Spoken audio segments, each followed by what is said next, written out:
The Island of Dr. Moreau. By H. G. Wells. Introduction. On February 1, 1887, the Lady Vane was lost by collision with a derelict in about the latitude 1 degree south and longitude 107 degrees west. On January 5, 1888, that is 11 months and 4 days after, my uncle, Edward Prendick, a private gentleman, who certainly went aboard the Lady Vane at Callao, and who had been considered drowned, was picked up in latitude 5 degrees 3 minutes south and longitude 101 degrees west, in a small open boat of which the name was illegible, but which is supposed to have belonged to the missing schooner Ipecacuanha. He gave such a strange account of himself that he was supposed demented. Subsequently he alleged that his mind was a blank from the moment of his escape from the Lady Vane. His case was discussed among psychologists at the time as a curious instance of the lapse of memory consequent upon physical and mental stress. The following narrative was found among his papers by the undersigned, his nephew and heir, but unaccompanied by any definite request for publication. The only island known to exist in the region in which my uncle was picked up is Noble's Isle, a small volcanic islet and uninhabited. It was visited in 1891 by HMS Scorpion. A party of sailors then landed, but found nothing living thereon except certain curious white moths, some hogs and rabbits, and some rather peculiar rats. So that this narrative is without confirmation in its most essential particular. With that understood, there seems no harm in putting this strange story before the public in accordance, as I believe, with my uncle's intentions. There is at least this much in its behalf: my uncle passed out of human knowledge about latitude 5 degrees south and longitude 105 degrees east, and reappeared in the same part of the ocean after a space of 11 months. In some way he must have lived during the interval. And it seems that a schooner called the Ipecacuanha with a drunken captain, John Davies, did start from Africa with a puma and certain other animals aboard in January, 1887, that the vessel was well known at several ports in the South Pacific. And that it finally disappeared from those seas, with a considerable amount of copra aboard, sailing to its unknown fate from Baina in December, 1887, a date that tallies entirely with my uncle's story. Charles Edward Prendick. The story written by Edward Prendick. How do you find this book? Any thoughts about the book or the author? Any suggestion for improvement? Please take a moment to share your thoughts in a comment. If you like it, share it with your friends who might enjoy it as well. Subscribe to keep in touch.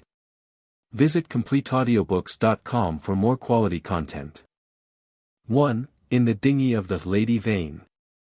I do not propose to add anything to what has already been written concerning the loss of the Lady Vane. As everyone knows, she collided with a derelict when 10 days out from Callao. The longboat, with 7 of the crew, was picked up 18 days after by H.M. gunboat Myrtle, and the story of their terrible privations has become quite as well known as the far more horrible Medusa case. But I have to add to the published story of the Lady Vane another, possibly as horrible and far stranger. It has hitherto been supposed that the 4 men who were in the dinghy perished, but this is incorrect. I have the best of evidence for this assertion. I was one of the 4 men. But in the first place I must state that there never were 4 men in the dinghy, the number was 3. Constans, who was seen by the captain to jump into the gig, one luckily for us and unluckily for himself, did not reach us. He came down out of the tangle of ropes under the stays of the smashed bowsprit. Some small rope caught his heel as he let go, and he hung for a moment head downward, and then fell and struck a block or spar floating in the water. We pulled towards him, but he never came up. I say luckily for us he did not reach us, and I might almost say luckily for himself. For we had only a small breaker of water and some sodden ship's biscuits with us, so sudden had been the alarm, so unprepared the ship for any disaster. We thought the people on the launch would be better provisioned, though it seems they were not, and we tried to hail them. They could not have heard us, and the next morning when the drizzle cleared, which was not until past midday, we could see nothing of them. We could not stand up to look about us, because of the pitching of the boat. The 2 other men who had escaped so far with me were a man named Helmar, a passenger like myself, and a seaman whose name I don't know, a short sturdy man, with a stammer. We drifted famishing, and, after our water had come to an end, tormented by an intolerable thirst, for 8 days altogether. After the second day the sea subsided slowly to a glassy calm.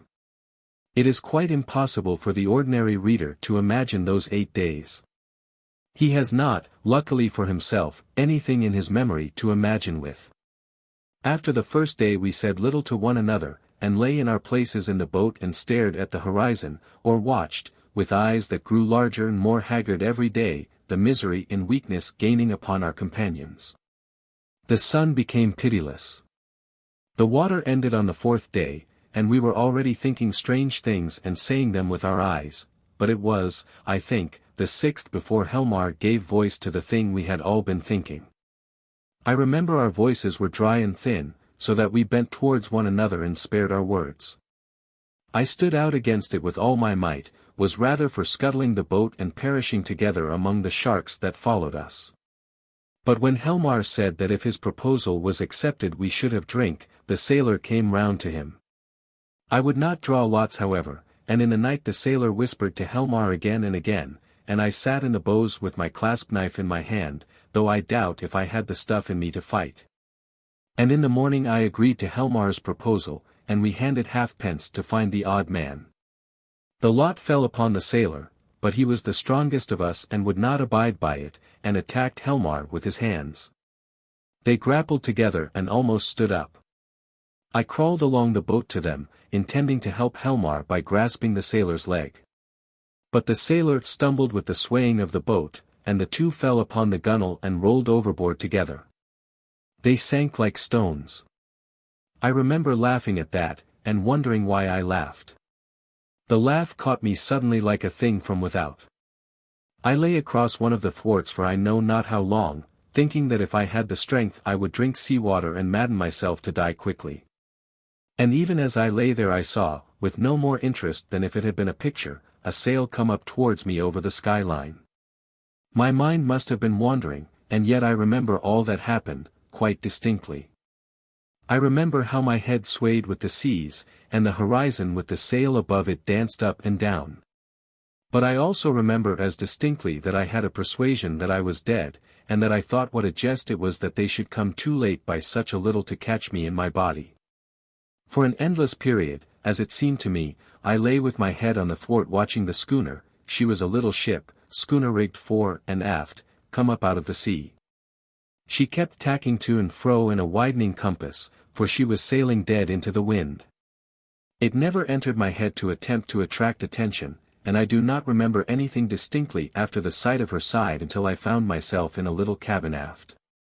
There's a dim half-memory of being lifted up to the gangway, and of a big round countenance covered with freckles and surrounded with red hair staring at me over the bulwarks.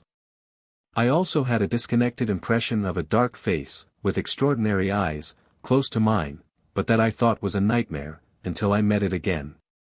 I fancy I recollect some stuff being poured in between my teeth, and that is all. 2. The man who was going nowhere. The cabin in which I found myself was small and rather untidy. A youngish man with flaxen hair, a bristly straw-colored mustache, and a dropping nether lip, was sitting and holding my wrist. For a minute we stared at each other without speaking. He had watery grey eyes, oddly void of expression.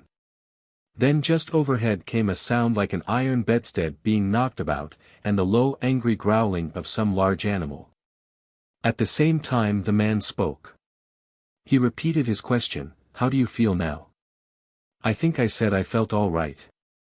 I could not recollect how I had got there.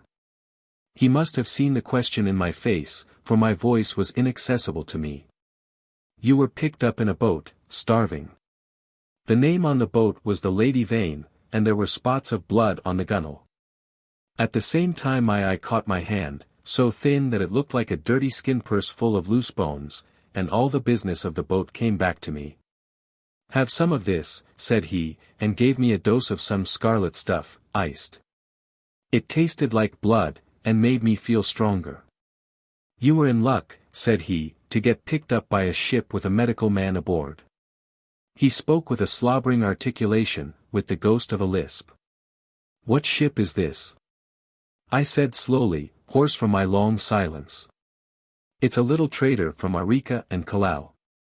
I never asked where she came from in the beginning, out of the land of born fools, I guess. I'm a passenger myself, from Arica. The silly ass who owns her, he's captain too, named Davies, he's lost his certificate, or something. You know the kind of man, calls the thing the Ipecacuanha, of all silly, infernal names. Though when there's much of a sea without any wind, she certainly acts according." Then the noise overhead began again, a snarling growl and the voice of a human being together. Then another voice, telling some heaven-forsaken idiot to desist. "You were nearly dead," said my interlocutor. "It was a very near thing, indeed. But I've put some stuff into you now. Notice your arms sore. Injections. You've been insensible for nearly 30 hours. I thought slowly. I was distracted now by the yelping of a number of dogs. "Am I eligible for solid food?" I asked. "Thanks to me," he said. "Even now the mutton is boiling." "Yes," I said with assurance, "I could eat some mutton. But," said he with a momentary hesitation, "you know I'm dying to hear of how you came to be alone in that boat. Damn that howling." I thought I detected a certain suspicion in his eyes. He suddenly left the cabin, and I heard him in violent controversy with someone, who seemed to me to talk gibberish in response to him. The matter sounded as though it ended in blows, but in that I thought my ears were mistaken. Then he shouted at the dogs, and returned to the cabin. "Well," said he in the doorway. "You were just beginning to tell me." I told him my name, Edward Prendick, and how I had taken to natural history as a relief from the dullness of my comfortable independence. He seemed interested in this. "I've done some science myself. I did my biology at University College, getting out the ovary of the earthworm and the radula of the snail, and all that. Lord! It's 10 years ago. But go on. Go on. Tell me about the boat." He was evidently satisfied with the frankness of my story, which I told in concise sentences enough, for I felt horribly weak, and when it was finished he reverted at once to the topic of natural history and his own biological studies. He began to question me closely about Tottenham Court Road and Gower Street. "Is Caplatzi still flourishing? What a shop that was." He had evidently been a very ordinary medical student, and drifted incontinently to the topic of the music halls. He told me some anecdotes. "Left it all," he said, 10 years ago. How jolly it all used to be. But I made a young ass of myself, played myself out before I was 21. I dare say it's all different now. But I must look up that ass of a cook, and see what he's done to your mutton." The growling overhead was renewed, so suddenly and with so much savage anger that it startled me. "What's that?" I called after him, but the door had closed. He came back again with the boiled mutton, and I was so excited by the appetizing smell of it that I forgot the noise of the beast that had troubled me. After a day of alternate sleep and feeding I was so far recovered as to be able to get from my bunk to the scuttle, and see the green seas trying to keep pace with us. I judged the schooner was running before the wind. Montgomery, that was the name of the flaxen-haired man, came in again as I stood there, and I asked him for some clothes. He lent me some duck things of his own, for those I had worn in the boat had been thrown overboard.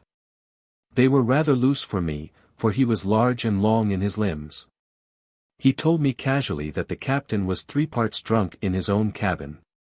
As I assumed the clothes, I began asking him some questions about the destination of the ship. He said the ship was bound to Hawaii, but that it had to land him first. "Where?" said I. "It's an island, where I live. So far as I know, it hasn't got a name." He stared at me with his nether lip dropping, and looked so willfully stupid of a sudden that it came into my head that he desired to avoid my questions. I had the discretion to ask no more. 3. The strange face. We left the cabin and found a man at the companion obstructing our way. He was standing on the ladder with his back to us, peering over the combing of the hatchway. He was, I could see, a misshapen man, short, broad, and clumsy, with a crooked back, a hairy neck, and a head sunk between his shoulders. He was dressed in dark blue serge, and had peculiarly thick, coarse, black hair. I heard the unseen dogs growl furiously, and forthwith he ducked back, coming into contact with the hand I put out to fend him off from myself. He turned with animal swiftness. In some indefinable way the black face thus flashed upon me shocked me profoundly. It was a singularly deformed one. The facial part projected, forming something dimly suggestive of a muzzle, and the huge half-open mouth showed as big white teeth as I had ever seen in a human mouth. His eyes were bloodshot at the edges, with scarcely a rim of white round the hazel pupils. There was a curious glow of excitement in his face. "Confound you," said Montgomery. "Why the devil don't you get out of the way?" The black-faced man started aside without a word. I went on up the companion, staring at him instinctively as I did so. Montgomery stayed at the foot for a moment.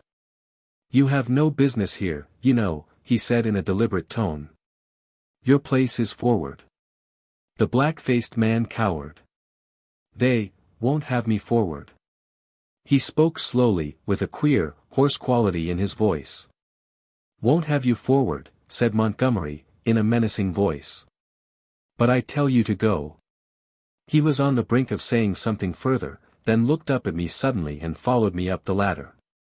I had paused halfway through the hatchway, looking back, still astonished beyond measure at the grotesque ugliness of this black-faced creature. I had never beheld such a repulsive and extraordinary face before. And yet, if the contradiction is credible, I experienced at the same time an odd feeling that in some way I had already encountered exactly the features and gestures that now amazed me.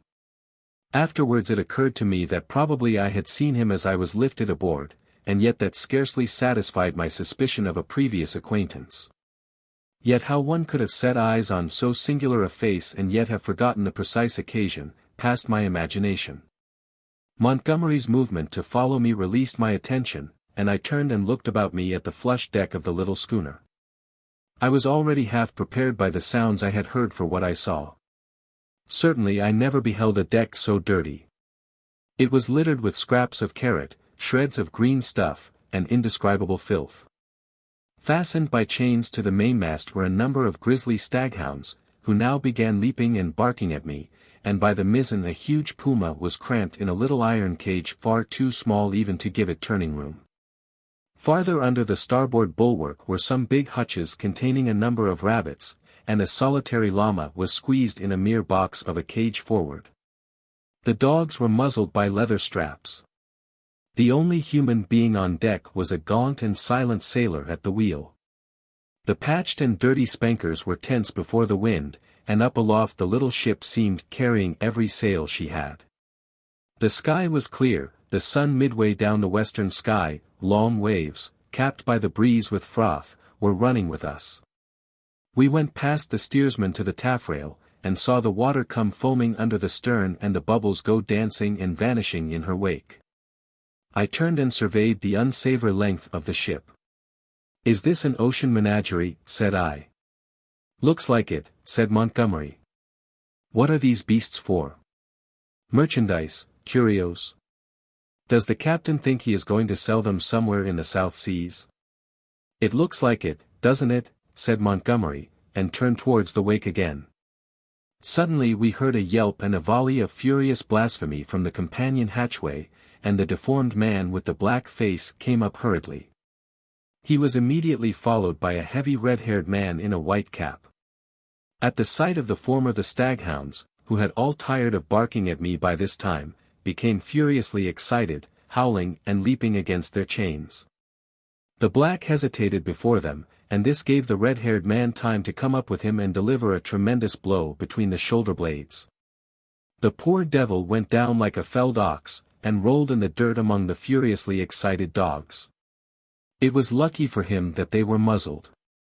The red-haired man gave a yelp of exultation and stood staggering, and as it seemed to me in serious danger of either going backwards down the companion hatchway or forwards upon his victim.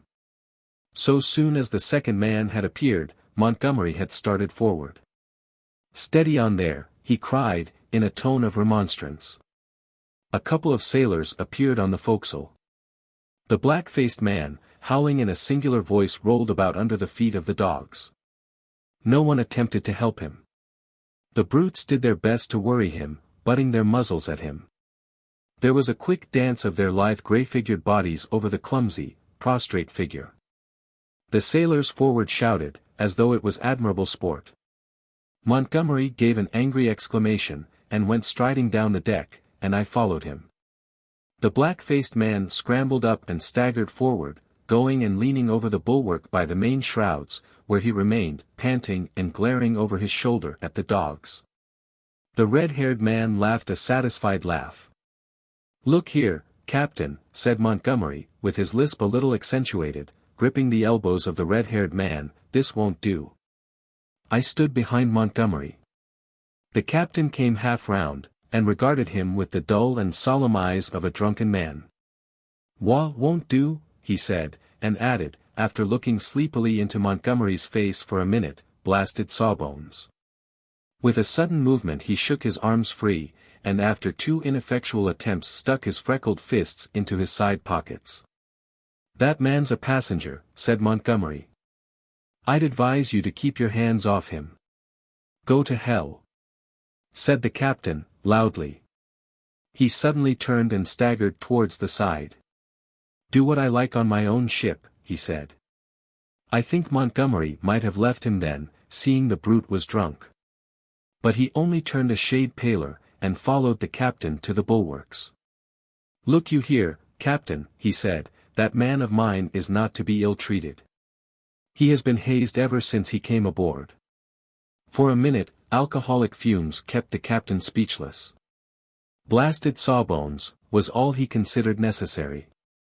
I could see that Montgomery had one of those slow, pertinacious tempers that will warm day after day to a white heat, and never again cool to forgiveness, and I saw too that this quarrel had been some time growing.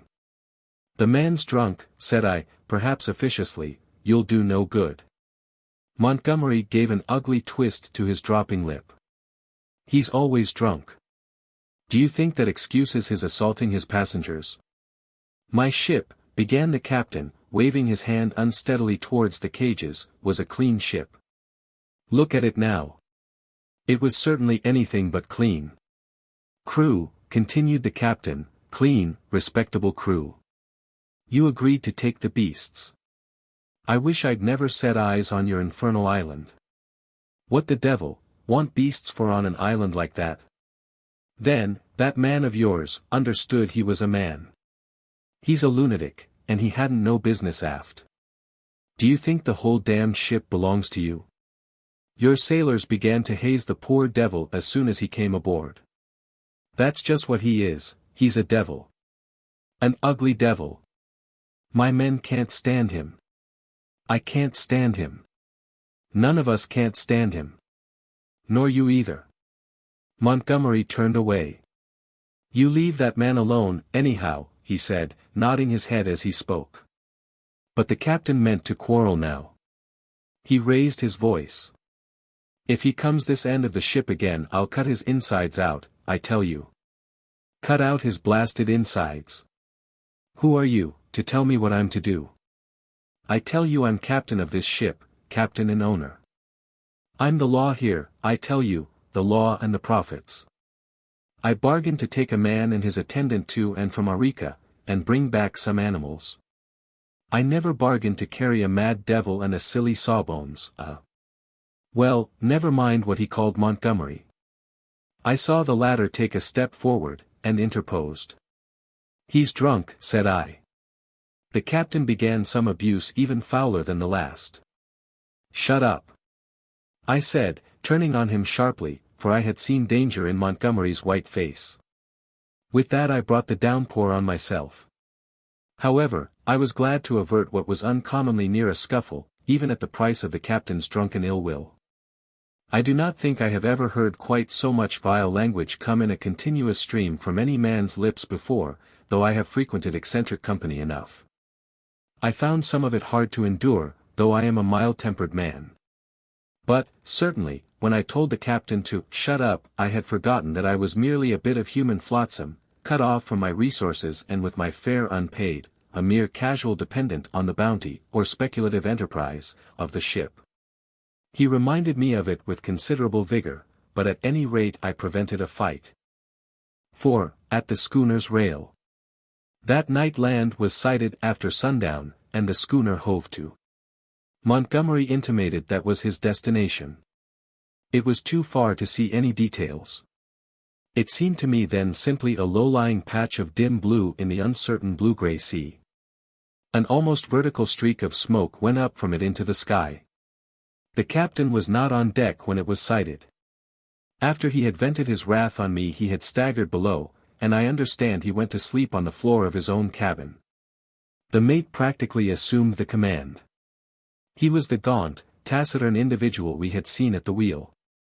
Apparently he was in an evil temper with Montgomery. He took not the slightest notice of either of us. We dined with him in a sulky silence, after a few ineffectual efforts on my part to talk. It struck me too that the men regarded my companion and his animals in a singularly unfriendly manner. I found Montgomery very reticent about his purpose with these creatures, and about his destination. And though I was sensible of a growing curiosity as to both, I did not press him. We remained talking on the quarter-deck until the sky was thick with stars. Except for an occasional sound in the yellow-lit forecastle and a movement of the animals now and then, the night was very still. The Puma lay crouched together, watching us with shining eyes, a black heap in the corner of its cage. Montgomery produced some cigars. He talked to me of London in a tone of half-painful reminiscence, asking all kinds of questions about changes that had taken place. He spoke like a man who had loved his life there, and had been suddenly and irrevocably cut off from it. I gossiped as well as I could of this and that. All the time the strangeness of him was shaping itself in my mind. And as I talked I peered at his odd, pallid face in the dim light of the binnacle lantern behind me. Then I looked out at the darkling sea, where in the dimness his little island was hidden. This man, it seemed to me, had come out of immensity merely to save my life. Tomorrow he would drop over the side, and vanish again out of my existence. Even had it been under commonplace circumstances, it would have made me a trifle thoughtful. But in the first place was the singularity of an educated man living on this unknown little island, and coupled with that the extraordinary nature of his luggage. I found myself repeating the captain's question, what did he want with the beasts? Why, too, had he pretended they were not his when I had remarked about them at first? Then, again, in his personal attendant there was a bizarre quality which had impressed me profoundly. These circumstances threw a haze of mystery round the man. They laid hold of my imagination, and hampered my tongue. Towards midnight our talk of London died away, and we stood side by side leaning over the bulwarks and staring dreamily over the silent, starlit sea, each pursuing his own thoughts. It was the atmosphere for sentiment, and I began upon my gratitude. If I may say it, said I, after a time, you have saved my life.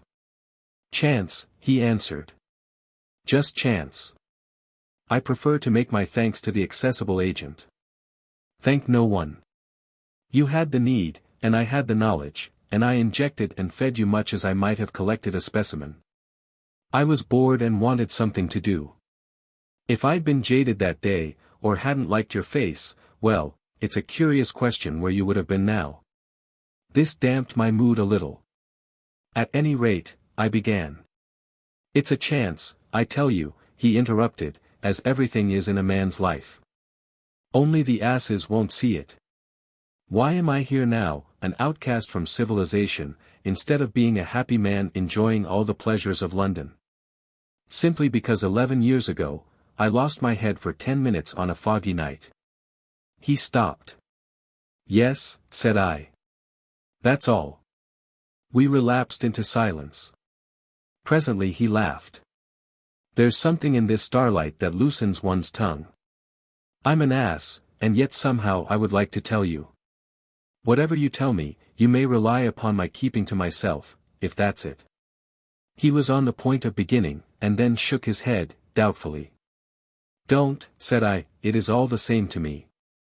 After all, it is better to keep your secret. There's nothing gained but a little relief if I respect your confidence. If I don't, well." He grunted undecidedly. I felt I had him at a disadvantage, had caught him in the mood of indiscretion. And to tell the truth, I was not curious to learn what might have driven a young medical student out of London. I have an imagination. I shrugged my shoulders and turned away. Over the taffrail leant a silent black figure, watching the stars. It was Montgomery's strange attendant. It looked over its shoulder quickly with my movement, then looked away again. It may seem a little thing to you, perhaps, but it came like a sudden blow to me. The only light near us was a lantern at the wheel. The creature's face was turned for one brief instant out of the dimness of the stern towards this illumination, and I saw that the eyes that glanced at me shone with a pale green light. I did not know then that a reddish luminosity, at least, is not uncommon in human eyes. The thing came to me as stark inhumanity. That black figure with its eyes of fire struck down through all my adult thoughts and feelings, and for a moment the forgotten horrors of childhood came back to my mind. Then the effect passed as it had come. An uncouth black figure of a man, a figure of no particular import, hung over the taffrail against the starlight, and I found Montgomery was speaking to me. "I'm thinking of turning in, then," said he, "if you've had enough of this." I answered him incongruously. We went below, and he wished me good night at the door of my cabin. That night I had some very unpleasant dreams. The waning moon rose late. Its light struck a ghostly white beam across my cabin, and made an ominous shape on the planking by my bunk. Then the staghounds woke, and began howling and baying, so that I dreamt fitfully, and scarcely slept until the approach of dawn. 5. The man who had nowhere to go. In the early morning, it was the second morning after my recovery, and I believe the fourth after I was picked up, I awoke through an avenue of tumultuous dreams, dreams of guns and howling mobs. And became sensible of a hoarse shouting above me. I rubbed my eyes and lay listening to the noise, doubtful for a little while of my whereabouts. Then came a sudden pattering of bare feet, the sound of heavy objects being thrown about, a violent creaking and the rattling of chains. I heard the swish of the water as the ship was suddenly brought round, and a foamy yellow-green wave flew across the little round window and left it streaming. I jumped into my clothes and went on deck. As I came up the ladder I saw against the flushed sky, for the sun was just rising, the broad back and red hair of the captain, and over his shoulder the Puma spinning from a tackle rigged on to the mizzen spanker boom. The poor brute seemed horribly scared, and crouched in the bottom of its little cage. "Overboard with M," bawled the captain. "Overboard with M. We'll have a clean ship soon of the whole Biolin of M." He stood in my way, so that I had perforce to tap his shoulder to come on deck. He came round with a start, and staggered back a few paces to stare at me. It needed no expert eye to tell that the man was still drunk. "Hullo," said he, stupidly. And then with a light coming into his eyes, "Why, it's Mr. Prendick," said I. "Prendick be damned," said he. "Shut up, that's your name. Mr. Shut up." It was no good answering the brute. But I certainly did not expect his next move. He held out his hand to the gangway by which Montgomery stood talking to a massive grey-haired man in dirty blue flannels, who had apparently just come aboard. "That way, Mr. Blasted Shut up." "That way," roared the captain. Montgomery and his companion turned as he spoke. "What do you mean?" I said. "That way, Mr. Blasted Shut up, that's what I mean. Overboard, Mr. Shut up, and sharp. We're cleaning the ship out, cleaning the whole blessed ship out, and overboard you go." I stared at him dumbfounded. Then it occurred to me that it was exactly the thing I wanted. The lost prospect of a journey as sole passenger with this quarrelsome sot was not one to mourn over. I turned towards Montgomery. "Can't have you," said Montgomery's companion, concisely. "You can't have me," said I, aghast. He had the squarest and most resolute face I ever set eyes upon. "Look here," I began, turning to the captain. "Overboard," said the captain. "This ship ain't for beasts and cannibals and worse than beasts, any more. Overboard you go, Mr. Shut Up. If they can't have you, you goes overboard. But, anyhow, you go, with your friends. I've done with this blessed island for evermore, amen. I've had enough of it." "But, Montgomery," I appealed. He distorted his lower lip, and nodded his head hopelessly at the gray-haired man beside him, to indicate his powerlessness to help me. "I'll see to you, presently," said the captain. Then began a curious three-cornered altercation.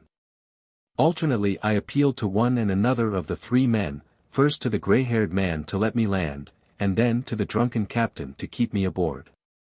I even bawled entreaties to the sailors.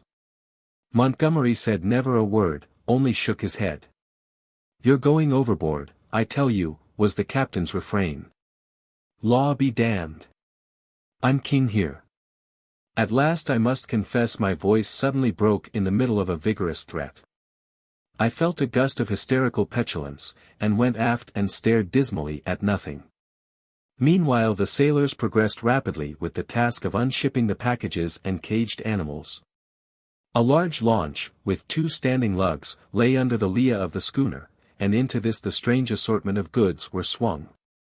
I did not then see the hands from the island that were receiving the packages, for the hull of the launch was hidden from me by the side of the schooner. Neither Montgomery nor his companion took the slightest notice of me, but busied themselves in assisting and directing the 4 or 5 sailors who were unloading the goods. The captain went forward interfering rather than assisting. I was alternately despairful and desperate. Once or twice as I stood waiting there for things to accomplish themselves, I could not resist an impulse to laugh at my miserable quandary. I felt all the wretcheder for the lack of a breakfast. Hunger and a lack of blood corpuscles take all the manhood from a man. I perceived pretty clearly that I had not the stamina either to resist what the captain chose to do to expel me, or to force myself upon Montgomery and his companion. So I waited passively upon fate, and the work of transferring Montgomery's possessions to the launch went on as if I did not exist. Presently that work was finished, and then came a struggle. I was hauled, resisting weakly enough, to the gangway. Even then I noticed the oddness of the brown faces of the men who were with Montgomery in the launch, but the launch was now fully laden, and was shoved off hastily. A broadening gap of green water appeared under me, and I pushed back with all my strength to avoid falling headlong. The hands in the launch shouted derisively, and I heard Montgomery curse at them. And then the captain, the mate, and one of the seamen helping him, ran me aft towards the stern. The dinghy of the Lady Vane had been towing behind, it was half full of water, had no oars, and was quite unvictualled. I refused to go aboard her, and flung myself full length on the deck. In the end, they swung me into her by a rope, for they had no stern ladder, and then they cut me adrift. I drifted slowly from the schooner.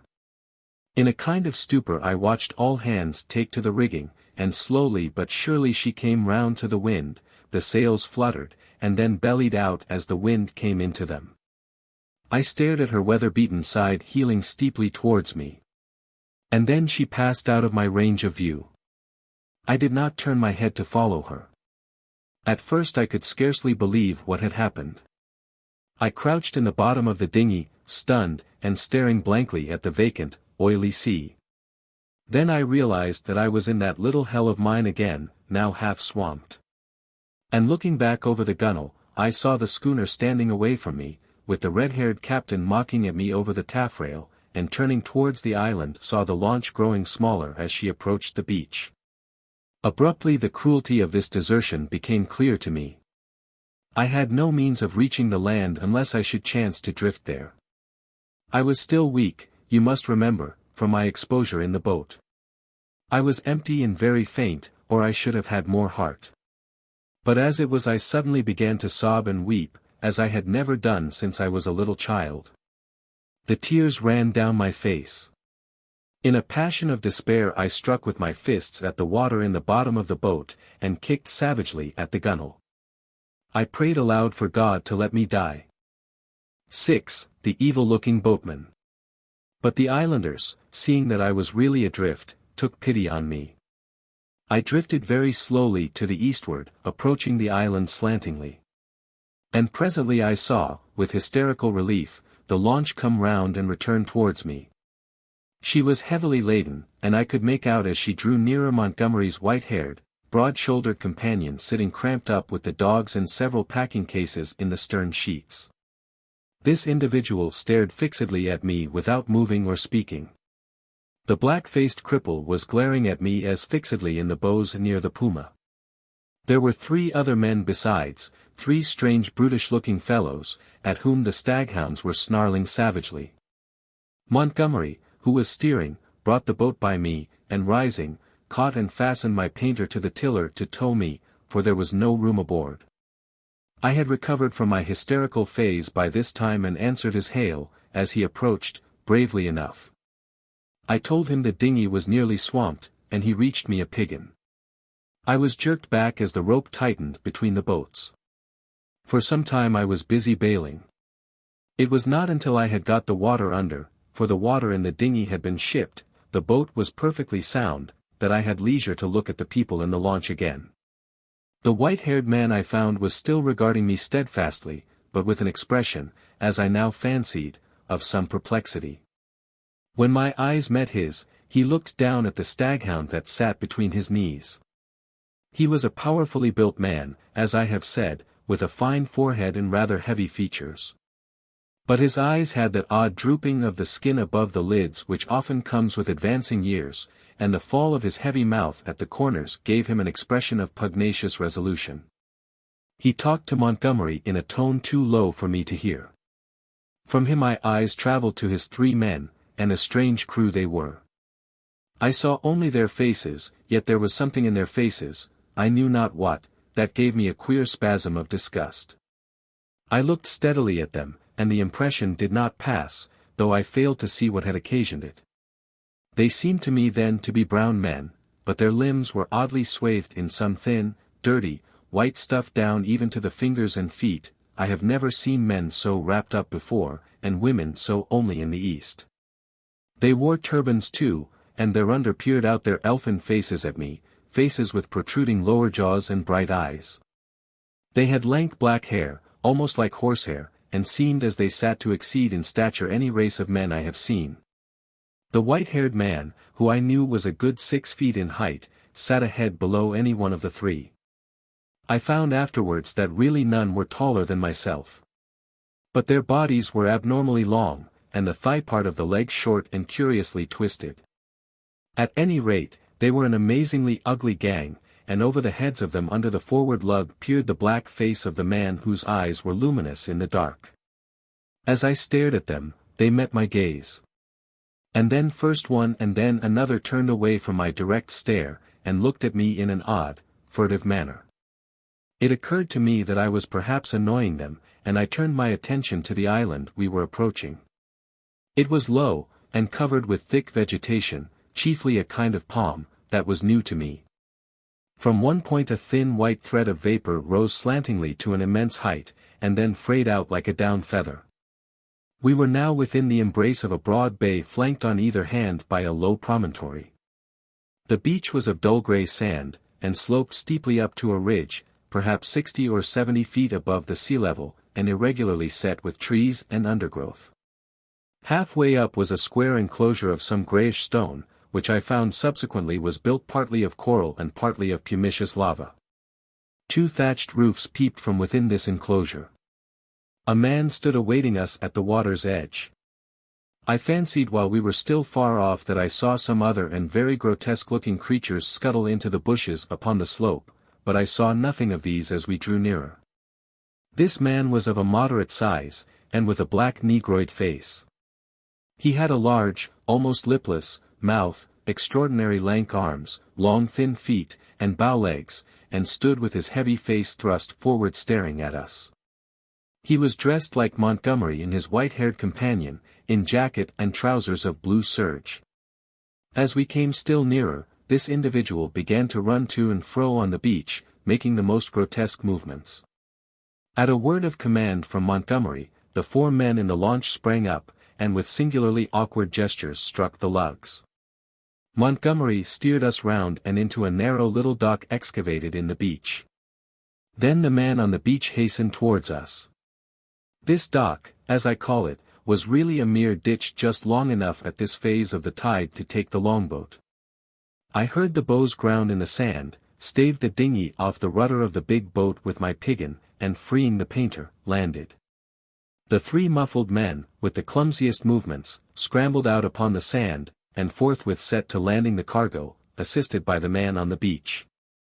I was struck especially by the curious movements of the legs of the 3 swathed and bandaged boatmen. Not stiff they were, but distorted in some odd way, almost as if they were jointed in the wrong place.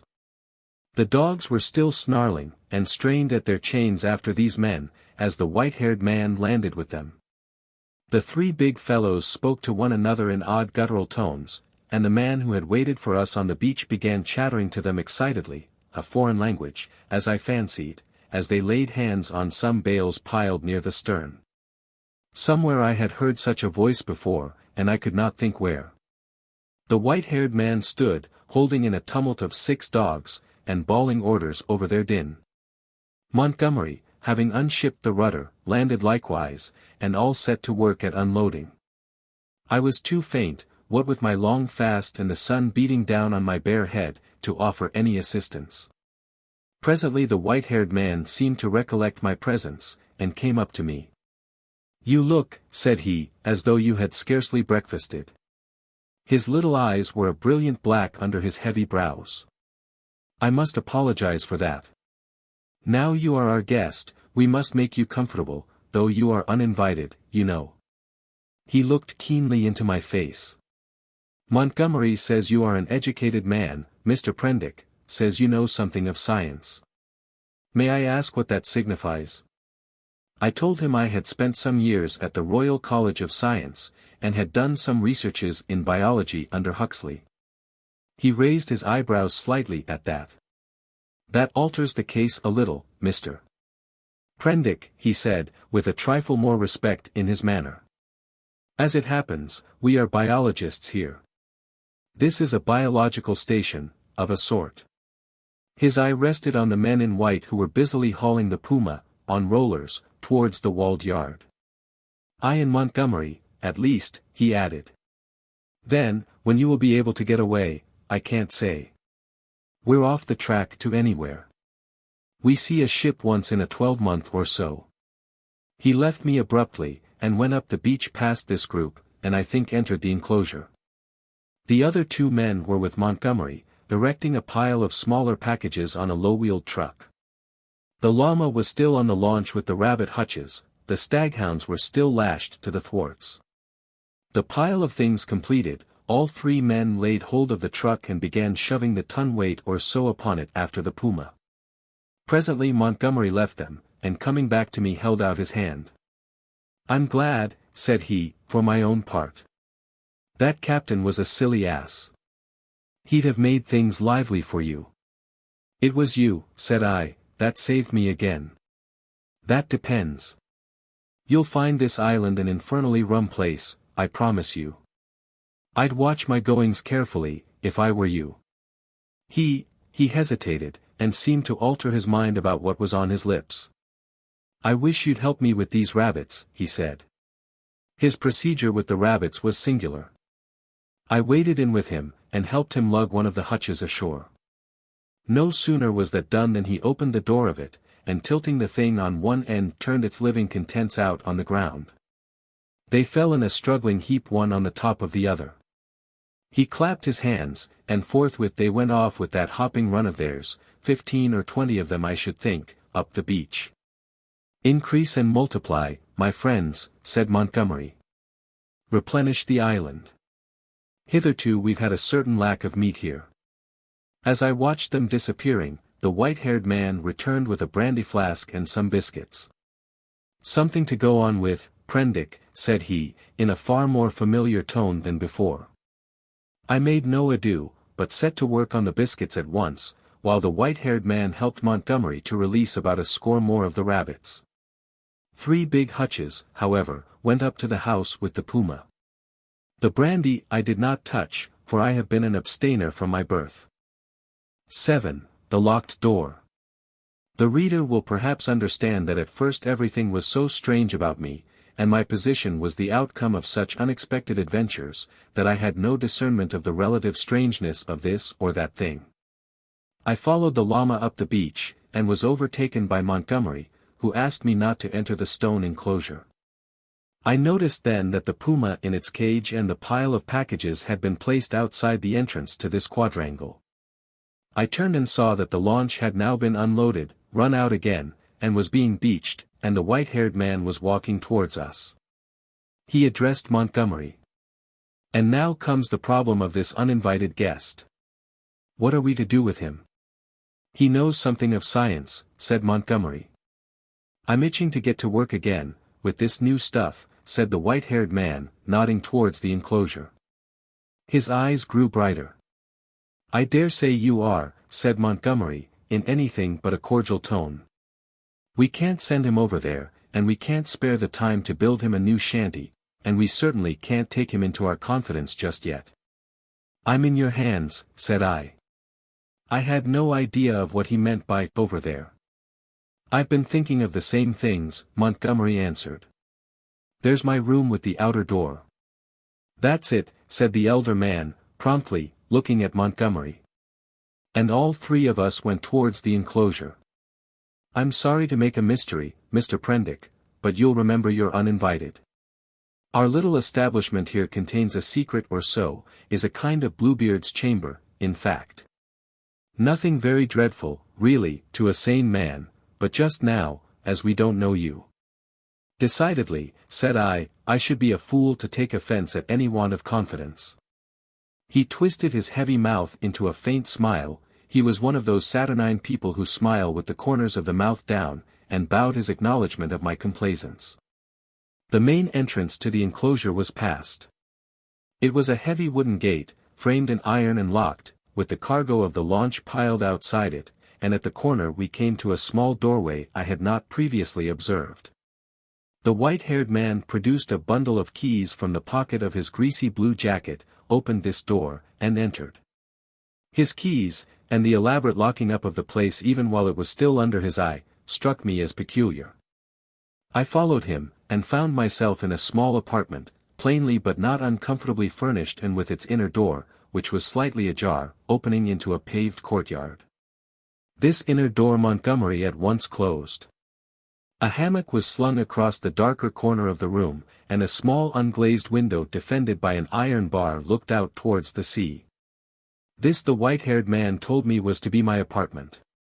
And the inner door, which, for fear of accidents, he said, he would lock on the other side, was my limit inward. He called my attention to a convenient deck chair before the window, and to an array of old books, chiefly, I found, surgical works and editions of the Latin and Greek classics, languages I cannot read with any comfort, on a shelf near the hammock. He left the room by the outer door, as if to avoid opening the inner one again. "We usually have our meals in here," said Montgomery, and then, as if in doubt, went out after the other. "Moreau." I heard him call, and for the moment I do not think I noticed. Then as I handled the books on the shelf it came up in consciousness, where had I heard the name of Moreau before? I sat down before the window, took out the biscuits that still remained to me, and ate them with an excellent appetite. Moreau. Through the window I saw one of those unaccountable men in white, lugging a packing case along the beach. Presently the window frame hid him. Then I heard a key inserted and turned in the lock behind me. After a little while I heard through the locked door the noise of the staghounds, that had now been brought up from the beach. They were not barking, but sniffing and growling in a curious fashion. I could hear the rapid patter of their feet, and Montgomery's voice soothing them. I was very much impressed by the elaborate secrecy of these two men regarding the contents of the place, and for some time I was thinking of that and of the unaccountable familiarity of the name of Moreau. But so odd is the human memory that I could not then recall that well-known name in its proper connection. From that my thoughts went to the indefinable queerness of the deformed man on the beach. I never saw such a gait, such odd motions as he pulled at the box.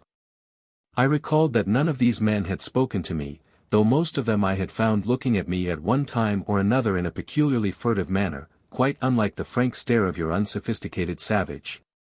Indeed, they had all seemed remarkably taciturn, and when they did speak, endowed with very uncanny voices.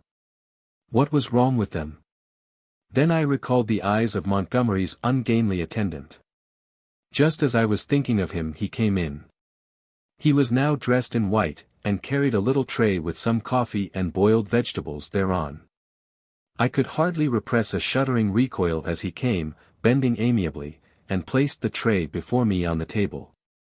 Then astonishment paralyzed me. Under his stringy black locks I saw his ear, it jumped upon me suddenly close to my face. The man had pointed ears, covered with a fine brown fur. "Your breakfast, sir," he said. I stared at his face without attempting to answer him. He turned and went towards the door, regarding me oddly over his shoulder. I followed him out with my eyes. And as I did so, by some odd trick of unconscious cerebration, there came surging into my head the phrase, "The Moreau Hollows," was it? The Moreau, ah! It sent my memory back 10 years.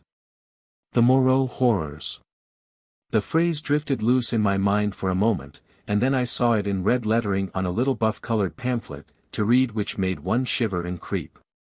Then I remembered distinctly all about it. That long-forgotten pamphlet came back with startling vividness to my mind. I had been a mere lad then, and Moreau was, I suppose, about 50, a prominent and masterful physiologist, well known in scientific circles for his extraordinary imagination and his brutal directness in discussion. Was this the same Moreau? He had published some very astonishing facts in connection with the transfusion of blood, and in addition was known to be doing valuable work on morbid growths. Then suddenly his career was closed. He had to leave England. A journalist obtained access to his laboratory in the capacity of laboratory assistant, with the deliberate intention of making sensational exposures.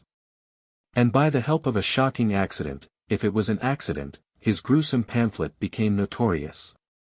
On the day of its publication a wretched dog, flayed and otherwise mutilated, escaped from Moreau's house.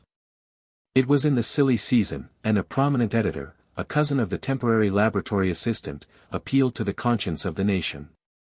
It was not the first time that conscience has turned against the methods of research.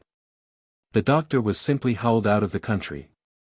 It may be that he deserved to be, but I still think that the tepid support of his fellow investigators and his desertion by the great body of scientific workers was a shameful thing. Yet some of his experiments, by the journalist's account, were wantonly cruel. He might perhaps have purchased his social peace by abandoning his investigations. But he apparently preferred the latter, as most men would who have once fallen under the overmastering spell of research. He was unmarried, and had indeed nothing but his own interest to consider. I felt convinced that this must be the same man. Everything pointed to it. It dawned upon me to what end the puma and the other animals, which had now been brought with other luggage into the enclosure behind the house, were destined. And a curious faint odor, the halitus of something familiar, an odor that had been in the background of my consciousness hitherto, suddenly came forward into the forefront of my thoughts. It was the antiseptic odor of the dissecting room. I heard the puma growling through the wall, and one of the dogs yelped as though it had been struck. Yet surely, and especially to another scientific man, there was nothing so horrible in vivisection as to account for this secrecy. And by some odd leap in my thoughts the pointed ears and luminous eyes of Montgomery's attendant came back again before me with the sharpest definition. I stared before me out at the green sea, frothing under a freshening breeze, and let these and other strange memories of the last few days chase one another through my mind. What could it all mean? A locked enclosure on a lonely island, a notorious vivisector, and these crippled and distorted men. 8. The Crying of the Puma. Montgomery interrupted my tangle of mystification and suspicion about 1 o'clock, and his grotesque attendant followed him with a tray bearing bread, some herbs and other eatables, a flask of whiskey, a jug of water, and 3 glasses and knives. I glanced askance at this strange creature, and found him watching me with his queer, restless eyes. Montgomery said he would lunch with me, but that Moreau was too preoccupied with some work to come. "Moreau," said I know that name. "The devil you do," said he. "What an ass I was to mention it to you. I might have thought. Anyhow, it will give you an inkling of our mysteries." "Whiskey?" "No, thanks, I'm an abstainer." "I wish I'd been. But it's no use locking the door after the steed is stolen. It was that infernal stuff which led to my coming here, that, and a foggy night. I thought myself in luck at the time, when Moreau offered to get me off. It's queer." "Montgomery," said I, suddenly, as the outer door closed, "why has your man pointed ears?" "Damn," he said, over his first mouthful of food. He stared at me for a moment, and then repeated, "Pointed ears?" "Little points to them," said I, as calmly as possible, with a catch in my breath, "and a fine black fur at the edges?" He helped himself to whiskey and water with great deliberation. I was under the impression that his hair covered his ears. I saw them as he stooped by me to put that coffee you sent to me on the table. And his eyes shine in the dark. By this time Montgomery had recovered from the surprise of my question. "I always thought," he said deliberately, with a certain accentuation of his flavoring of lisp, "that there was something the matter with his ears, from the way he covered them." "What were they like?" I was persuaded from his manner that this ignorance was a pretense. Still, I could hardly tell the man that I thought him a liar. "Pointed," I said, "rather small and furry, distinctly furry. But the whole man is one of the strangest beings I ever set eyes on." A sharp, hoarse cry of animal pain came from the enclosure behind us. Its depth and volume testified to the puma. I saw Montgomery wince. "Yes," he said. "Where did you pick up the creature?" "San Francisco." "He's an ugly brute, I admit. Half-witted, you know. Can't remember where he came from. But I'm used to him, you know. We both are. How does he strike you?" "He's unnatural," I said. "There's something about him, don't think me fanciful, but it gives me a nasty little sensation, a tightening of my muscles, when he comes near me. It's a touch, of the diabolical, in fact." Montgomery had stopped eating while I told him this. "Rum," he said. "I can't see it." He resumed his meal. "I had no idea of it," he said, and masticated. The crew of the schooner must have felt it the same. Made a dead set at the poor devil. "You saw the captain?" Suddenly the puma howled again, this time more painfully. Montgomery swore under his breath. I had half a mind to attack him about the men on the beach. Then the poor brute within gave vent to a series of short, sharp cries. "Your men on the beach," said I, "what race are they?" "Excellent fellows, aren't they?" said he, absent-mindedly, knitting his brows as the animal yelled out sharply. I said no more. There was another outcry worse than the former. He looked at me with his dull grey eyes, and then took some more whiskey. He tried to draw me into a discussion about alcohol, professing to have saved my life with it. He seemed anxious to lay stress on the fact that I owed my life to him. I answered him distractedly. Presently our meal came to an end, the misshapen monster with the pointed ears cleared the remains away, and Montgomery left me alone in the room again. All the time he had been in a state of ill-concealed irritation at the noise of the vivisected puma. He had spoken of his odd want of nerve, and left me to the obvious application. I found myself that the cries were singularly irritating, and they grew in depth and intensity as the afternoon wore on. They were painful at first, but their constant resurgence at last altogether upset my balance. I flung aside a crib of Horace I had been reading, and began to clench my fists, to bite my lips, and to pace the room. Presently I got to stopping my ears with my fingers.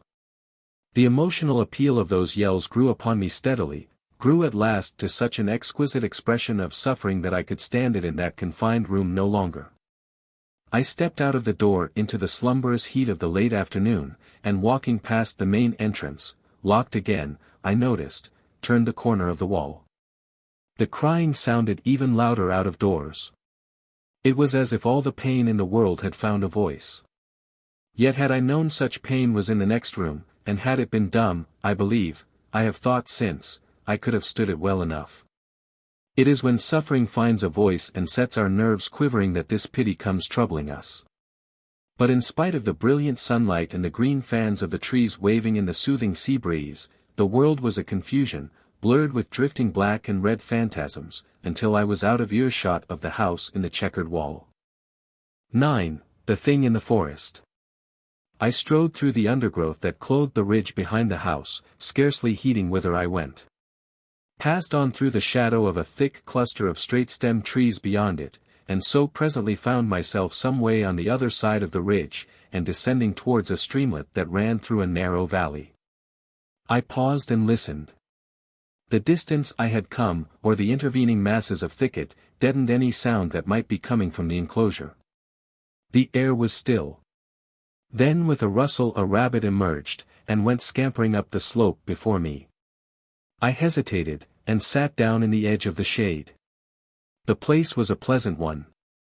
The rivulet was hidden by the luxuriant vegetation of the banks save at one point, where I caught a triangular patch of its glittering water.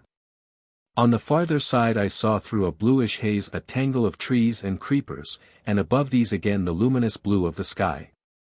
Here and there a splash of white or crimson marked the blooming of some trailing epiphyte.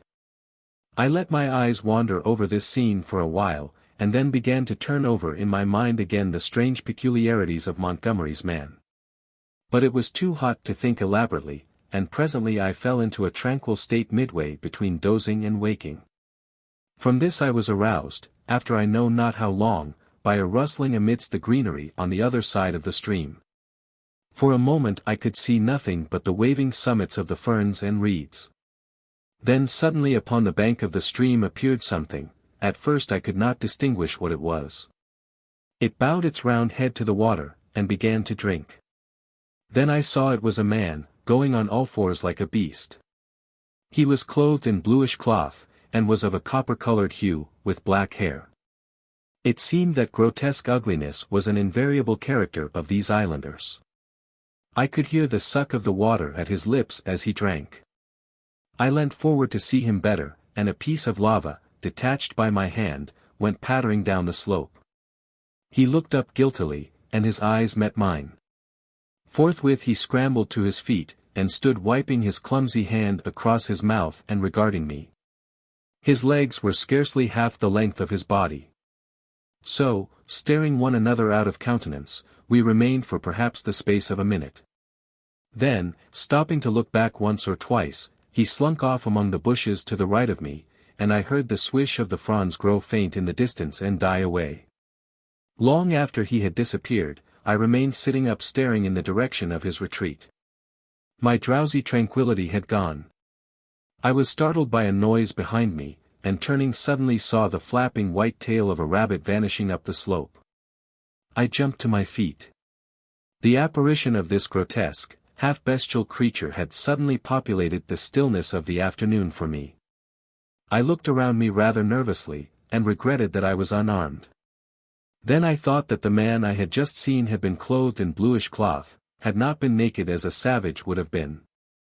And I tried to persuade myself from that fact that he was after all probably a peaceful character, that the dull ferocity of his countenance belied him. Yet I was greatly disturbed at the apparition. I walked to the left along the slope, turning my head about and peering this way and that among the straight stems of the trees. Why should a man go on all fours and drink with his lips? Presently I heard an animal wailing again, and taking it to be the puma, I turned about and walked in a direction diametrically opposite to the sound. This led me down to the stream, across which I stepped and pushed my way up through the undergrowth beyond. I was startled by a great patch of vivid scarlet on the ground, and going up to it found it to be a peculiar fungus, branched and corrugated like a foliaceous lichen, but deliquescing into slime at the touch. And then in the shadow of some luxuriant ferns I came upon an unpleasant thing, the dead body of a rabbit covered with shining flies, but still warm and with the head torn off. I stopped aghast at the sight of the scattered blood. Here at least was one visitor to the island disposed of. There were no traces of other violence about it. It looked as though it had been suddenly snatched up and killed. And as I stared at the little furry body came the difficulty of how the thing had been done. The vague dread that had been in my mind since I had seen the inhuman face of the man at the stream grew distincter as I stood there. I began to realize the hardihood of my expedition among these unknown people. The thicket about me became altered to my imagination. Every shadow became something more than a shadow, became an ambush, every rustle became a threat. Invisible things seemed watching me. I resolved to go back to the enclosure on the beach. I suddenly turned away and thrust myself violently, possibly even frantically, through the bushes, anxious to get a clear space about me again. I stopped just in time to prevent myself emerging upon an open space. It was a kind of glade in the forest, made by a fall. Seedlings were already starting up to struggle for the vacant space. And beyond, the dense growth of stems and twining vines and splashes of fungus and flowers closed in again.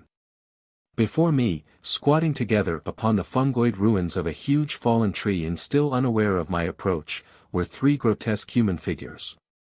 One was evidently a female, the other two were men. They were naked, save for swathings of scarlet cloth about the middle, and their skins were of a dull pinkish drab color, such as I had seen in no savages before. They had fat, heavy, chinless faces, retreating foreheads, and a scant bristly hair upon their heads. I never saw such bestial-looking creatures. They were talking, or at least one of the men was talking to the other two, and all three had been too closely interested to heed the rustling of my approach. They swayed their heads and shoulders from side to side.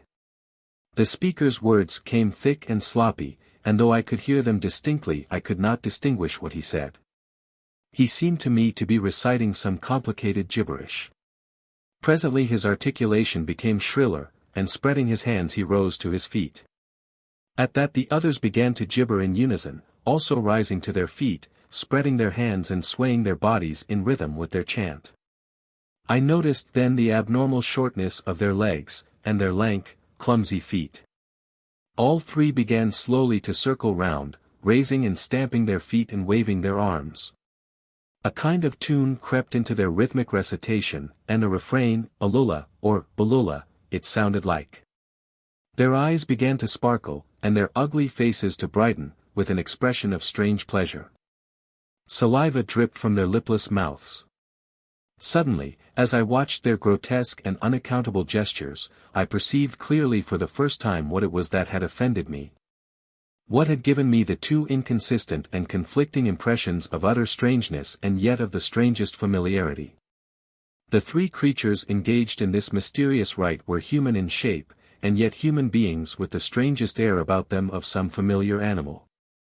Each of these creatures, despite its human form, its rag of clothing, and the rough humanity of its bodily form, had woven into it, into its movements, into the expression of its countenance, into its whole presence, some now irresistible suggestion of a hog, a swinish taint, the unmistakable mark of the beast.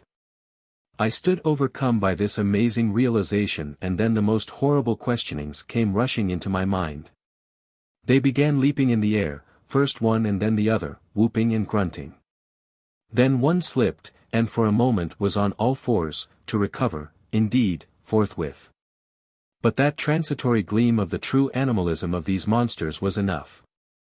I turned as noiselessly as possible, and becoming every now and then rigid with the fear of being discovered, as a branch cracked or a leaf rustled, I pushed back into the bushes. It was long before I grew bolder, and dared to move freely. My only idea for the moment was to get away from these foul beings, and I scarcely noticed that I had emerged upon a faint pathway amidst the trees. Then suddenly traversing a little glade, I saw with an unpleasant start two clumsy legs among the trees, walking with noiseless footsteps parallel with my course, and perhaps 30 yards away from me. The head and upper part of the body were hidden by a tangle of creeper. I stopped abruptly, hoping the creature did not see me. The feet stopped as I did. So nervous was I that I controlled an impulse to headlong flight with the utmost difficulty. Then looking hard, I distinguished through the interlacing network the head and body of the brute I had seen drinking. He moved his head. There was an emerald flash in his eyes as he glanced at me from the shadow of the trees, a half-luminous color that vanished as he turned his head again. He was motionless for a moment, and then with a noiseless tread began running through the green confusion. In another moment he had vanished behind some bushes. I could not see him, but I felt that he had stopped and was watching me again. What on earth was he, man or beast? What did he want with me? I had no weapon, not even a stick. Flight would be madness. At any rate the thing, whatever it was, lacked the courage to attack me. Setting my teeth hard, I walked straight towards him. I was anxious not to show the fear that seemed chilling my backbone. I pushed through a tangle of tall white-flowered bushes, and saw him 20 paces beyond, looking over his shoulder at me and hesitating. I advanced a step or two, looking steadfastly into his eyes. "Who are you?" said I. He tried to meet my gaze. "No," he said suddenly, and turning went bounding away from me through the undergrowth. Then he turned and stared at me again. His eyes shone brightly out of the dusk under the trees. My heart was in my mouth, but I felt my only chance was bluff, and walked steadily towards him. He turned again, and vanished into the dusk. Once more I thought I caught the glint of his eyes, and that was all. For the first time I realized how the lateness of the hour might affect me. The sun had set some minutes since, the swift dusk of the tropics was already fading out of the eastern sky, and a pioneer moth fluttered silently by my head. Unless I would spend the night among the unknown dangers of the mysterious forest, I must hasten back to the enclosure. The thought of a return to that pain-haunted refuge was extremely disagreeable, but still more so was the idea of being overtaken in the open by darkness and all that darkness might conceal. I gave one more look into the blue shadows that had swallowed up this odd creature, and then retraced my way down the slope towards the stream, going as I judged in the direction from which I had come. I walked eagerly, my mind confused with many things, and presently found myself in a level place among scattered trees. The colorless clearness that comes after the sunset flush was darkling. The blue sky above grew momentarily deeper, and the little stars one by one pierced the attenuated light, the interspaces of the trees, the gaps in the further vegetation, that had been hazy blue in the daylight, grew black and mysterious. I pushed on. The color vanished from the world. The treetops rose against the luminous blue sky in inky silhouette, and all below that outline melted into one formless blackness. Presently the trees grew thinner, and the shrubby undergrowth more abundant. Then there was a desolate space covered with a white sand, and then another expanse of tangled bushes. I did not remember crossing the sand opening before. I began to be tormented by a faint rustling upon my right hand. I thought at first it was fancy, for whenever I stopped there was silence, save for the evening breeze in the treetops. Then when I turned to hurry on again there was an echo to my footsteps. I turned away from the thickets, keeping to the more open ground, and endeavoring by sudden turns now and then to surprise something in the act of creeping upon me. I saw nothing, and nevertheless my sense of another presence grew steadily. I increased my pace, and after some time came to a slight ridge, crossed it, and turned sharply, regarding it steadfastly from the further side. It came out black and clear-cut against the darkling sky, and presently a shapeless lump heaved up momentarily against the skyline and vanished again. I felt assured now that my tawny-faced antagonist was stalking me once more. And coupled with that was another unpleasant realization, that I had lost my way.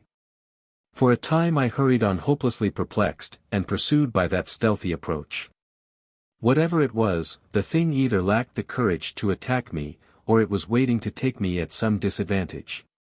I kept studiously to the open.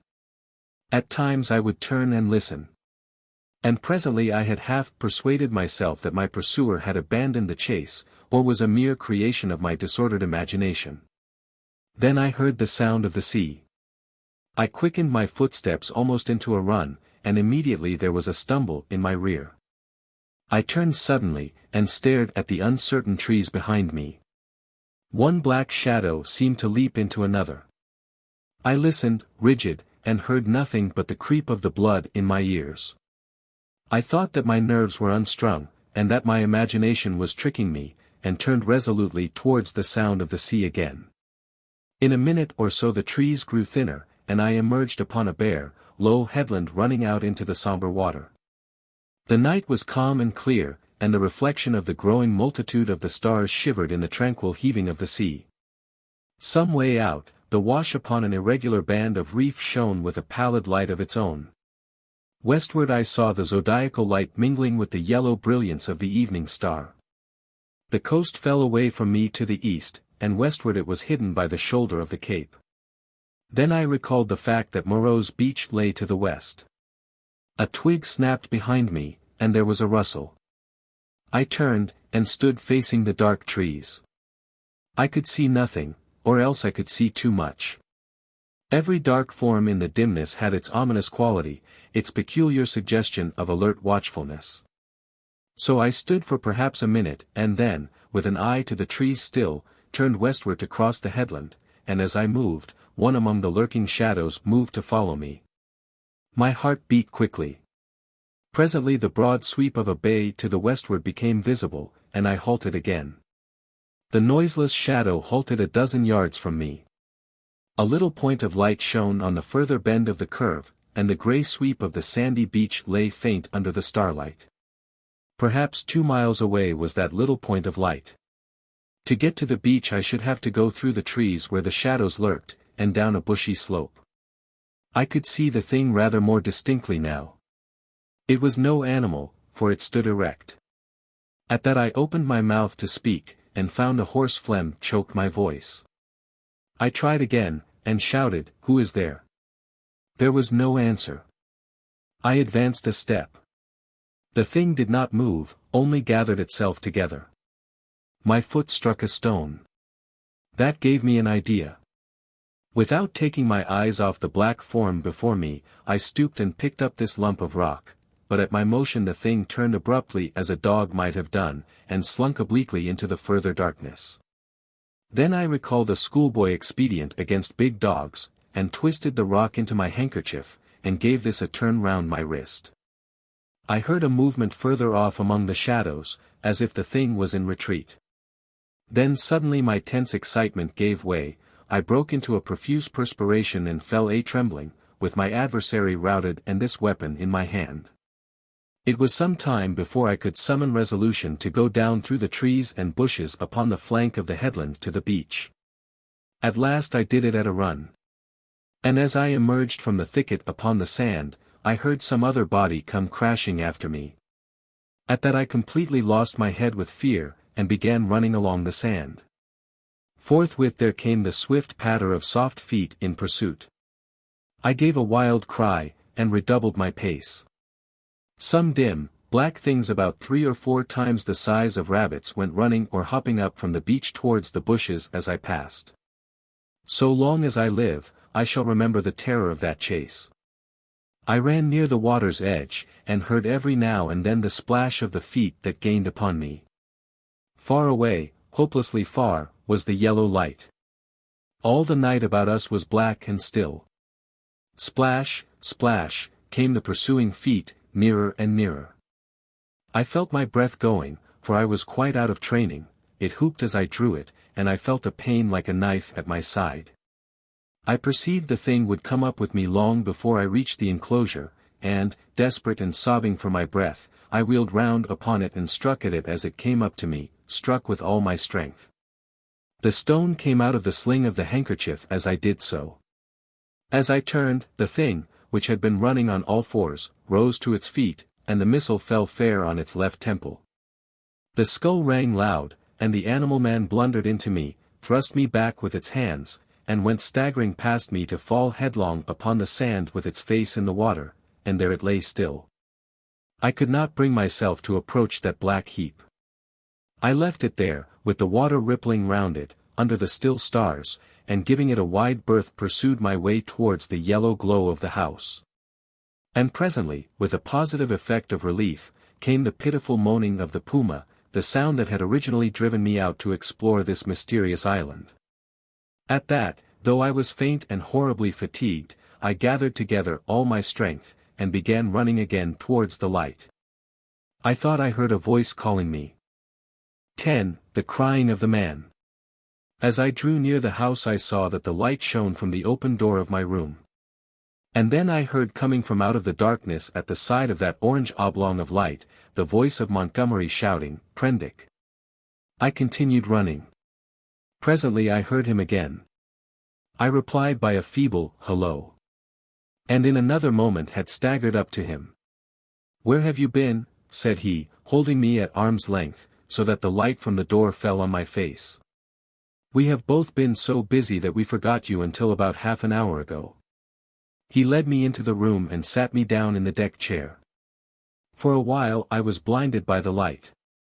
"We did not think you would start to explore this island of ours without telling us," he said, and then, "I was afraid, but, what, hello." My last remaining strength slipped from me, and my head fell forward on my chest. I think he found a certain satisfaction in giving me brandy. "For God's sake," said I, "fasten that door. You've been meeting some of our curiosities, eh?" said he. He locked the door and turned to me again. He asked me no questions, but gave me some more brandy and water and pressed me to eat. I was in a state of collapse. He said something vague about his forgetting to warn me, and asked me briefly when I left the house and what I had seen. I answered him as briefly, in fragmentary sentences. "Tell me what it all means," said I, in a state bordering on hysterics. "It's nothing so very dreadful," said he. "But I think you have had about enough for one day." The puma suddenly gave a sharp yell of pain. At that he swore under his breath. "I'm damned," said he, "if this place is not as bad as Gower Street, with its cats." "Montgomery," said I, "what was that thing that came after me? Was it a beast or was it a man?" "If you don't sleep tonight," he said, "you'll be off your head tomorrow." I stood up in front of him. "What was that thing that came after me?" I asked. He looked me squarely in the eyes, and twisted his mouth askew.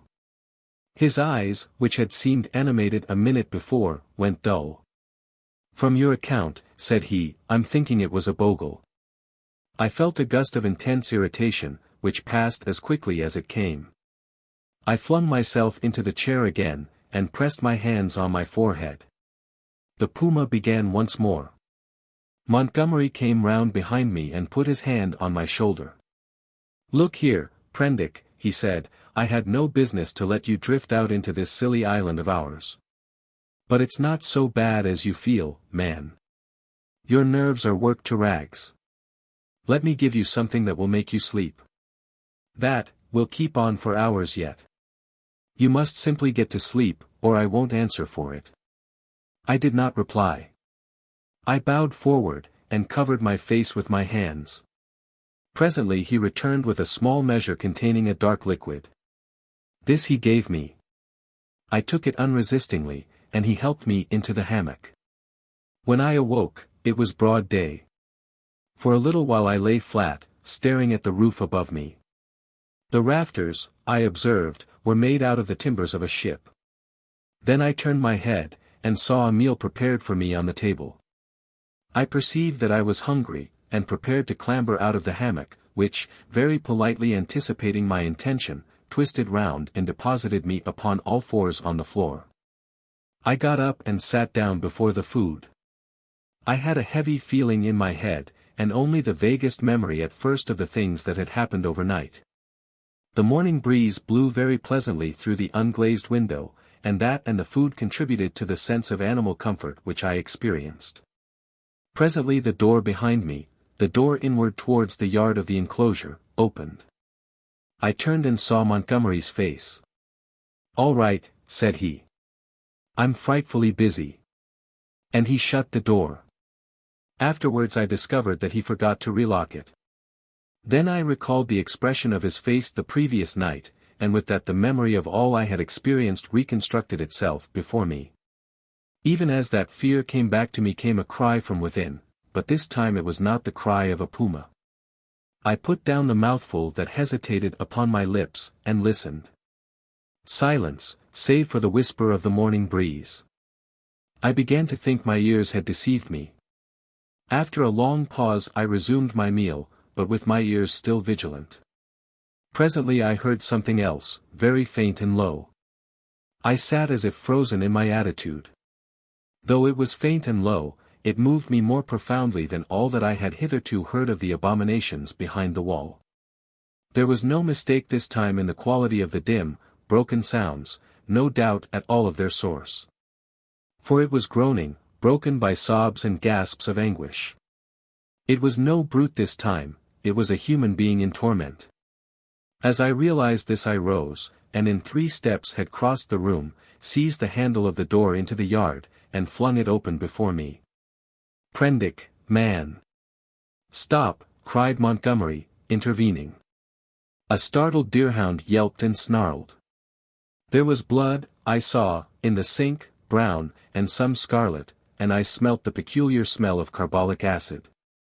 Then through an open doorway beyond, in the dim light of the shadow, I saw something bound painfully upon a framework, scarred, red, and bandaged, and then blotting this out appeared the face of old Moreau, white and terrible. In a moment he had gripped me by the shoulder with a hand that was smeared red, had twisted me off my feet, and flung me headlong back into my own room. He lifted me as though I was a little child. I fell at full length upon the floor, and the door slammed and shut out the passionate intensity of his face. Then I heard the key turn in the lock, and Montgomery's voice in expostulation. "Ruin the work of a lifetime," I heard Moreau say. "He does not understand," said Montgomery. And other things that were inaudible. "I can't spare the time yet," said Moreau. The rest I did not hear. I picked myself up and stood trembling, my mind a chaos of the most horrible misgivings. Could it be possible, I thought, that such a thing as the vivisection of men was carried on here? The question shot like lightning across a tumultuous sky. And suddenly the clouded horror of my mind condensed into a vivid realization of my own danger. 11. The hunting of the man. It came before my mind with an unreasonable hope of escape that the outer door of my room was still open to me. I was convinced now, absolutely assured, that Moreau had been vivisecting a human being. All the time since I had heard his name, I had been trying to link in my mind in some way the grotesque animalism of the islanders with his abominations, and now I thought I saw it all. The memory of his work on the transfusion of blood recurred to me. These creatures I had seen were the victims of some hideous experiment. These sickening scoundrels had merely intended to keep me back, to fool me with their display of confidence, and presently to fall upon me with a fate more horrible than death, with torture. And after torture the most hideous degradation it is possible to conceive, to send me off a lost soul, a beast, to the rest of their comus route. I looked round for some weapon. Nothing. Then with an inspiration I turned over the deck chair, put my foot on the side of it, and tore away the side rail. It happened that a nail came away with the wood, and projecting, gave a touch of danger to an otherwise petty weapon. I heard a step outside, and incontinently flung open the door and found Montgomery within a yard of it. He meant to lock the outer door. I raised this nailed stick of mine and cut at his face, but he sprang back. I hesitated a moment, then turned and fled, round the corner of the house. "Prendick, man!" I heard his astonished cry, "Don't be a silly ass, man."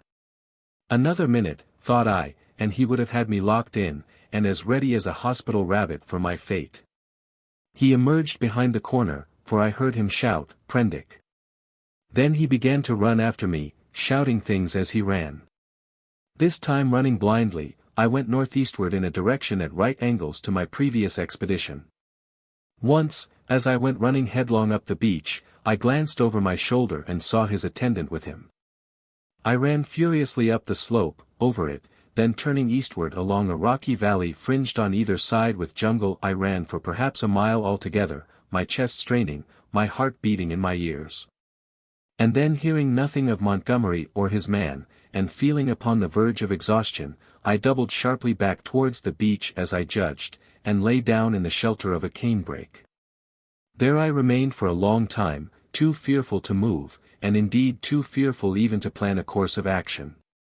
The wild scene about me lay sleeping silently under the sun, and the only sound near me was the thin hum of some small gnats that had discovered me. Presently I became aware of a drowsy breathing sound, the soughing of the sea upon the beach. After about an hour I heard Montgomery shouting my name, far away to the north. That set me thinking of my plan of action. As I interpreted it then, this island was inhabited only by these two vivisectors and their animalized victims. Some of these no doubt they could press into their service against me if need arose. I knew both Moreau and Montgomery carried revolvers, and, save for a feeble bar of deal spiked with a small nail, the merest mockery of a mace, I was unarmed. So I lay still there, until I began to think of food and drink, and at that thought the real hopelessness of my position came home to me. I knew no way of getting anything to eat. I was too ignorant of botany to discover any resort of root or fruit that might lie about me. I had no means of trapping the few rabbits upon the island. It grew blanker the more I turned the prospect over. At last, in the desperation of my position, my mind turned to the animal men I had encountered. I tried to find some hope in what I remembered of them. In turn I recalled each one I had seen, and tried to draw some augury of assistance from my memory. Then suddenly I heard a staghound bay, and at that realized a new danger. I took little time to think, or they would have caught me then, but snatching up my nailed stick, rushed headlong from my hiding place towards the sound of the sea. I remember a growth of thorny plants, with spines that stabbed like pen knives. I emerged bleeding and with torn clothes upon the lip of a long creek opening northward.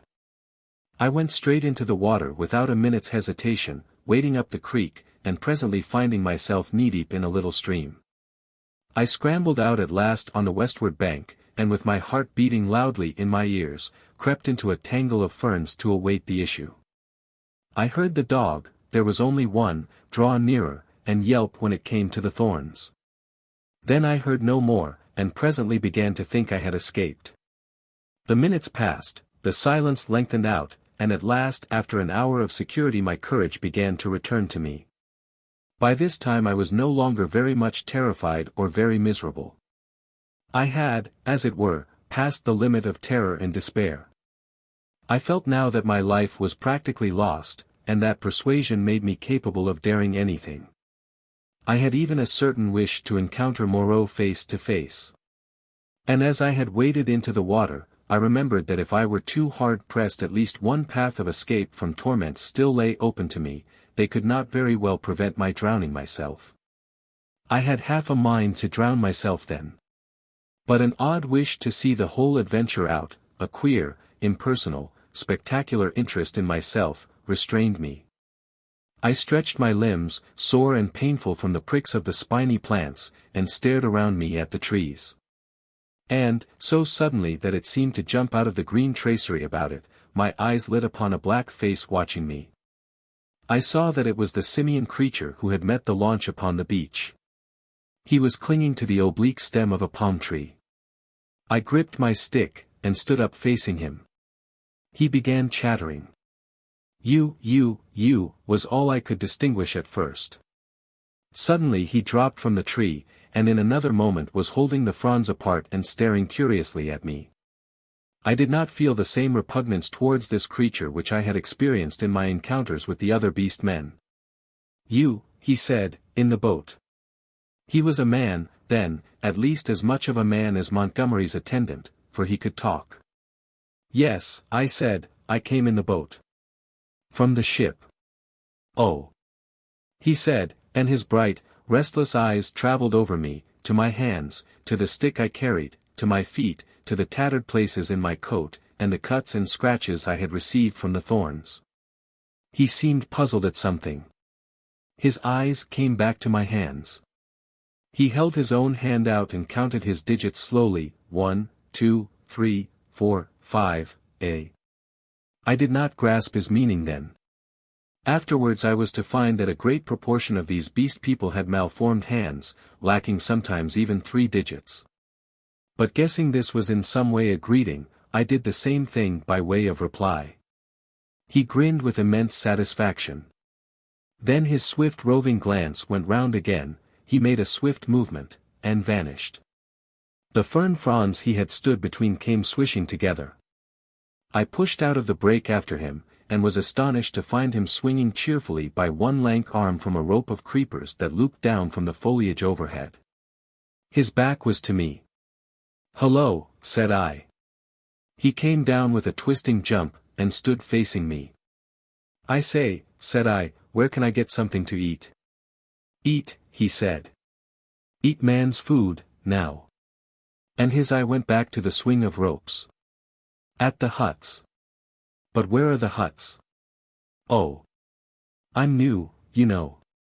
At that he swung round, and set off at a quick walk. All his motions were curiously rapid. "Come along," said he. I went with him to see the adventure out. I guessed the huts were some rough shelter where he and some more of these beast people lived. I might perhaps find them friendly, find some handle in their minds to take hold of. I did not know how far they had forgotten their human heritage. My ape-like companion trotted along by my side, with his hands hanging down and his jaw thrust forward. I wondered what memory he might have in him. "How long have you been on this island?" said I. "How long?" he asked. And after having the question repeated, he held up 3 fingers. The creature was little better than an idiot. I tried to make out what he meant by that, and it seems I bored him. After another question or 2 he suddenly left my side and went leaping at some fruit that hung from a tree. He pulled down a handful of prickly husks and went on eating the contents. I noted this with satisfaction, for here at least was a hint for feeding. I tried him with some other questions, but his chattering, prompt responses were as often as not quite at cross purposes with my question. Some few were appropriate, others quite parrot-like. I was so intent upon these peculiarities that I scarcely noticed the path we followed. Presently we came to trees, all charred and brown, and so to a bare place covered with a yellow-white incrustation, across which a drifting smoke, pungent in whiffs to nose and eyes, went drifting. On our right, over a shoulder of bare rock, I saw the level blue of the sea. The path coiled down abruptly into a narrow ravine between 2 tumbled and knotty masses of blackish scoriae. Into this we plunged. It was extremely dark, this passage, after the blinding sunlight reflected from the sulphurous ground. Its walls grew steep, and approached each other. Blotches of green and crimson drifted across my eyes. My conductor stopped suddenly. "Home," said he, and I stood in a floor of a chasm that was at first absolutely dark to me. I heard some strange noises, and thrust the knuckles of my left hand into my eyes. I became aware of a disagreeable odor, like that of a monkey's cage ill-cleaned. Beyond, the rock opened again upon a gradual slope of sunlit greenery, and on either hand the light smote down through narrow ways into the central gloom. 12. The Sayers of the Law. Then something cold touched my hand. I started violently, and saw close to me a dim pinkish thing, looking more like a flayed child than anything else in the world. The creature had exactly the mild but repulsive features of a sloth, the same low forehead and slow gestures. As the first shock of the change of light passed, I saw about me more distinctly. The little sloth-like creature was standing and staring at me. My conductor had vanished. The place was a narrow passage between high walls of lava, a crack in the knotted rock, and on either side interwoven heaps of sea mat, palm fans, and reeds leaning against the rock formed rough and impenetrably dark dens. The winding way up the ravine between these was scarcely 3 yards wide, and was disfigured by lumps of decaying fruit pulp and other refuse, which accounted for the disagreeable stench of the place. The little pink sloth creature was still blinking at me when my ape-man reappeared at the aperture of the nearest of these dens, and beckoned me in. As he did so, a slouching monster wriggled out of one of the places, further up this strange street, and stood up in featureless silhouette against the bright green beyond, staring at me. I hesitated, having half a mind to bolt the way I had come. And then, determined to go through with the adventure, I gripped my nailed stick about the middle and crawled into the little evil-smelling lean-to after my conductor. It was a semicircular space, shaped like the half of a beehive. And against the rocky wall that formed the inner side of it was a pile of variegated fruits, coconuts among others. Some rough vessels of lava and wood stood about the floor, and one on a rough stool. There was no fire.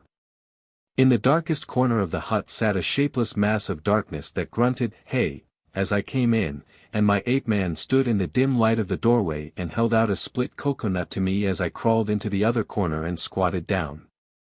I took it, and began gnawing it, as serenely as possible, in spite of a certain trepidation and the nearly intolerable closeness of the den. The little pink sloth creature stood in the aperture of the hut, and something else with a drab face and bright eyes came staring over its shoulder. "Hey," came out of the lump of mystery opposite. "It is a man.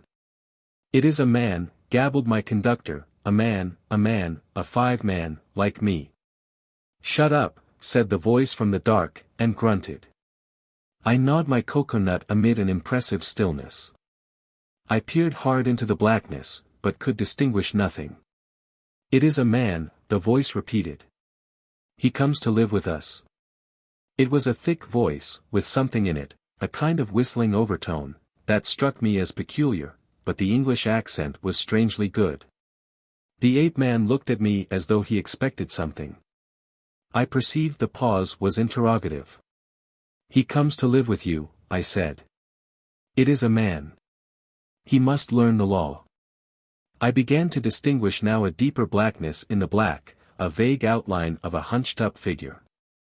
Then I noticed the opening of the place was darkened by two more black heads. My hand tightened on my stick. The thing in the dark repeated in a louder tone, "Say the words." I had missed its last remark. "Not to go on all fours, that is the law," it repeated in a kind of sing-song. I was puzzled. "Say the words," said the ape-man, repeating, and the figures in the doorway echoed this, with a threat in the tone of their voices. I realized that I had to repeat this idiotic formula, and then began the insanest ceremony. The voice in the dark began intoning a mad litany, line by line, and I and the rest to repeat it. As they did so, they swayed from side to side in the oddest way, and beat their hands upon their knees, and I followed their example. I could have imagined I was already dead and in another world. That dark hut, these grotesque dim figures, just flecked here and there by a glimmer of light, and all of them swaying in unison and chanting. "Not to go on all fours, that is the law. Are we not men? Not to suck up drink, that is the law. Are we not men? Not to eat fish or flesh, that is the law. Are we not men? Not to claw the bark of trees, that is the law. Are we not men? Not to chase other men, that is the law. Are we not men?" And so from the prohibition of these acts of folly, on to the prohibition of what I thought then were the maddest, most impossible, and most indecent things one could well imagine. A kind of rhythmic fervor fell on all of us. We gabbled and swayed faster and faster, repeating this amazing law. Superficially the contagion of these brutes was upon me, but deep down within me the laughter and disgust struggled together. We ran through a long list of prohibitions, and then the chant swung round to a new formula. His is the house of pain. His is the hand that makes. His is the hand that wounds. His is the hand that heals. And so on for another long series, mostly quite incomprehensible gibberish to me about him, whoever he might be. I could have fancied it was a dream, but never before have I heard chanting in a dream. His is the lightning flash, we sang. His is the deep, salt sea. A horrible fancy came into my head that Moreau, after animalizing these men, had infected their dwarfed brains with a kind of deification of himself. However, I was too keenly aware of white teeth and strong claws about me to stop my chanting on that account. His are the stars in the sky. At last that song ended. I saw the ape-man's face shining with perspiration. And my eyes being now accustomed to the darkness, I saw more distinctly the figure in the corner from which the voice came. It was the size of a man, but it seemed covered with a dull grey hair almost like a sky terrier. What was it? What were they all? Imagine yourself surrounded by all the most horrible cripples and maniacs it is possible to conceive, and you may understand a little of my feelings with these grotesque caricatures of humanity about me. He is a five-man, like me, said the ape-man. I held out my hands. The grey creature in the corner leant forward. Not to run on all fours, that is the law. Are we not men, he said. He put out a strangely distorted talon and gripped my fingers. The thing was almost like the hoof of a deer produced into claws. I could have yelled with surprise and pain. His face came forward and peered at my nails, came forward into the light of the opening of the hut, and I saw with a quivering disgust that it was like the face of neither man nor beast, but a mere shock of grey hair, with 3 shadowy overarchings to mark the eyes and mouth. He has little nails, said this grisly creature in his hairy beard. It is well. He threw my hand down, and instinctively I gripped my stick. Eat roots and herbs, it is his will, said the ape-man. I am the sayer of the law, said the grey figure. Here come all that be new to learn the law. I sit in the darkness and say the law. It is even so, said one of the beasts in the doorway. Evil are the punishments of those who break the law. None escape. None escape, said the beast folk, glancing furtively at one another. None, said the ape-man, none escape. See. I did a little thing, a wrong thing, once. I jabbered, stopped talking. None could understand. I am burnt, branded in the hand. He is great. He is good. None escape, said the grey creature in the corner. None escape, said the beast people, looking askance at one another. For every one the want that is bad, said the grey sayer of the law. What you will want we do not know, we shall know. Some want to follow things that move, to watch and slink and wait and spring. To kill and bite deep and rich, sucking the blood. It is bad. Not to chase other men, that is the law. Are we not men? Not to eat flesh or fish, that is the law. Are we not men? None escape, said a dappled brute standing in the doorway. For every one the want is bad, said the grey sayer of the law. Some want to go tearing with teeth and hands into the roots of things, snuffing into the earth. It is bad. None escape, said the men in the door. Some go clawing trees. Some go scratching at the graves of the dead, some go fighting with foreheads or feet or claws, some bite suddenly, none giving occasion, some love uncleanness. None escape, said the ape-man, scratching his calf. None escape, said the little pink sloth creature. Punishment is sharp and sure. Therefore learn the law. Say the words. And incontinently he began again the strange litany of the law, and again I and all these creatures began singing and swaying. My head reeled with this jabbering and the close stench of the place. But I kept on, trusting to find presently some chance of a new development. Not to go on all fours, that is the law. Are we not men? We were making such a noise that I noticed nothing of a tumult outside, until some one, who I think was one of the 2 swine men I had seen, thrust his head over the little pink sloth creature and shouted something excitedly. Something that I did not catch. Incontinently those at the opening of the hut vanished, my ape-man rushed out, the thing that had sat in the dark followed him, I only observed that it was big and clumsy, and covered with silvery hair, and I was left alone. Then before I reached the aperture I heard the yelp of a staghound. In another moment I was standing outside the hovel, my chair rail in my hand, every muscle of me quivering. Before me were the clumsy backs of perhaps a score of these beast people, their misshapen heads half hidden by their shoulder blades. They were gesticulating excitedly. Other half-animal faces glared interrogation out of the hovels. Looking in the direction in which they faced, I saw coming through the haze under the trees beyond the end of the passage of dens the dark figure and awful white face of Moreau. He was holding the leaping staghound back, and close behind him came Montgomery, revolver in hand. For a moment I stood horror-struck. I turned and saw the passage behind me blocked by another heavy brute, with a huge grey face and twinkling little eyes, advancing towards me. I looked round and saw to the right of me and a half-dozen yards in front of me a narrow gap in the wall of rock through which a ray of light slanted into the shadows. "Stop!" cried Moreau as I strode towards this, and then, "Hold him."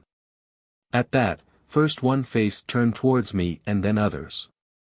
Their bestial minds were happily slow. I dashed my shoulder into a clumsy monster who was turning to see what Moreau meant, and flung him forward into another. I felt his hands fly round, clutching at me and missing me. The little pink sloth creature dashed at me, and I gashed down its ugly face with the nail in my stick, and in another minute was scrambling up a steep side pathway, a kind of sloping chimney, out of the ravine. I heard a howl behind me, and cries of "Catch him! Hold him!" and the grey-faced creature appeared behind me and jammed his huge bulk into the cleft. "Go on! Go on!" they howled. I clambered up the narrow cleft in the rock and came out upon the sulphur on the westward side of the village of the beast men. That gap was altogether fortunate for me, for the narrow chimney, slanting obliquely upward, must have impeded the nearer pursuers. I ran over the white space and down a steep slope, through a scattered growth of trees, and came to a low-lying stretch of tall reeds, through which I pushed into a dark, thick undergrowth that was black and succulent underfoot. As I plunged into the reeds, my foremost pursuers emerged from the gap. I broke my way through this undergrowth for some minutes. The air behind me and about me was soon full of threatening cries. I heard the tumult of my pursuers in the gap up the slope, then the crashing of the reeds, and every now and then the crackling crash of a branch. Some of the creatures roared like excited beasts of prey. The staghound yelped to the left. I heard Moreau and Montgomery shouting in the same direction. I turned sharply to the right. It seemed to me even then that I heard Montgomery shouting for me to run for my life. Presently the ground gave rich and oozy under my feet. But I was desperate and went headlong into it, struggled through knee-deep, and so came to a winding path among tall canes. The noise of my pursuers passed away to my left. In one place 3 strange, pink, hopping animals, about the size of cats, bolted before my footsteps. This pathway ran uphill, across another open space covered with white incrustation, and plunged into a canebrake again.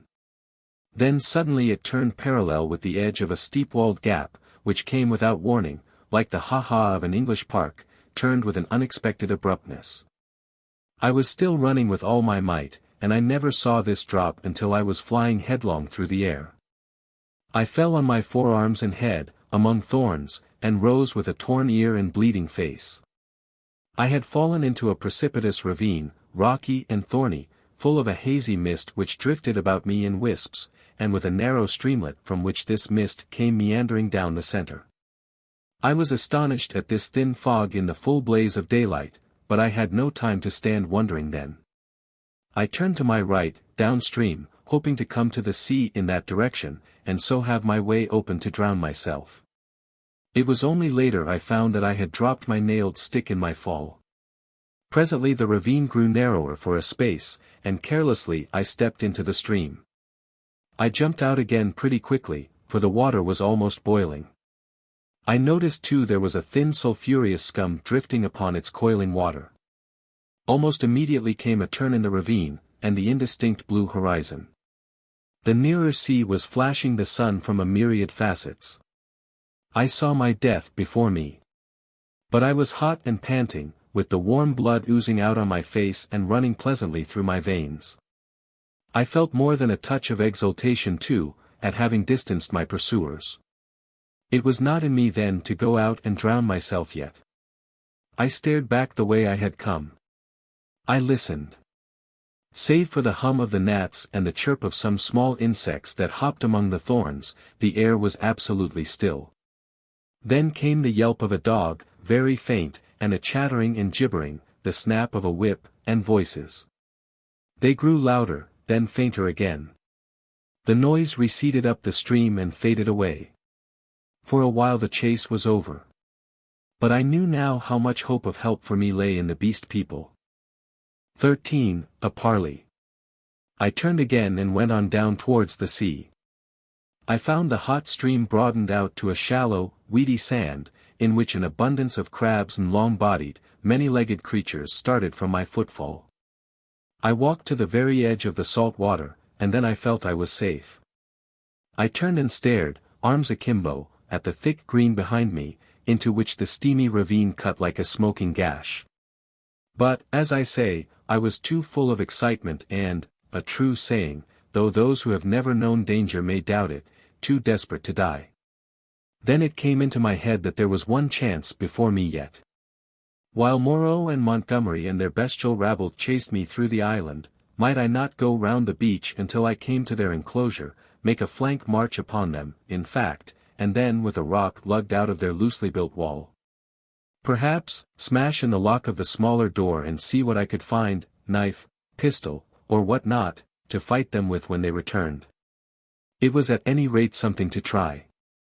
So I turned to the westward and walked along by the water's edge. The setting sun flashed his blinding heat into my eyes. The slight Pacific tide was running in with a gentle ripple. Presently the shore fell away southward, and the sun came round upon my right hand. Then suddenly, far in front of me, I saw first one and then several figures emerging from the bushes, Moreau, with his grey staghound, then Montgomery, and two others. At that I stopped. They saw me, and began gesticulating and advancing. I stood watching them approach. The two beast men came running forward to cut me off from the undergrowth, inland. Montgomery came, running also, but straight towards me. Moreau followed slower with the dog. At last I roused myself from my inaction, and turning seaward walked straight into the water. The water was very shallow at first.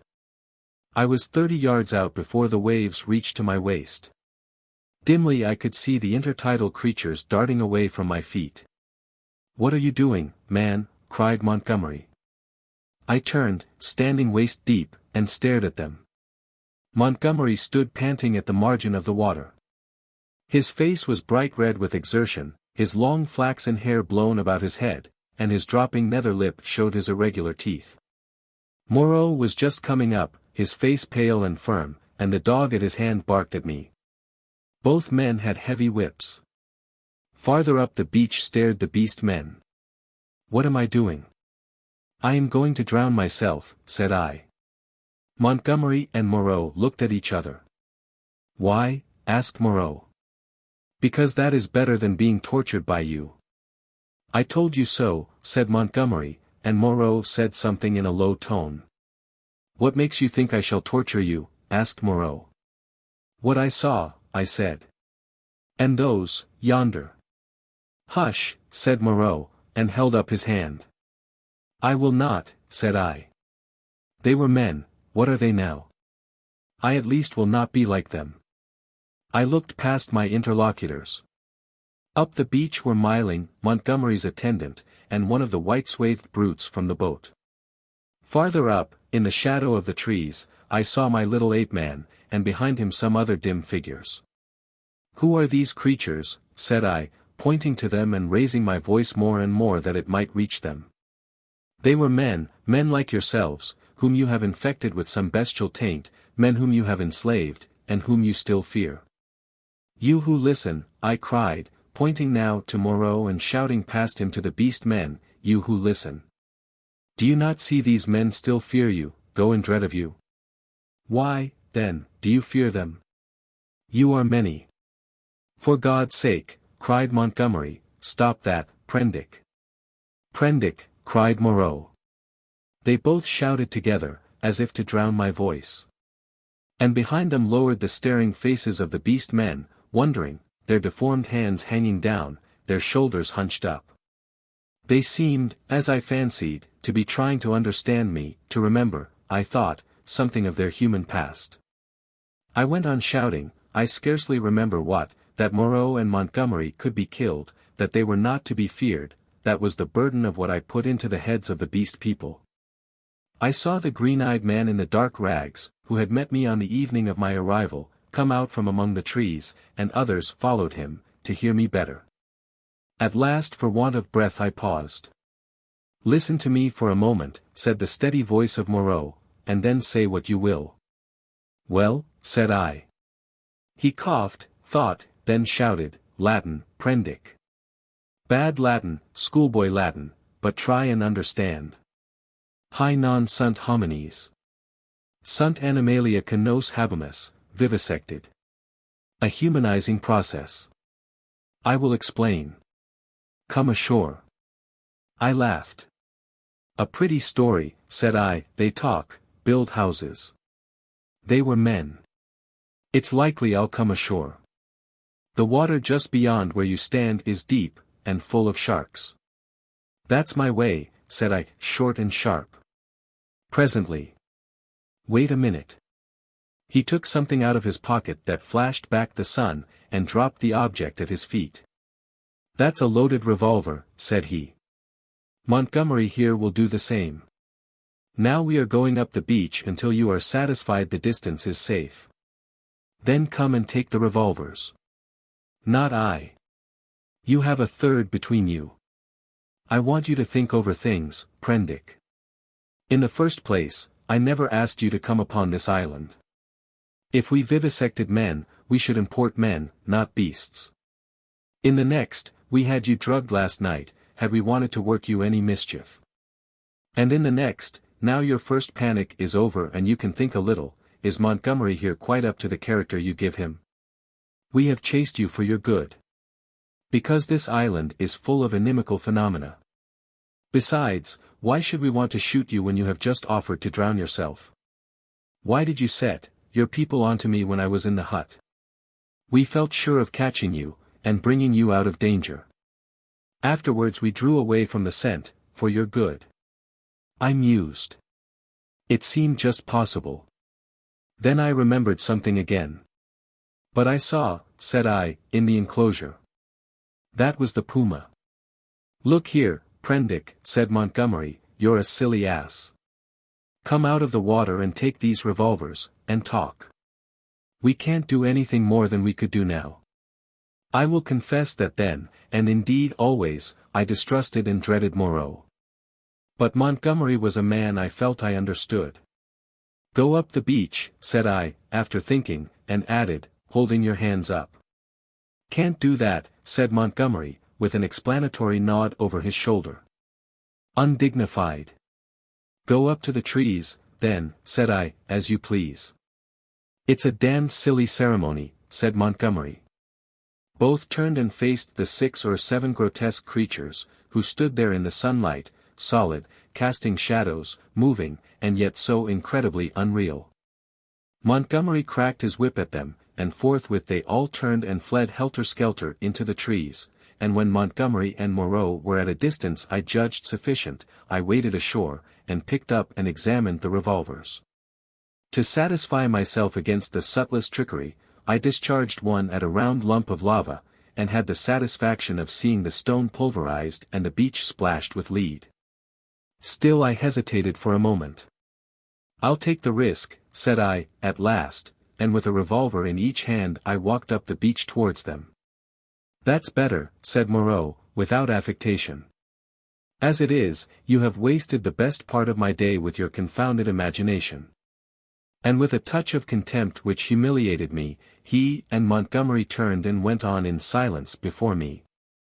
The knot of beast men, still wondering, stood back among the trees. I passed them as serenely as possible. One started to follow me, but retreated again when Montgomery cracked his whip. The rest stood silent, watching. They may once have been animals, but I never before saw an animal trying to think. 14. Dr. Moreau explains. And now, Prendick, I will explain, said Dr. Moreau, so soon as we had eaten and drunk. I must confess that you are the most dictatorial guest I ever entertained. I warn you that this is the last I shall do to oblige you. The next thing you threaten to commit suicide about, I shan't do, even at some personal inconvenience. He sat in my deck chair, a cigar half consumed in his white, dexterous-looking fingers. The light of the swinging lamp fell on his white hair, he stared through the little window out at the starlight. I sat as far away from him as possible, the table between us and the revolvers to hand. Montgomery was not present. I did not care to be with the two of them in such a little room. You admit that the vivisected human being, as you called it, is, after all, only the puma, said Moreau. He had made me visit that horror in the inner room, to assure myself of its inhumanity. It is the puma, I said, still alive, but so cut and mutilated as I pray I may never see living flesh again. Of all vile. Never mind that, said Moreau, at least, spare me those youthful horrors. Montgomery used to be just the same. You admit that it is the puma. Now be quiet, while I reel off my physiological lecture to you. And forthwith, beginning in the tone of a man supremely bored, but presently warming a little, he explained his work to me. He was very simple and convincing. Now and then there was a touch of sarcasm in his voice. Presently I found myself hot with shame at our mutual positions. The creatures I had seen were not men, had never been men. They were animals, humanized animals, triumphs of vivisection. You forget all that a skilled vivisector can do with living things, said Moreau. For my own part, I'm puzzled why the things I have done here have not been done before. Small efforts, of course, have been made, amputation, tongue-cutting, excisions. Of course you know a squint may be induced or cured by surgery.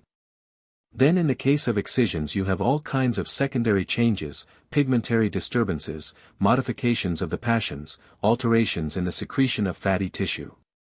I have no doubt you have heard of these things. Of course, said I. But these foul creatures of yours. All in good time, said he, waving his hand at me, I am only beginning. Those are trivial cases of alteration. Surgery can do better things than that. There is building up as well as breaking down and changing. You have heard, perhaps, of a common surgical operation resorted to in cases where the nose has been destroyed, a flap of skin is cut from the forehead, turned down on the nose, and heals in the new position. This is a kind of grafting in a new position of part of an animal upon itself. Grafting of freshly obtained material from another animal is also possible, the case of teeth, for example. The grafting of skin and bone is done to facilitate healing. The surgeon places in the middle of the wound pieces of skin snipped from another animal, or fragments of bone from a victim freshly killed. Hunter's cockspur, possibly you have heard of that, flourished on the bull's neck. And the rhinoceros rats of the Algerian zouaves are also to be thought of, monsters manufactured by transferring a slip from the tail of an ordinary rat to its snout, and allowing it to heal in that position. Monsters manufactured, said I. Then you mean to tell me? Yes. These creatures you have seen are animals carven and wrought into new shapes. To the study of the plasticity of living forms, my life has been devoted. I have studied for years, gaining in knowledge as I go. I see you look horrified, and yet I am telling you nothing new. It all lay in the surface of practical anatomy years ago, but no one had the temerity to touch it. It is not simply the outward form of an animal which I can change. The physiology, the chemical rhythm of the creature, may also be made to undergo an enduring modification, of which vaccination and other methods of inoculation with living or dead matter are examples that will, no doubt, be familiar to you. A similar operation is the transfusion of blood, with which subject, indeed, I began. These are all familiar cases. Less so, and probably far more extensive, were the operations of those medieval practitioners who made dwarfs and beggar cripples, show monsters. some vestiges of whose art still remain in the preliminary manipulation of the young mountebank or contortionist. Victor Hugo gives an account of them in L'Homme Carré. But perhaps my meaning grows plain now. You begin to see that it is a possible thing to transplant tissue from one part of an animal to another, or from one animal to another. To alter its chemical reactions and methods of growth, to modify the articulations of its limbs, and, indeed, to change it in its most intimate structure. And yet this extraordinary branch of knowledge has never been sought as an end, and systematically, by modern investigators until I took it up. Some such things have been hit upon in the last resort of surgery. Most of the kindred evidence that will recur to your mind has been demonstrated as it were by accident, by tyrants, by criminals, by the breeders of horses and dogs, by all kinds of untrained clumsy-handed men working for their own immediate ends. I was the first man to take up this question armed with antiseptic surgery, and with a really scientific knowledge of the laws of growth. Yet one would imagine it must have been practiced in secret before. Such creatures as the Siamese twins, and in the vaults of the Inquisition. No doubt their chief aim was artistic torture, but some at least of the inquisitors must have had a touch of scientific curiosity. But, said I, these things, these animals talk. He said that was so, and proceeded to point out that the possibility of vivisection does not stop at a mere physical metamorphosis. A pig may be educated. The mental structure is even less determinate than the bodily. In our growing science of hypnotism we find the promise of a possibility of superseding old inherent instincts by new suggestions, grafting upon or replacing the inherited fixed ideas. Very much indeed of what we call moral education, he said, is such an artificial modification and perversion of instinct. Pugnacity is trained into courageous self-sacrifice, and suppressed sexuality into religious emotion. And the great difference between man and monkey is in the larynx, he continued, in the incapacity to frame delicately different sound symbols by which thought could be sustained. In this I failed to agree with him, but with a certain incivility he declined to notice my objection.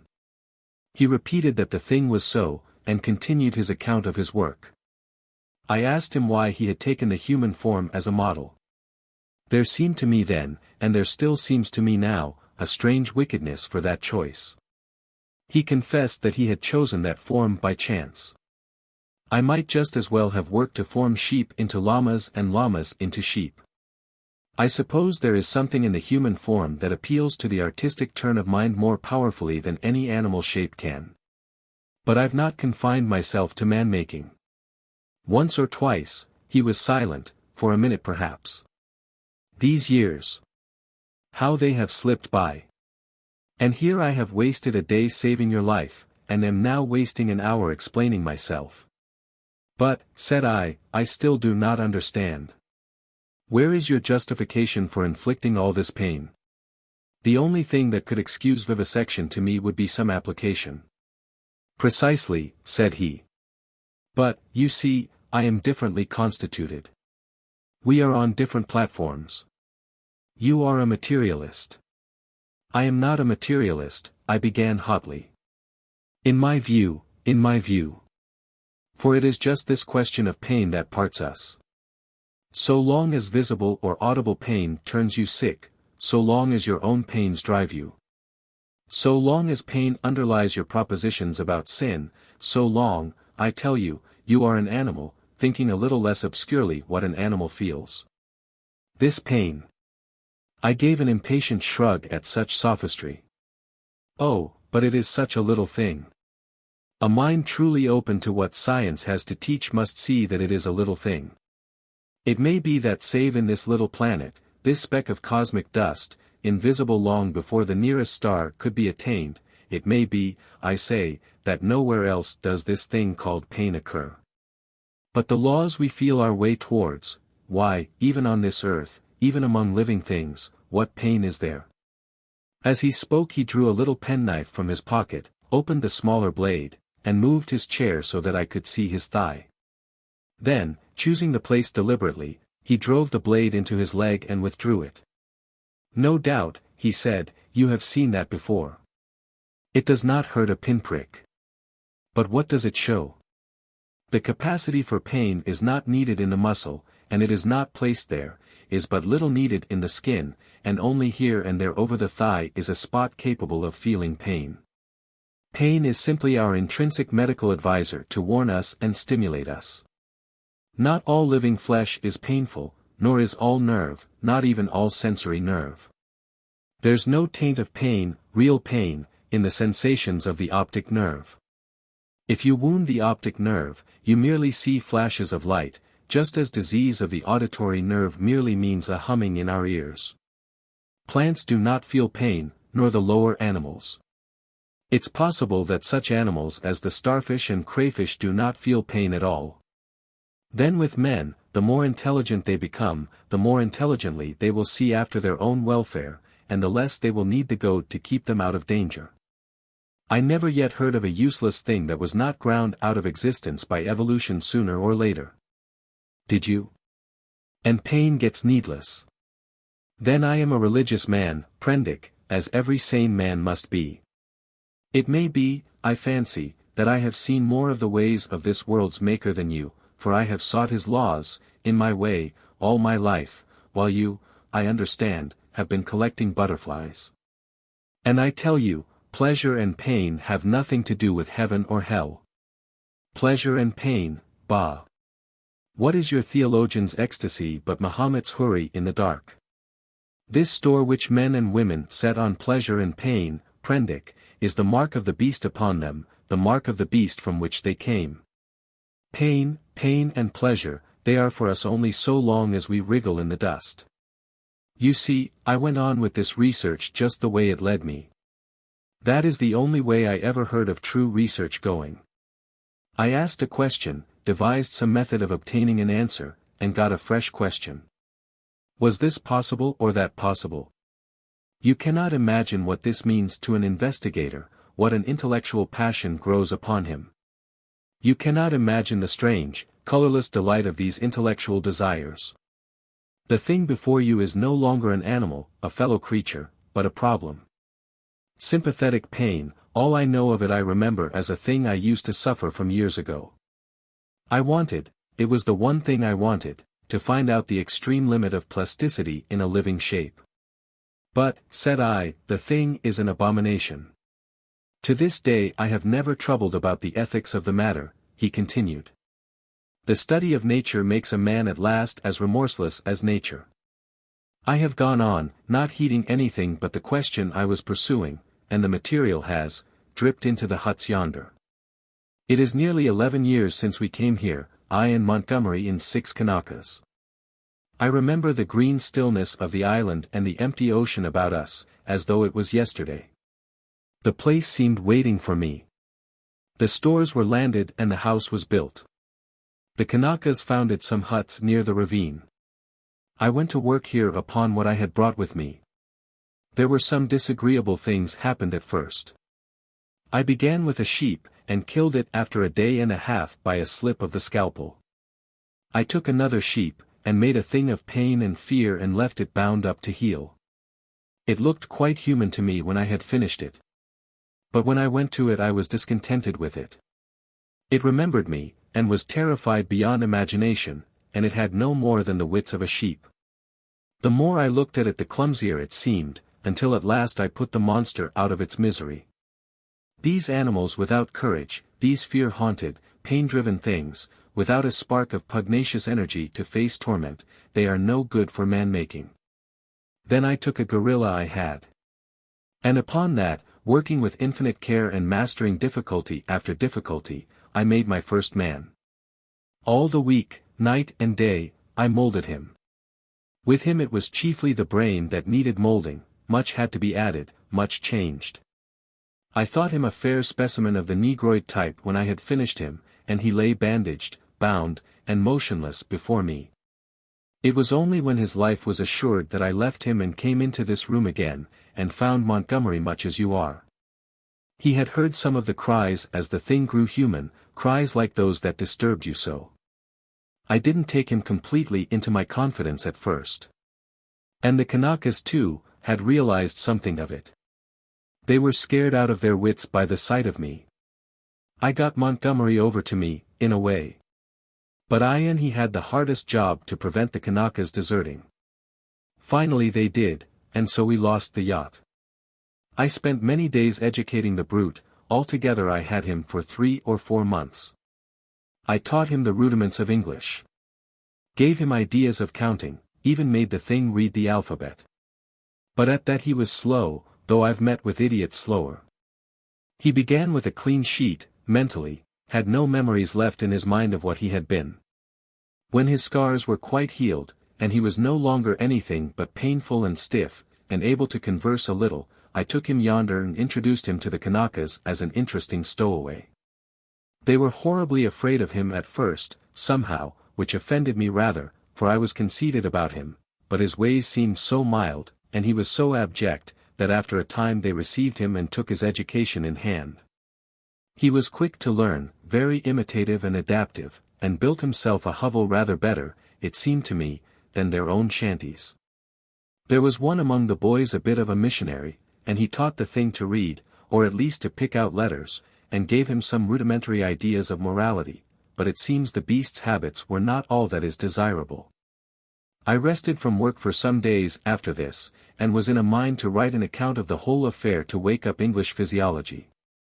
Then I came upon the creature squatting up in a tree and gibbering at 2 of the Kanakas who had been teasing him. I threatened him, told him the inhumanity of such a proceeding, aroused his sense of shame, and came home resolved to do better before I took my work back to England. I have been doing better. But somehow the things drift back again, the stubborn beast flesh grows day by day back again. But I mean to do better things still. I mean to conquer that. This puma. But that's the story. All the Kanaka boys are dead now. One fell overboard of the launch, and one died of a wounded heel that he poisoned in some way with plant juice. 3 went away in the yacht, and I suppose and hope were drowned. The other one was killed. Well, I have replaced them. Montgomery went on much as you are disposed to do at first, and then. What became of the other one, said I, sharply, the other Kanaka who was killed? The fact is, after I had made a number of human creatures I made a thing. He hesitated. Yes, said I. It was killed. I don't understand, said I, do you mean to say? It killed the Kanaka, yes. It killed several other things that it caught. We chased it for a couple of days. It only got loose by accident, I never meant it to get away. It wasn't finished. It was purely an experiment. It was a limbless thing, with a horrible face, that writhed along the ground in a serpentine fashion. It was immensely strong, and in infuriating pain. It lurked in the woods for some days, until we hunted it, and then it wriggled into the northern part of the island, and we divided the party to close in upon it. Montgomery insisted upon coming with me. The man had a rifle, and when his body was found, one of the barrels was curved into the shape of an S and very nearly bitten through. Montgomery shot the thing. After that I stuck to the ideal of humanity, except for little things. He became silent. I sat in silence watching his face. So for 20 years altogether, counting 9 years in England, I have been going on. And there is still something in everything I do that defeats me, makes me dissatisfied, challenges me to further effort. Sometimes I rise above my level, sometimes I fall below it, but always I fall short of the things I dream. The human shape I can get now, almost with ease, so that it is lithe and graceful, or thick and strong, but often there is trouble with the hands and the claws, painful things, that I dare not shape too freely. But it is in the subtle grafting and reshaping one must needs do to the brain that my trouble lies. The intelligence is often oddly low, with unaccountable blank ends, unexpected gaps. And least satisfactory of all is something that I cannot touch, somewhere, I cannot determine where, in the seat of the emotions. Cravings, instincts, desires that harm humanity, a strange hidden reservoir to burst forth suddenly and inundate the whole being of the creature with anger, hate, or fear. These creatures of mine seem strange and uncanny to you so soon as you began to observe them, but to me, just after I make them, they seem to be indisputably human beings. It's afterwards, as I observe them, that the persuasion fades. First one animal trait, then another, creeps to the surface and stares out at me. But I will conquer yet. Each time I dip a living creature into the bath of burning pain, I say, this time I will burn out all the animal. This time I will make a rational creature of my own. After all, what is 10 years? Men have been 100,000 in the making. He thought darkly. But I am drawing near the fastness. This puma of mine, after a silence, and they revert. As soon as my hand is taken from them, the beast begins to creep back, begins to assert itself again. Another long silence. Then you take the things you make into those dens, said I. They go. I turn them out when I begin to feel the beast in them, and presently they wander there. They all dread this house and me. There is a kind of travesty of humanity over there. Montgomery knows about it, for he interferes in their affairs. He has trained 1 or 2 of them to our service. He's ashamed of it, but I believe he half likes some of those beasts. It's his business, not mine. They only sicken me with a sense of failure. I take no interest in them. I fancy they follow in the lines the Kanaka missionary marked out, and have a kind of mockery of a rational life, poor beasts. There's something they call the law. Sing hymns about, all thine. They build themselves their dens, gather fruit, and pull herbs, marry even. But I can see through it all, see into their very souls, and see they're nothing but the souls of beasts, beasts that perish, anger and the lusts to live and gratify themselves. Yet they're odd, complex, like everything else alive. There is a kind of upward striving in them, part vanity, part waste sexual emotion, part waste curiosity. It only mocks me. I have some hope of this puma. I have worked hard at her head and brain. And now, said he, standing up after a long gap of silence, during which we had each pursued our own thoughts, what do you think? Are you in fear of me still? I looked at him, and saw but a white-faced, white-haired man, with calm eyes. Save for his serenity, the touch almost of beauty that resulted from his set tranquility and his magnificent build, he might have passed muster among 100 other comfortable old gentlemen. Then I shivered. By way of answer to his second question, I handed him a revolver with either hand. Keep them, he said, and snatched at a yawn. He stood up, stared at me for a moment, and smiled. You have had 2 eventful days, said he.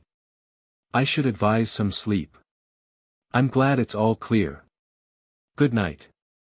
He thought me over for a moment, then went out by the inner door. I immediately turned the key in the outer one. I sat down again.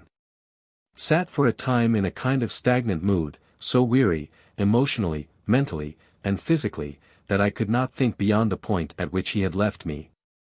The black window stared at me like an eye. At last with an effort I put out the light and got into the hammock. Very soon I was asleep. 15. Concerning the beast folk. I woke early. Moreau's explanation stood before my mind, clear and definite, from the moment of my awakening. I got out of the hammock and went to the door to assure myself that the key was turned. Then I tried the window bar, and found it firmly fixed. That these man-like creatures were in truth only bestial monsters, mere grotesque travesties of men, filled me with a vague uncertainty of their possibilities which was far worse than any definite fear. A tapping came at the door, and I heard the glutinous accents of Myling speaking. I pocketed one of the revolvers, keeping one hand upon it, and opened to him. Good morning, sir, he said, bringing in addition to the customary herb breakfast, an ill-cooked rabbit. Montgomery followed him. His roving eye caught the position of my arm and he smiled askew. The puma was resting to heal that day. But Moreau, who was singularly solitary in his habits, did not join us. I talked with Montgomery to clear my ideas of the way in which the beast folk lived. In particular, I was urgent to know how these inhuman monsters were kept from falling upon Moreau and Montgomery and from rending one another. He explained to me that the comparative safety of Moreau and himself was due to the limited mental scope of these monsters. In spite of their increased intelligence and the tendency of their animal instincts to reawaken, they had certain fixed ideas implanted by Moreau in their minds, which absolutely bounded their imaginations. They were really hypnotized. Had been told that certain things were impossible, and that certain things were not to be done, and these prohibitions were woven into the texture of their minds beyond any possibility of disobedience or dispute. Certain matters, however, in which old instinct was at war with Moreau's convenience, were in a less stable condition. A series of propositions called the law, I had already heard them recited, battled in their minds with the deep-seated, ever-rebellious cravings of their animal natures. This law they were ever repeating, I found, and ever breaking. Both Montgomery and Moreau displayed particular solicitude to keep them ignorant of the taste of blood. They feared the inevitable suggestions of that flavor. Montgomery told me that the law, especially among the feline beast people, became oddly weakened about nightfall, that then the animal was at its strongest. That a spirit of adventure sprang up in them at the dusk, when they would dare things they never seemed to dream about by day. To that I owed my stalking by the leopard man, on the night of my arrival. But during these earlier days of my stay they broke the law only furtively and after dark. In the daylight there was a general atmosphere of respect for its multifarious prohibitions. And here perhaps I may give a few general facts about the island and the beast people. The island, which was of irregular outline and lay low upon the wide sea, had a total area, I suppose, of 7 or 8 square miles. 2. It was volcanic in origin, and was now fringed on 3 sides by coral reefs. Some fumaroles to the northward, and a hot spring, were the only vestiges of the forces that had long since originated it. Now and then a faint quiver of earthquake would be sensible, and sometimes the ascent of the spire of smoke would be rendered tumultuous by gusts of steam, but that was all.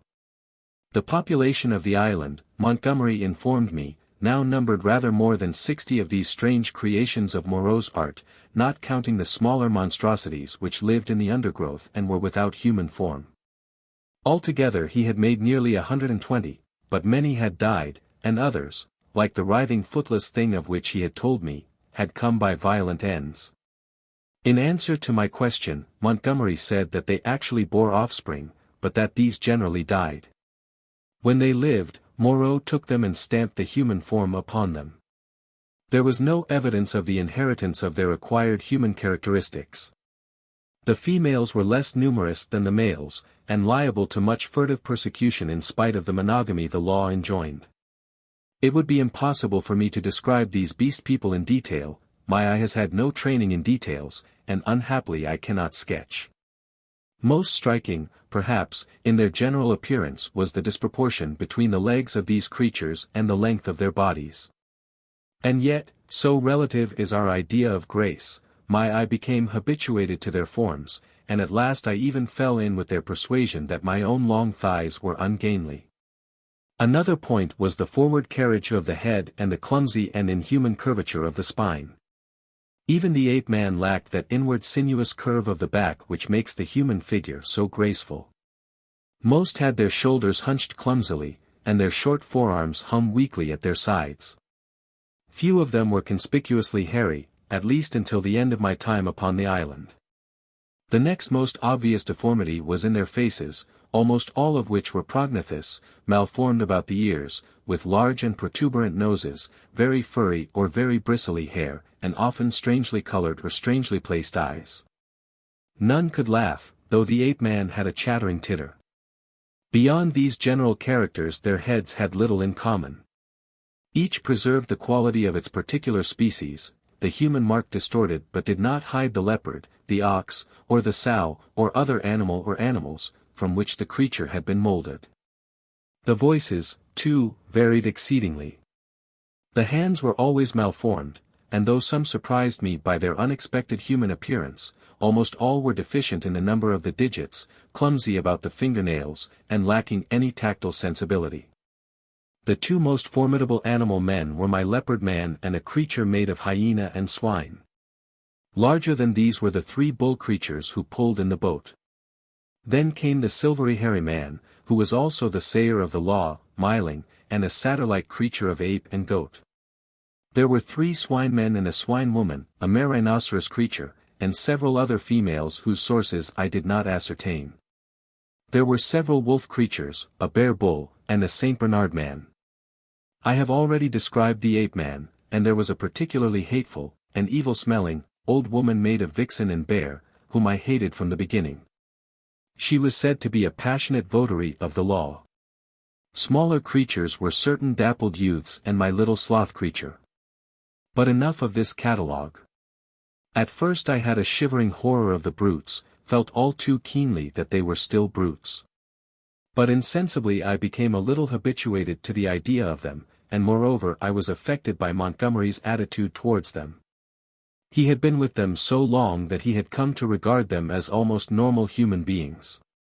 His London days seemed a glorious, impossible past to him. Only once in a year or so did he go to Arica to deal with Moreau's agent, a trader in animals there. He hardly met the finest type of mankind in that seafaring village of Spanish mongrels.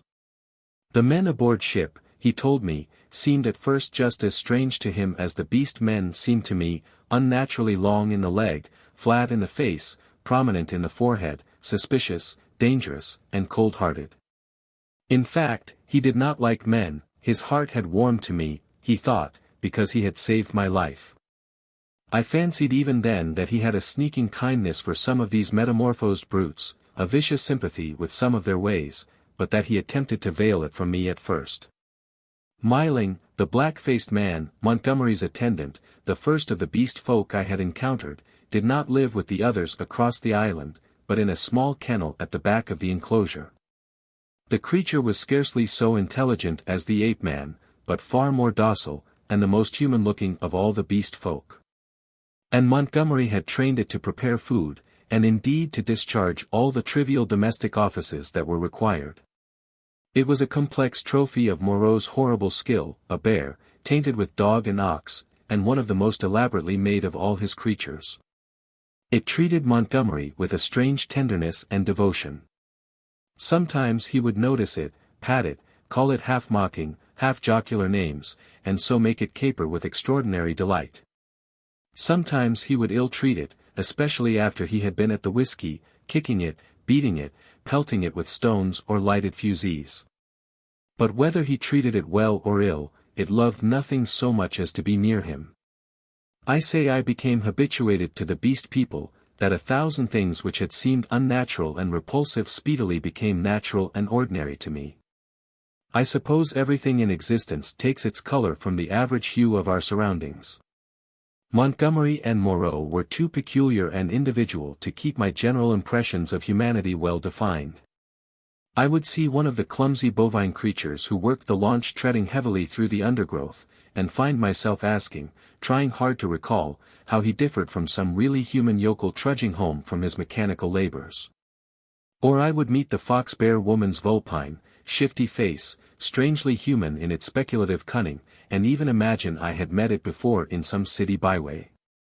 Yet every now and then the beast would flash out upon me beyond doubt or denial. An ugly-looking man, a hunchbacked human savage to all appearance, squatting in the aperture of one of the dens, would stretch his arms and yawn, showing with startling suddenness scissor-edged incisors and saber-like canines, keen and brilliant as knives. Or in some narrow pathway, glancing with a transitory daring into the eyes of some lithe, white-swathed female figure, I would suddenly see, with a spasmodic revulsion, that she had slit-like pupils. Or glancing down note the curving nail with which she held her shapeless wrap about her. It is a curious thing, by the by, for which I am quite unable to account, that these weird creatures, the females, I mean, had in the earlier days of my stay an instinctive sense of their own repulsive clumsiness, and displayed in consequence a more than human regard for the decency and decorum of extensive costume. 16. How the beast folk taste blood. My inexperience as a writer betrays me, and I wander from the thread of my story. After I had breakfasted with Montgomery, he took me across the island to see the fumarole and the source of the hot spring into whose scalding waters I had blundered on the previous day. Both of us carried whips and loaded revolvers. While going through a leafy jungle on our road thither, we heard a rabbit squealing. We stopped and listened, but we heard no more, and presently we went on our way, and the incident dropped out of our minds. Montgomery called my attention to certain little pink animals with long hind legs, that went leaping through the undergrowth. He told me they were creatures made of the offspring of the beast people, that Moreau had invented. He had fancied they might serve for meat, but a rabbit-like habit of devouring their young had defeated this intention.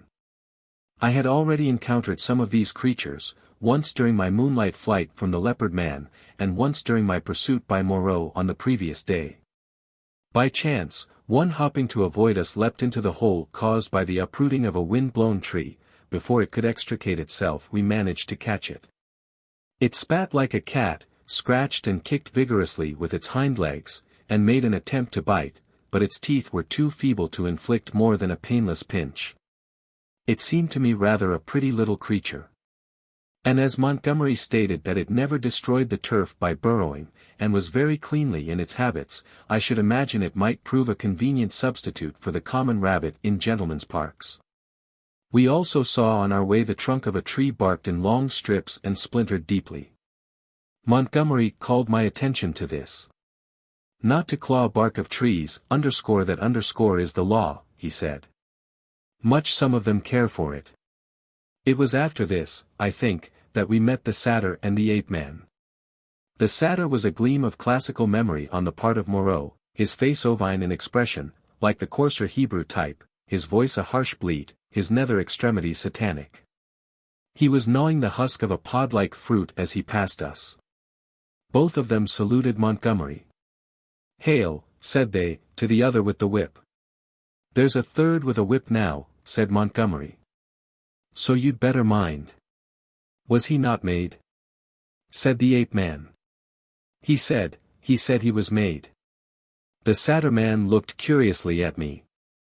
"The third with the whip, he that walks weeping into the sea, has a thin white face." "He has a thin long whip," said Montgomery. "Yesterday he bled and wept," said the satyr. "You never bleed nor weep." "The master does not bleed or weep." "Allendorfian beggar," said Montgomery, "you'll bleed and weep if you don't look out." "He has 5 fingers, he is a 5-man like me," said the ape-man. "Come along, Prendick," said Montgomery, taking my arm, and I went on with him. The satyr and the ape-man stood watching us and making other remarks to each other. "He says nothing," said the satyr. "Men have voices." "Yesterday he asked me of things to eat," said the ape-man. "He did not know." Then they spoke inaudible things, and I heard the satyr laughing. It was on our way back that we came upon the dead rabbit. The red body of the wretched little beast was rent to pieces, many of the ribs stripped white, and the backbone indisputably gnawed. At that Montgomery stopped. "Good God!" said he, stooping down, and picking up some of the crushed vertebrae to examine them more closely. "Good God," he repeated, "what can this mean?" "Some carnivore of yours has remembered its old habits," I said after a pause. "This backbone has been bitten through." He stood staring, with his face white and his lip pulled askew. "I don't like this," he said slowly. "I saw something of the same kind," said I, "the first day I came here." "The devil you did." "What was it?" "A rabbit with its head twisted off." "The day you came here?" "The day I came here. In the undergrowth at the back of the enclosure, when I went out in the evening. The head was completely wrung off." He gave a long, low whistle. "And what is more, I have an idea which of your brutes did the thing. It's only a suspicion, you know. Before I came on the rabbit I saw one of your monsters drinking in the stream." "Sucking his drink?" "Yes. Not to suck your drink. That is the law. Much the brutes care for the law, eh? When Moreau's not about. It was the brute who chased me." "Of course," said Montgomery, "it's just the way with carnivores. After a kill, they drink. It's the taste of blood, you know." "What was the brute like?" he continued. "Would you know him again?" He glanced about us, standing astride over the mess of dead rabbit, his eyes roving among the shadows and screens of greenery, the lurking places and ambuscades of the forest that bounded us in. "The taste of blood," he said again. He took out his revolver, examined the cartridges in it and replaced it. Then he began to pull at his dropping lip. "I think I should know the brute again," I said. I stunned him. "He ought to have a handsome bruise on the forehead of him." "But then we have to prove that he killed the rabbit," said Montgomery. "I wish I'd never brought the things here." I should have gone on, but he stayed there thinking over the mangled rabbit in a puzzle-headed way. As it was, I went to such a distance that the rabbit's remains were hidden. "Come on," I said. Presently he woke up and came towards me.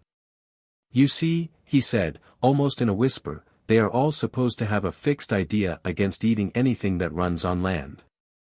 If some brute has by any accident tasted blood." We went on some way in silence. "I wonder what can have happened," he said to himself. Then, after a pause again, "I did a foolish thing the other day. That servant of mine, I showed him how to skin and cook a rabbit. It's odd, I saw him licking his hands, it never occurred to me. Then, we must put a stop to this. I must tell Moreau."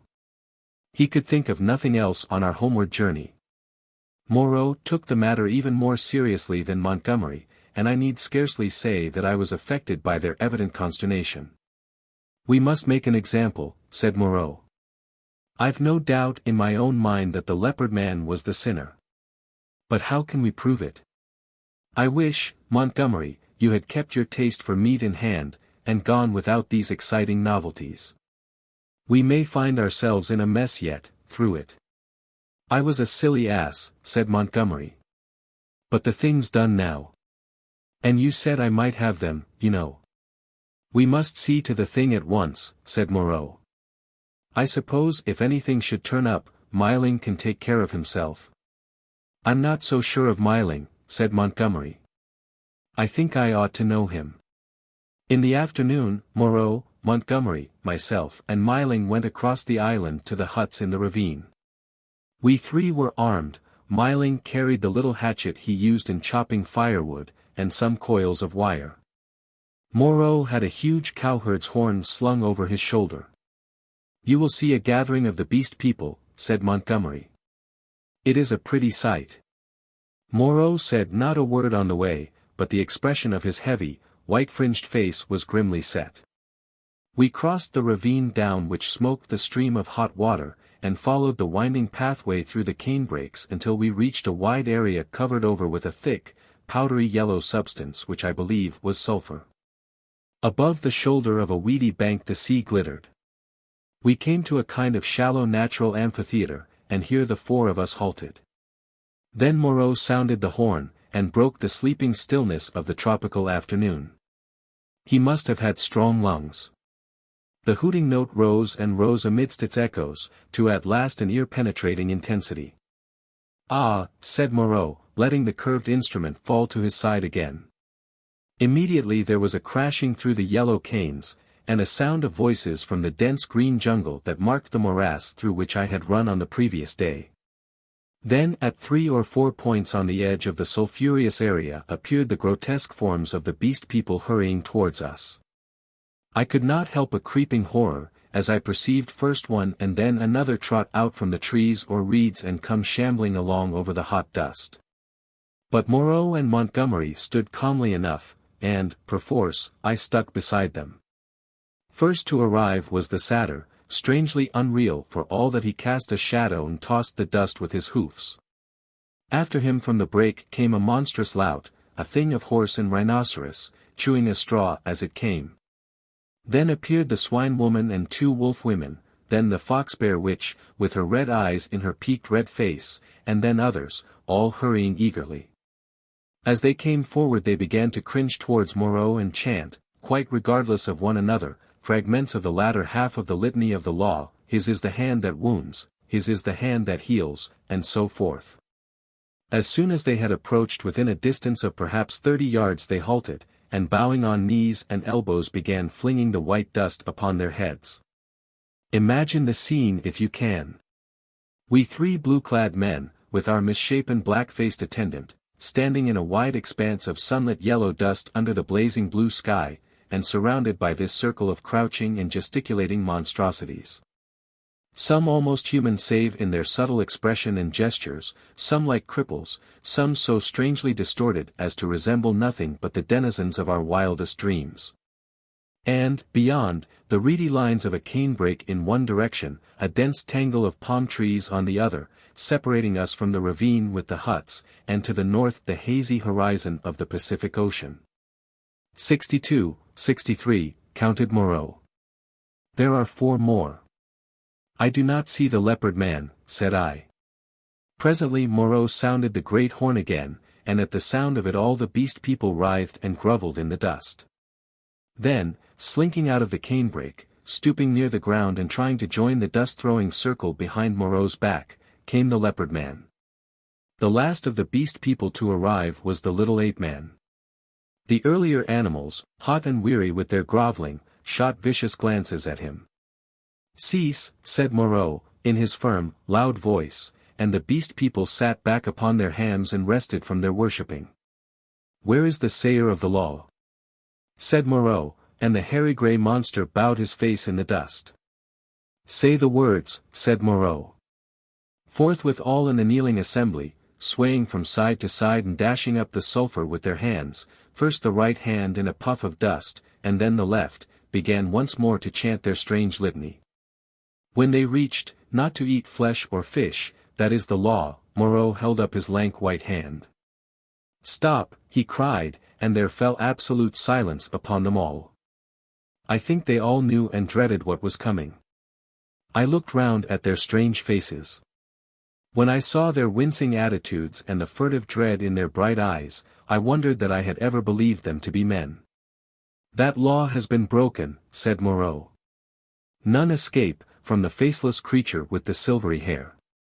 None escape, repeated the kneeling circle of beast people. Who is he? Cried Moreau, and looked round at their faces, cracking his whip.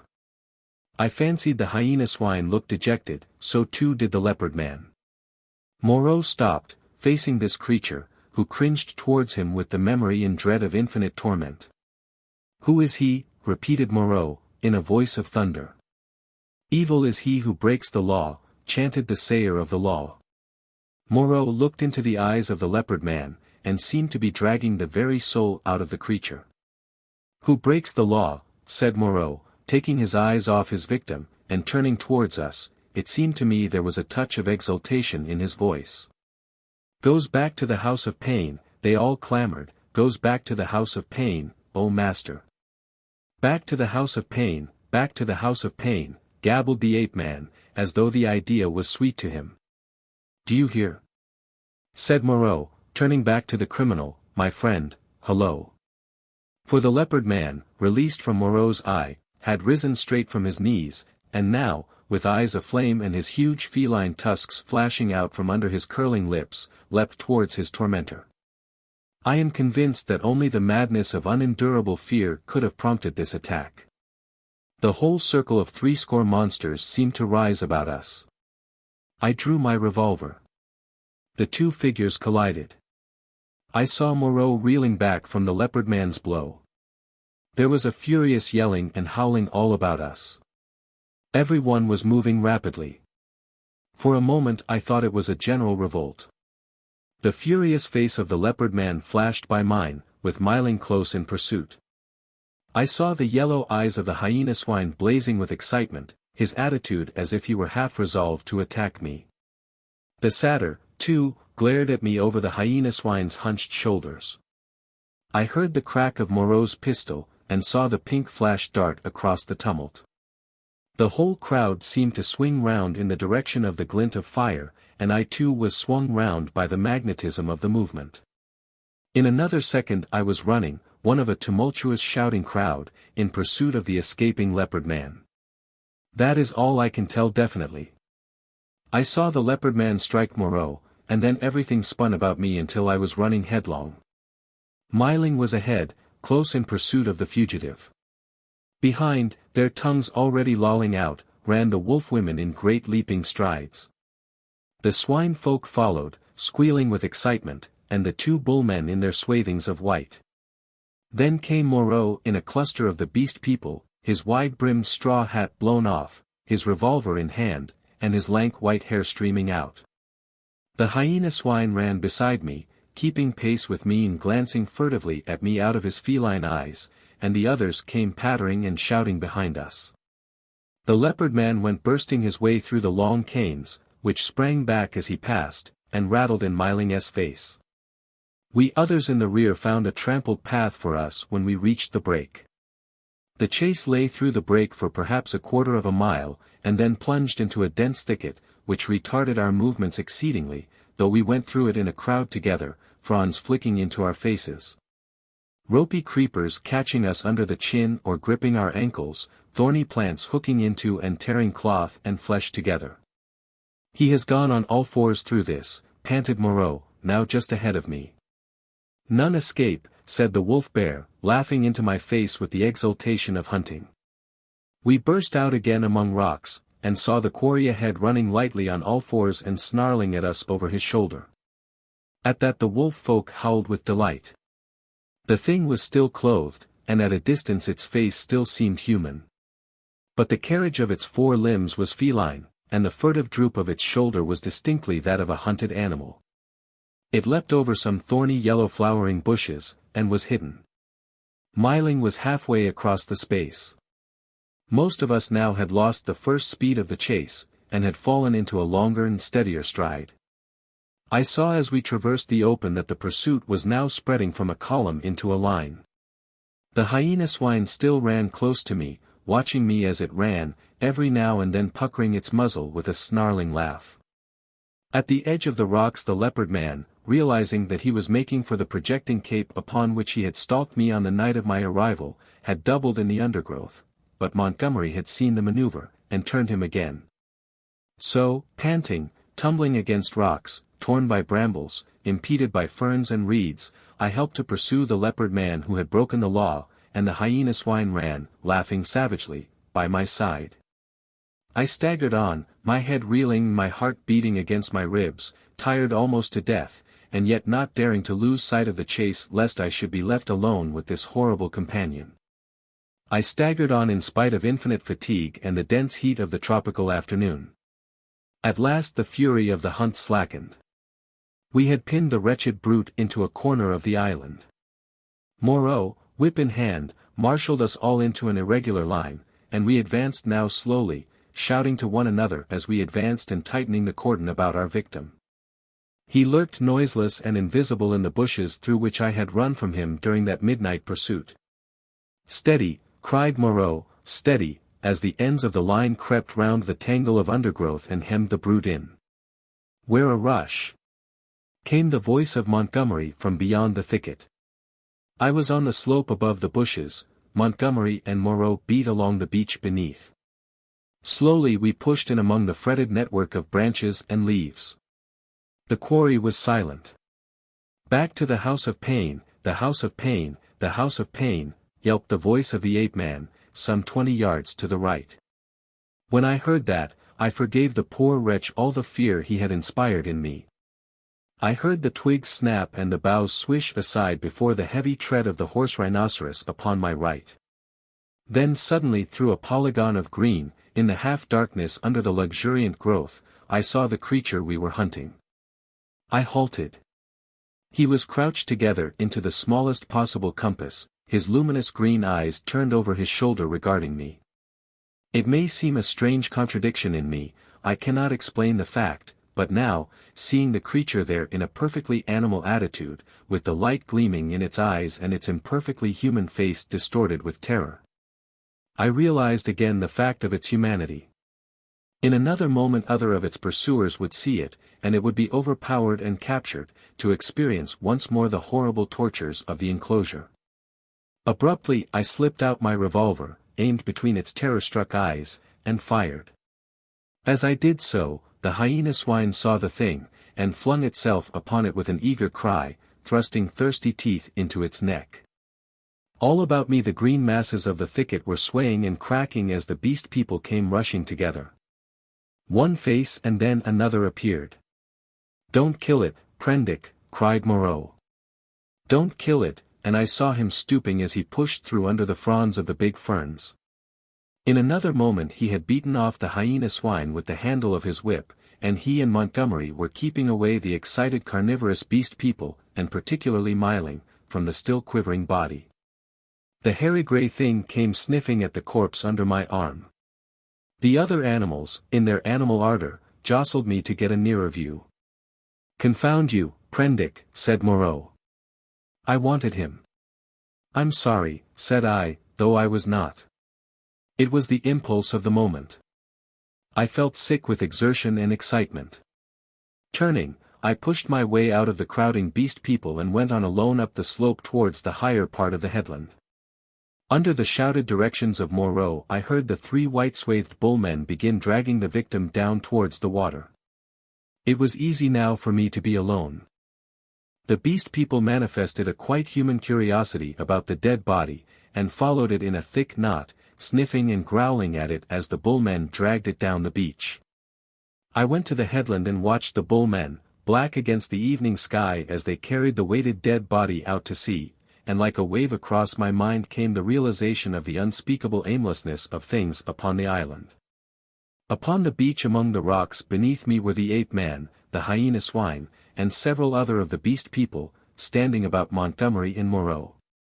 They were all still intensely excited, and all overflowing with noisy expressions of their loyalty to the law, yet I felt an absolute assurance in my own mind that the hyena swine was implicated in the rabbit killing.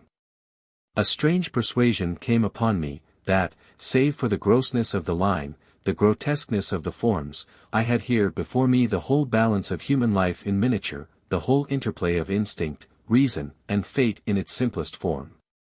The leopard man had happened to go under, that was all the difference. Poor brute! Poor brutes! I began to see the viler aspect of Moreau's cruelty. I had not thought before of the pain and trouble that came to these poor victims after they had passed from Moreau's hands. I had shivered only at the days of actual torment in the enclosure. But now that seemed to me the lesser part. Before, they had been beasts, their instincts fitly adapted to their surroundings, and happy as living things may be. Now they stumbled in the shackles of humanity, lived in a fear that never died, fretted by a law they could not understand. Their mock-human existence, begun in an agony, was one long internal struggle, one long dread of Moreau, and for what? It was the wantonness of it that stirred me. Had Moreau had any intelligible object, I could have sympathized at least a little with him. I am not so squeamish about pain as that. I could have forgiven him a little even, had his motive been only hate. But he was so irresponsible, so utterly careless. His curiosity, his mad, aimless investigations, drove him on, and the things were thrown out to live a year or so, to struggle and blunder and suffer, and at last to die painfully. They were wretched in themselves, the old animal hate moved them to trouble one another, the law held them back from a brief hot struggle and a decisive end to their natural animosities. In those days my fear of the beast people went the way of my personal fear for Moreau. I fell indeed into a morbid state, deep and enduring, and alien to fear, which has left permanent scars upon my mind. I must confess that I lost faith in the sanity of the world when I saw it suffering the painful disorder of this island. A blind fate, a vast pitiless mechanism, seemed to cut and shape the fabric of existence, and I, Moreau, by his passion for research, Montgomery, by his passion for drink, the beast people with their instincts and mental restrictions, were torn and crushed, ruthlessly, inevitably, amid the infinite complexity of its incessant wheels.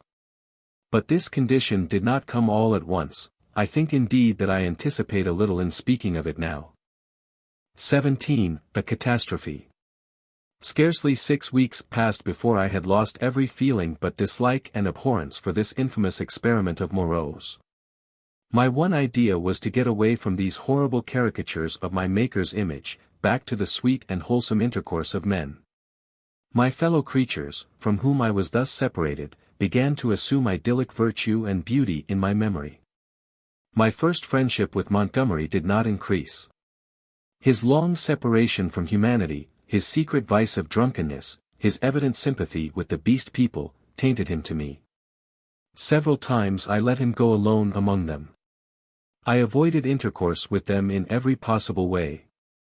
I spent an increasing proportion of my time upon the beach, looking for some liberating sail that never appeared, until one day there fell upon us an appalling disaster, which put an altogether different aspect upon my strange surroundings. It was about 7 or 8 weeks after my landing, rather more, I think, though I had not troubled to keep account of the time, when this catastrophe occurred. It happened in the early morning, I should think about 6. I had risen and breakfasted early, having been aroused by the noise of 3 beast men carrying wood into the enclosure. After breakfast I went to the open gateway of the enclosure, and stood there smoking a cigarette and enjoying the freshness of the early morning. Moreau presently came round the corner of the enclosure and greeted me.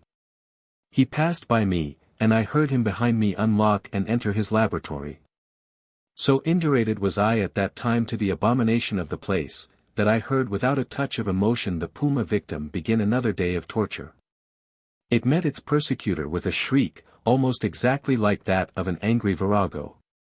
Then suddenly something happened, I do not know what, to this day. I heard a short, sharp cry behind me, a fall, and turning saw an awful face rushing upon me, not human, not animal, but hellish, brown, seamed with red branching scars, red drops starting out upon it, and the lidless eyes ablaze. I threw up my arm to defend myself from the blow that flung me headlong with a broken forearm, and the great monster, swathed in lint and with red-stained bandages fluttering about it, leapt over me and passed. I rolled over and over down the beach, tried to sit up, and collapsed upon my broken arm. Then Moreau appeared, his massive white face all the more terrible for the blood that trickled from his forehead. He carried a revolver in one hand. He scarcely glanced at me, but rushed off at once in pursuit of the puma. I tried the other arm and sat up. The muffled figure in front ran in great striding leaps along the beach, and Moreau followed her. She turned her head and saw him, then doubling abruptly made for the bushes. She gained upon him at every stride. I saw her plunge into them, and Moreau, running slantingly to intercept her, fired and missed as she disappeared. Then he too vanished in the green confusion. I stared after them, and then the pain in my arm flamed up, and with a groan I staggered to my feet. Montgomery appeared in the doorway, dressed, and with his revolver in his hand. "Great God, Prendick!" he said, not noticing that I was hurt, "that brute's loose. Tore the fetter out of the wall. Have you seen them?" Then sharply, seeing I gripped my arm, "What's the matter?" "I was standing in the doorway," said I. He came forward and took my arm. "Blood on the sleeve," said he, and rolled back the flannel. He pocketed his weapon, felt my arm about painfully, and led me inside. "Your arm is broken," he said, and then, "Tell me exactly how it happened, what happened." I told him what I had seen, told him in broken sentences, with gasps of pain between them, and very dexterously and swiftly he bound my arm meanwhile. He slung it from my shoulder, stood back and looked at me. "You'll do," he said. "And now?" he thought. Then he went out and locked the gates of the enclosure. He was absent some time. I was chiefly concerned about my arm. The incident seemed merely one more of many horrible things. I sat down in the deck chair, and I must admit swore heartily at the island. The first dull feeling of injury in my arm had already given way to a burning pain when Montgomery reappeared. His face was rather pale, and he showed more of his lower gums than ever. "I can neither see nor hear anything of him," he said. "I've been thinking he may want my help." He stared at me with his expressionless eyes. "That was a strong brute," he said. "It simply wrenched its fetter out of the wall." He went to the window, then to the door, and there turned to me. "I shall go after him," he said. "There's another revolver I can leave with you. To tell you the truth, I feel anxious somehow." He obtained the weapon, and put it ready to my hand on the table, then went out, leaving a restless contagion in the air. I did not sit long after he left, but took the revolver in hand and went to the doorway.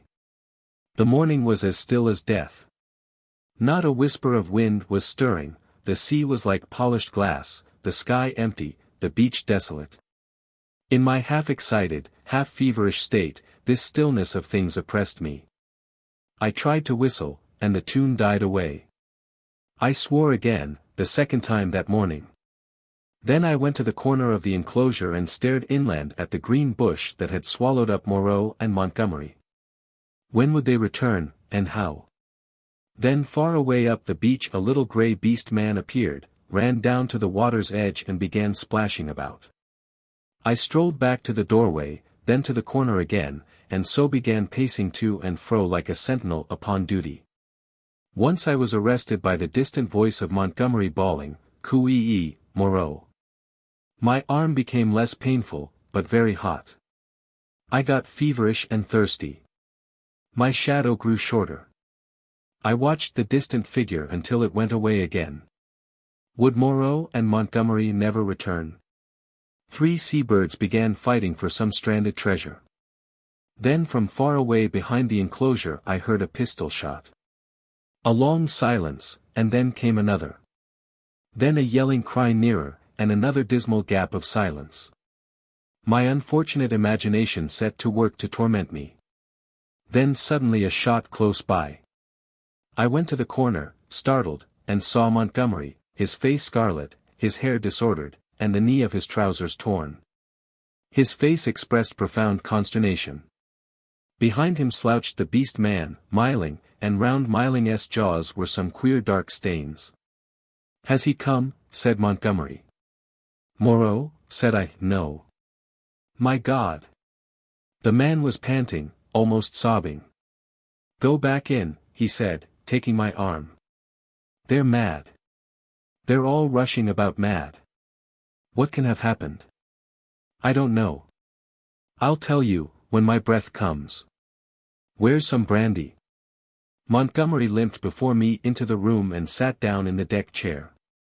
Miling flung himself down just outside the doorway and began panting like a dog. I got Montgomery some brandy and water.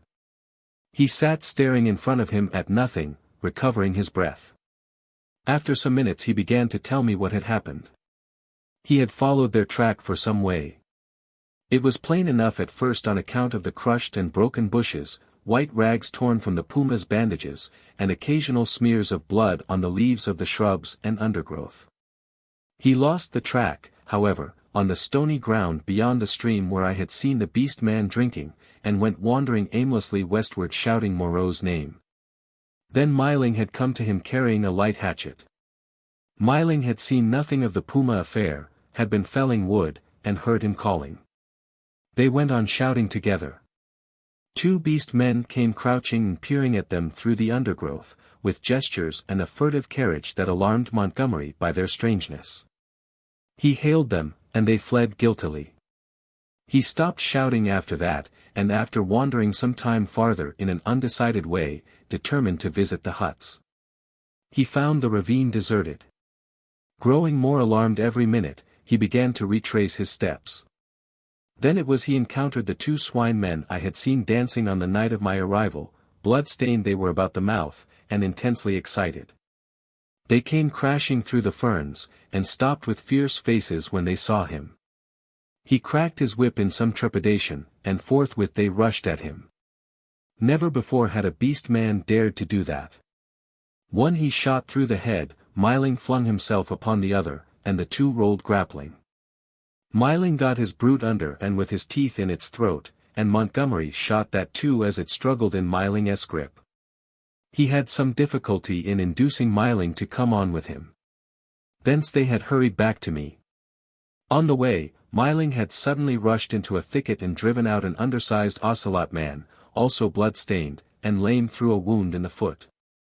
This brute had run a little way and then turned savagely at bay, and Montgomery, with a certain wantonness, I thought, had shot him. "What does it all mean?" said I.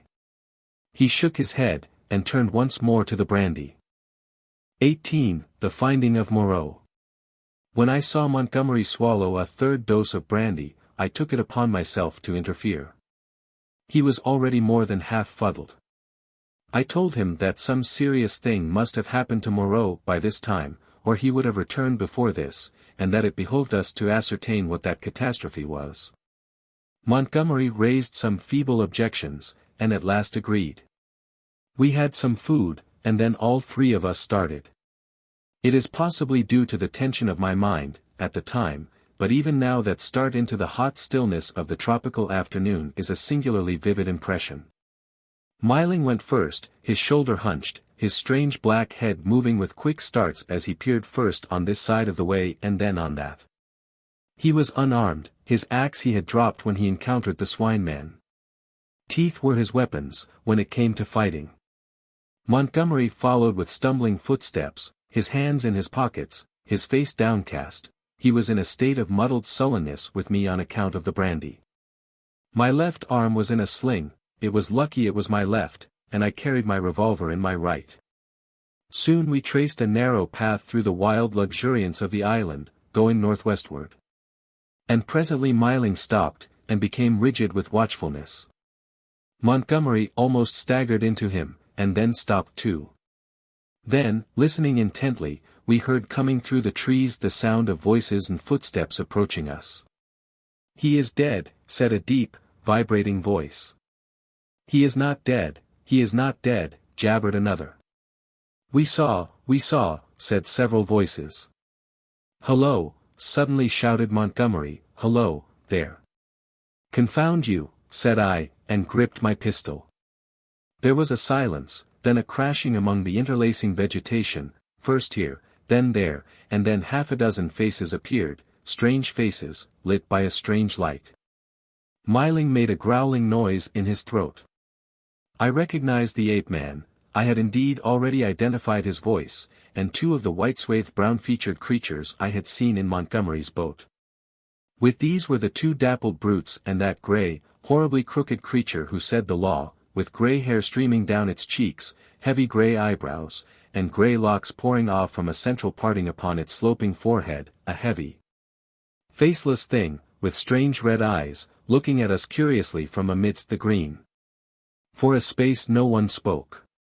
Then Montgomery hiccuped, "Who said he was dead?" The monkey man looked guiltily at the hairy grey thing. "He is dead," said this monster. They saw. There was nothing threatening about this detachment, at any rate. They seemed awe-stricken and puzzled. "Where is he?" said Montgomery. "Beyond," and the grey creature pointed. "Is there a law now?" asked the monkey man. "Is it still to be this and that? Is he dead indeed? Is there a law?" repeated the man in white. "Is there a law, thou other with the whip?" "He is dead," said the hairy grey thing. And they all stood watching us. "Prendick," said Montgomery, turning his dull eyes to me. "He's dead, evidently." I had been standing behind him during this colloquy. I began to see how things lay with them.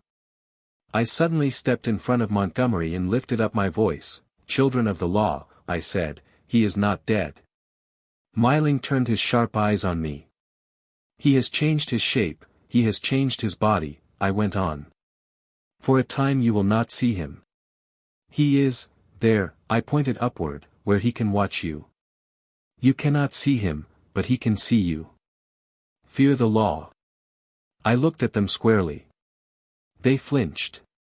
"He is great, he is good," said the ape-man, peering fearfully upward among the dense trees. "And the other thing?" I demanded. "The thing that bled, and ran screaming and sobbing, that is dead too," said the grey thing, still regarding me. "That's well," grunted Montgomery. "The other with the whip," began the grey thing. "Well," said I. "Said he was dead." But Montgomery was still sober enough to understand my motive in denying Moreau's death. "He is not dead," he said slowly, "not dead at all. No more dead than I am. Some," said I, "have broken the law, they will die. Some have died. Show us now where his old body lies, the body he cast away because he had no more need of it. It is this way, man who walked in the sea, said the grey thing. And with these 6 creatures guiding us, we went through the tumult of ferns and creepers and tree stems towards the northwest. Then came a yelling, a crashing among the branches, and a little pink homunculus rushed by us shrieking. Immediately after appeared a monster in headlong pursuit, blood-bedabbled, who was amongst us almost before he could stop his career. The grey thing leapt aside. Myling, with a snarl, flew at it, and was struck aside. Montgomery fired and missed, bowed his head, threw up his arm, and turned to run. I fired, and the thing still came on, fired again, point blank, into its ugly face. I saw its features vanish in a flash, its face was driven in. Yet it passed me, gripped Montgomery, and holding him, fell headlong beside him and pulled him sprawling upon itself in its death agony.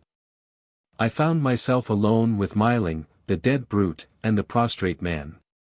Montgomery raised himself slowly and stared in a muddled way at the shattered beast man beside him. It more than half sobered him.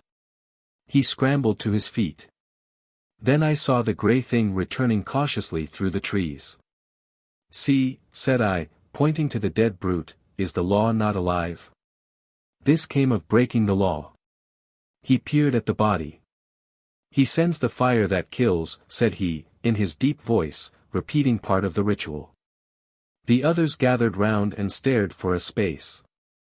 At last we drew near the westward extremity of the island.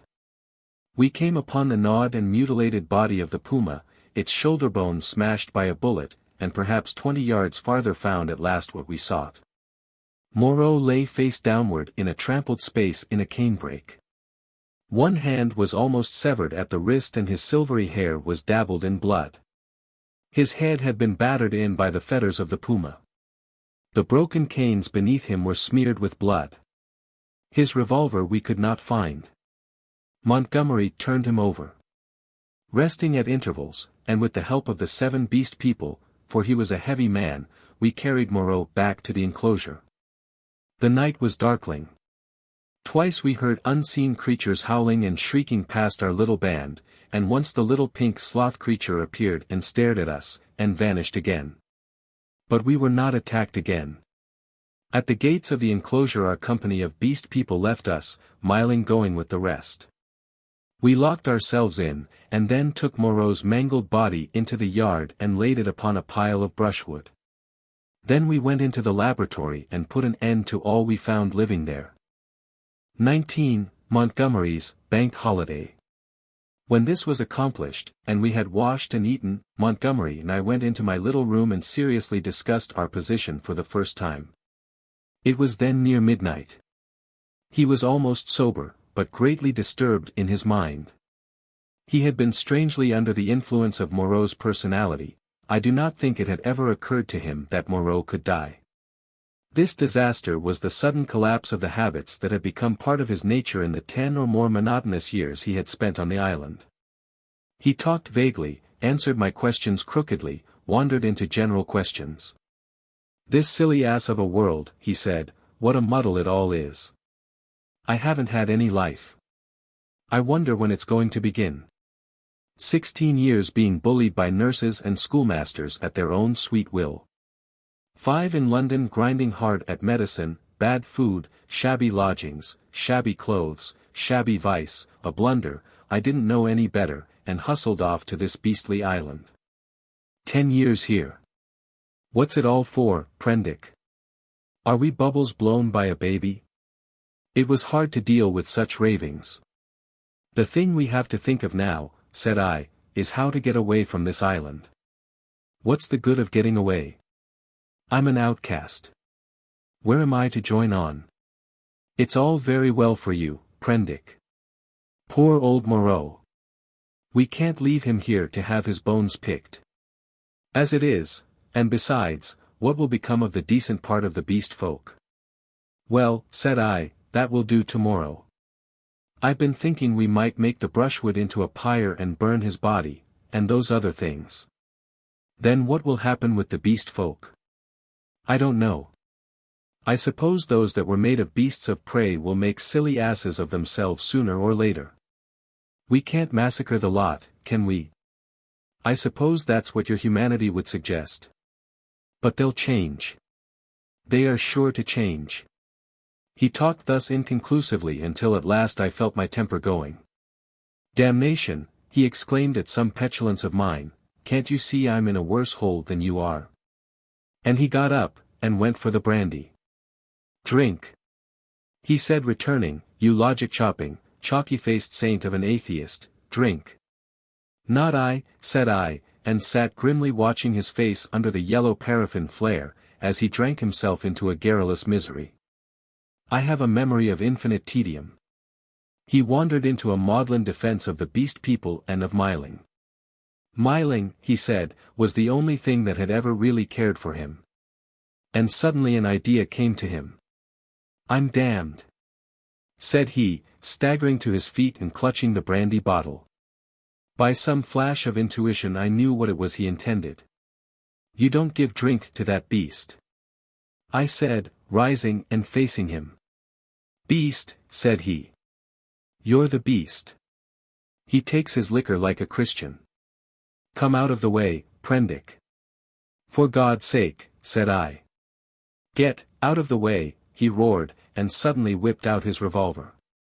Very well, said I, and stood aside, half-minded to fall upon him as he put his hand upon the latch, but deterred by the thought of my useless arm.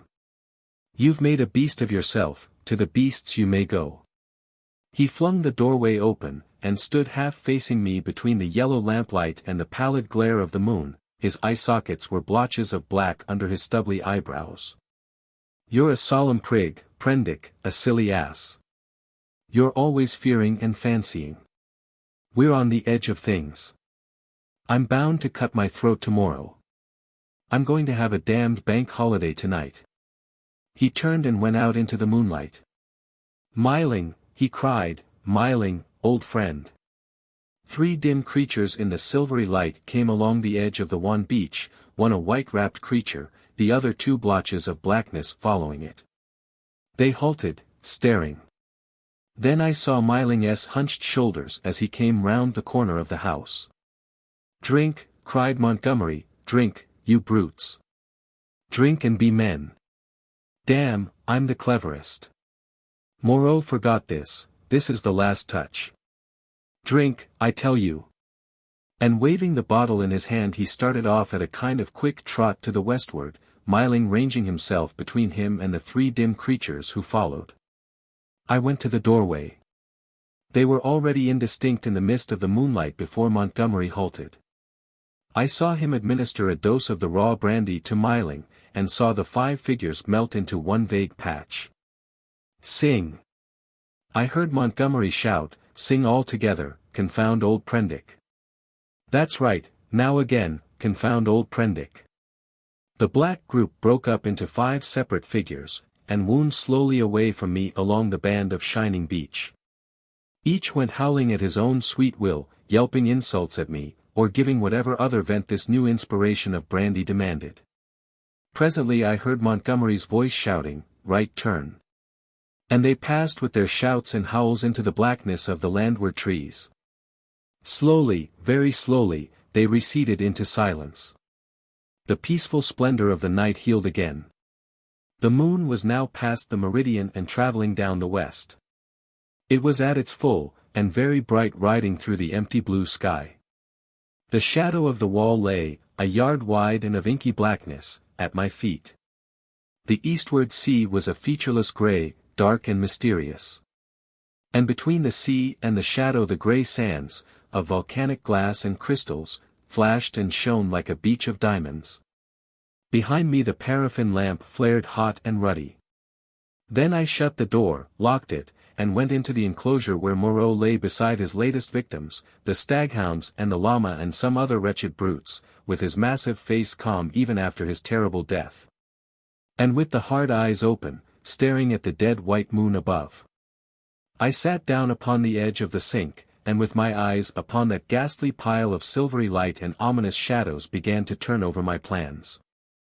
In the morning I would gather some provisions in the dinghy, and after setting fire to the pyre before me, push out into the desolation of the high sea once more. I felt that for Montgomery there was no help. That he was, in truth, half akin to these beast folk, unfitted for human kindred. I do not know how long I sat there scheming. It must have been an hour or so. Then my planning was interrupted by the return of Montgomery to my neighborhood. I heard a yelling from many throats, a tumult of exultant cries passing down towards the beach, whooping and howling, and excited shrieks that seemed to come to a stop near the water's edge. The riot rose and fell. I heard heavy blows and the splintering smash of wood, but it did not trouble me then. A discordant chanting began. My thoughts went back to my means of escape. I got up, brought the lamp, and went into a shed to look at some kegs I had seen there. Then I became interested in the contents of some biscuit tins, and opened one. I saw something out of the tail of my eye, a red figure, and turned sharply. Behind me lay the yard, vividly black and white in the moonlight, and the pile of wood and faggots on which Moreau and his mutilated victims lay, one over another. They seemed to be gripping one another in one last revengeful grapple. His wounds gaped, black as night, and the blood that had dripped lay in black patches upon the sand. Then I saw, without understanding, the cause of my phantom, a ruddy glow that came and danced and went upon the wall opposite. I misinterpreted this, fancied it was a reflection of my flickering lamp, and turned again to the stores in the shed. I went on rummaging among them, as well as a one-armed man could, finding this convenient thing and that, and putting them aside for tomorrow's launch. My movements were slow, and the time passed quickly. Insensibly the daylight crept upon me. The chanting died down, giving place to a clamor, then it began again, and suddenly broke into a tumult. I heard cries of, "More! More!" a sound like quarreling, and a sudden wild shriek. The quality of the sounds changed so greatly that it arrested my attention. I went out into the yard and listened. Then cutting like a knife across the confusion came the crack of a revolver. I rushed at once through my room to the little doorway. As I did so I heard some of the packing cases behind me go sliding down and smash together with a clatter of glass on the floor of the shed. But I did not heed these. I flung the door open and looked out. Up the beach by the boathouse a bonfire was burning, raining up sparks into the indistinctness of the dawn. Around this struggled a mass of black figures. I heard Montgomery call my name. I began to run at once towards this fire, revolver in hand. I saw the pink tongue of Montgomery's pistol lick out once, close to the ground. He was down. I shouted with all my strength and fired into the air. I heard someone cry, "The master." The knotted black struggle broke into scattering units, the fire leapt and sank down. The crowd of beast people fled in sudden panic before me, up the beach. In my excitement I fired at their retreating backs as they disappeared among the bushes. Then I turned to the black heaps upon the ground. Montgomery lay on his back, with the hairy grey beast-man sprawling across his body. The brute was dead, but still gripping Montgomery's throat with its curving claws. Nearby lay Myling on his face and quite still, his neck bitten open and the upper part of the smashed brandy bottle in his hand. Two other figures lay near the fire, the one motionless, the other groaning fitfully, every now and then raising its head slowly, then dropping it again. I caught hold of the grey man and pulled him off Montgomery's body. His claws drew down the torn coat reluctantly as I dragged him away. Montgomery was dark in the face and scarcely breathing. I splashed seawater on his face and pillowed his head on my rolled-up coat. Myling was dead. The wounded creature by the fire, it was a wolf brute with a bearded grey face, lay, I found, with the fore part of its body upon the still glowing timber. The wretched thing was injured so dreadfully that in mercy I blew its brains out at once.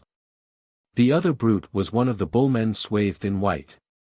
He too was dead. The rest of the beast people had vanished from the beach. I went to Montgomery again and knelt beside him, cursing my ignorance of medicine. The fire beside me had sunk down, and only charred beams of timber glowing at the central ends and mixed with a grey ash of brushwood remained. I wondered casually where Montgomery had got his wood. Then I saw that the dawn was upon us.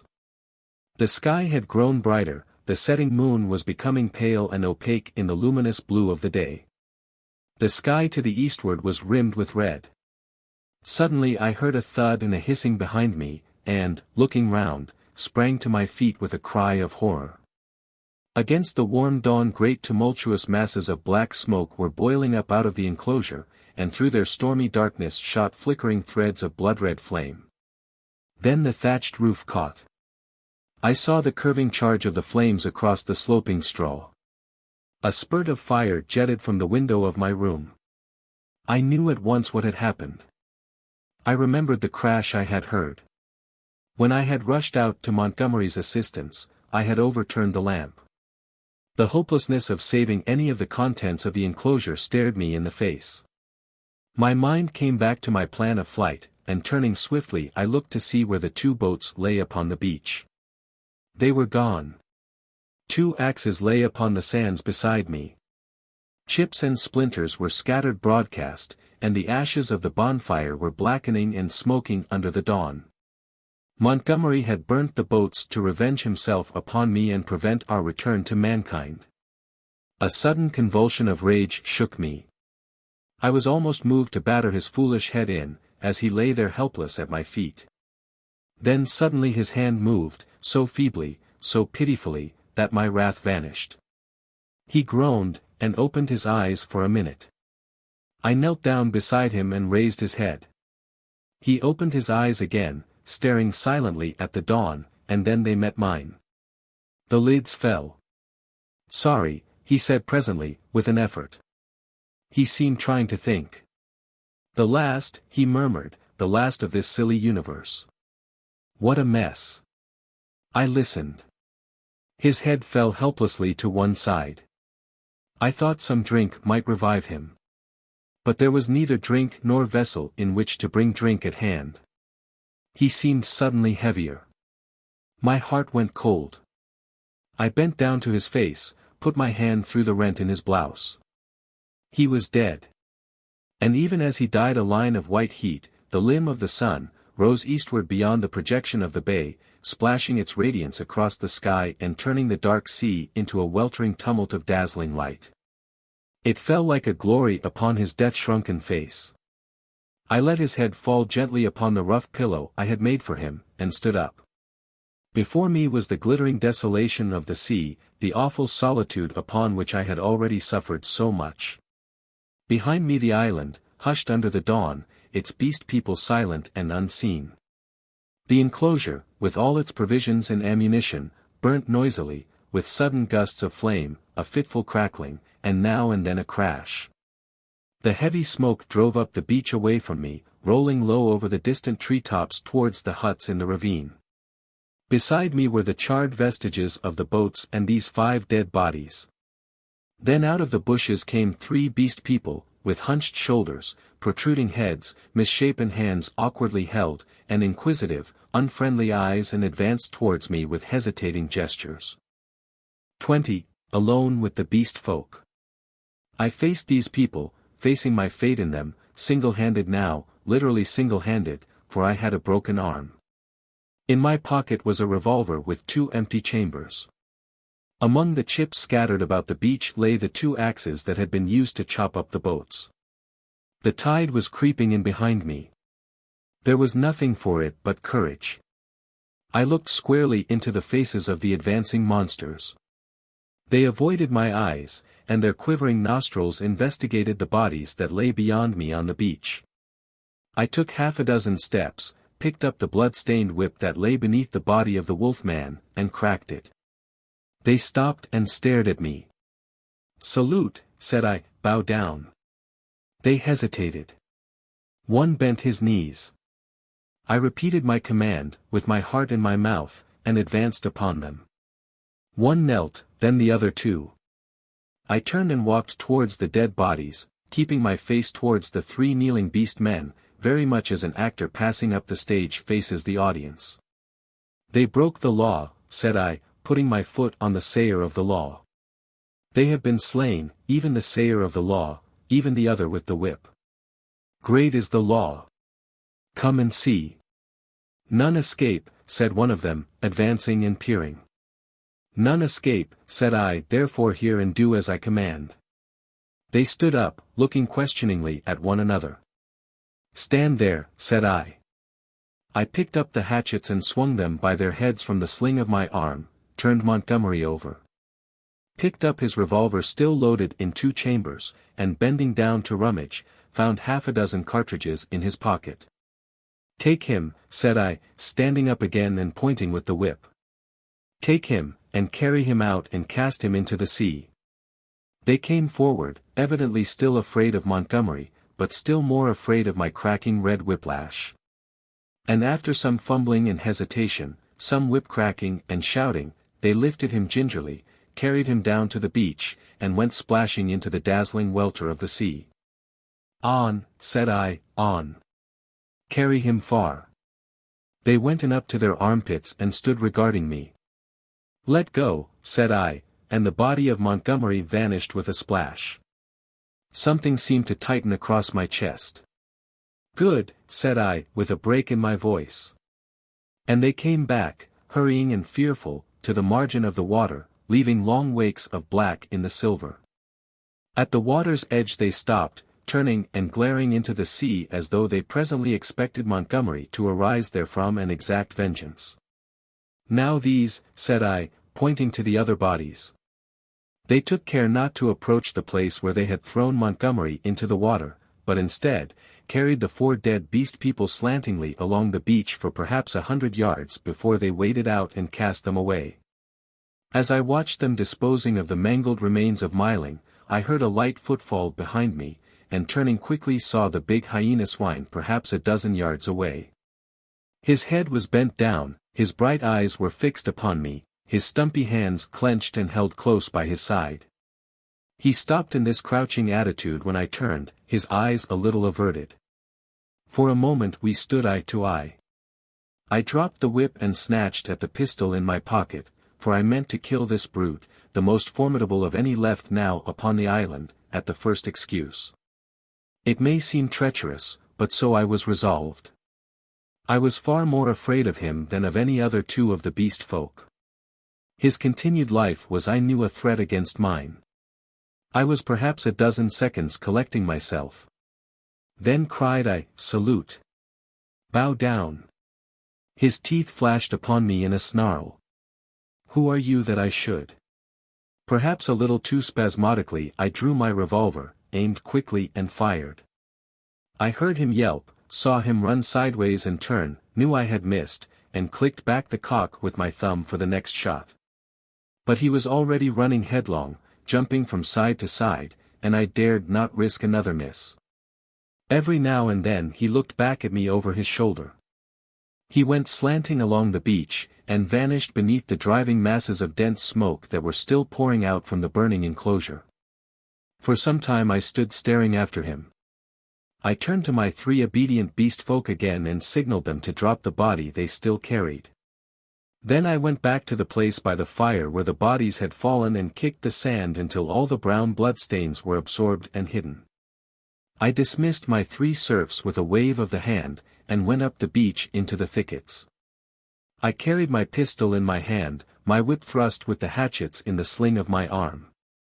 I was anxious to be alone, to think out the position in which I was now placed. A dreadful thing that I was only beginning to realize was, that over all this island there was now no safe place where I could be alone and secure to rest or sleep. I had recovered strength amazingly since my landing, but I was still inclined to be nervous and to break down under any great stress. I felt that I ought to cross the island and establish myself with the beast people, and make myself secure in their confidence. But my heart failed me. I went back to the beach, and turning eastward past the burning enclosure, made for a point where a shallow spit of coral sand ran out towards the reef. Here I could sit down and think, my back to the sea and my face against any surprise. And there I sat, chin on knees, the sun beating down upon my head and unspeakable dread in my mind, plotting how I could live on against the hour of my rescue, if ever rescue came. I tried to review the whole situation as calmly as I could, but it was difficult to clear the thing of emotion. I began turning over in my mind the reason of Montgomery's despair. "They will change," he said, "they are sure to change." And Moreau, what was it that Moreau had said? "The stubborn beast flesh grows day by day back again." Then I came round to the hyena swine. I felt sure that if I did not kill that brute, he would kill me. The sayer of the law was dead, worse luck. They knew now that we of the whips could be killed even as they themselves were killed. Were they peering at me already out of the green masses of ferns and palms over yonder, watching until I came within their spring? Were they plotting against me? What was the hyena swine telling them? My imagination was running away with me into a morass of unsubstantial fears. My thoughts were disturbed by a crying of seabirds hurrying toward some black object that had been stranded by the waves on the beach near the enclosure. I knew what that object was, but I had not the heart to go back and drive them off. I began walking along the beach in the opposite direction, designing to come round the eastward corner of the island and so approach the ravine of the huts, without traversing the possible ambuscades of the thickets. Perhaps half a mile along the beach I became aware of one of my 3 beast folk advancing out of the landward bushes towards me. I was now so nervous with my own imaginings that I immediately drew my revolver. Even the propitiatory gestures of the creature failed to disarm me. He hesitated as he approached. "Go away," cried I. There was something very suggestive of a dog in the cringing attitude of the creature. It retreated a little way, very like a dog being sent home, and stopped, looking at me imploringly with canine brown eyes. "Go away," said I, "do not come near me." "May I not come near you?" it said. "No." "Go away," I insisted, and snapped my whip. Then putting my whip in my teeth, I stooped for a stone, and with that threat drove the creature away.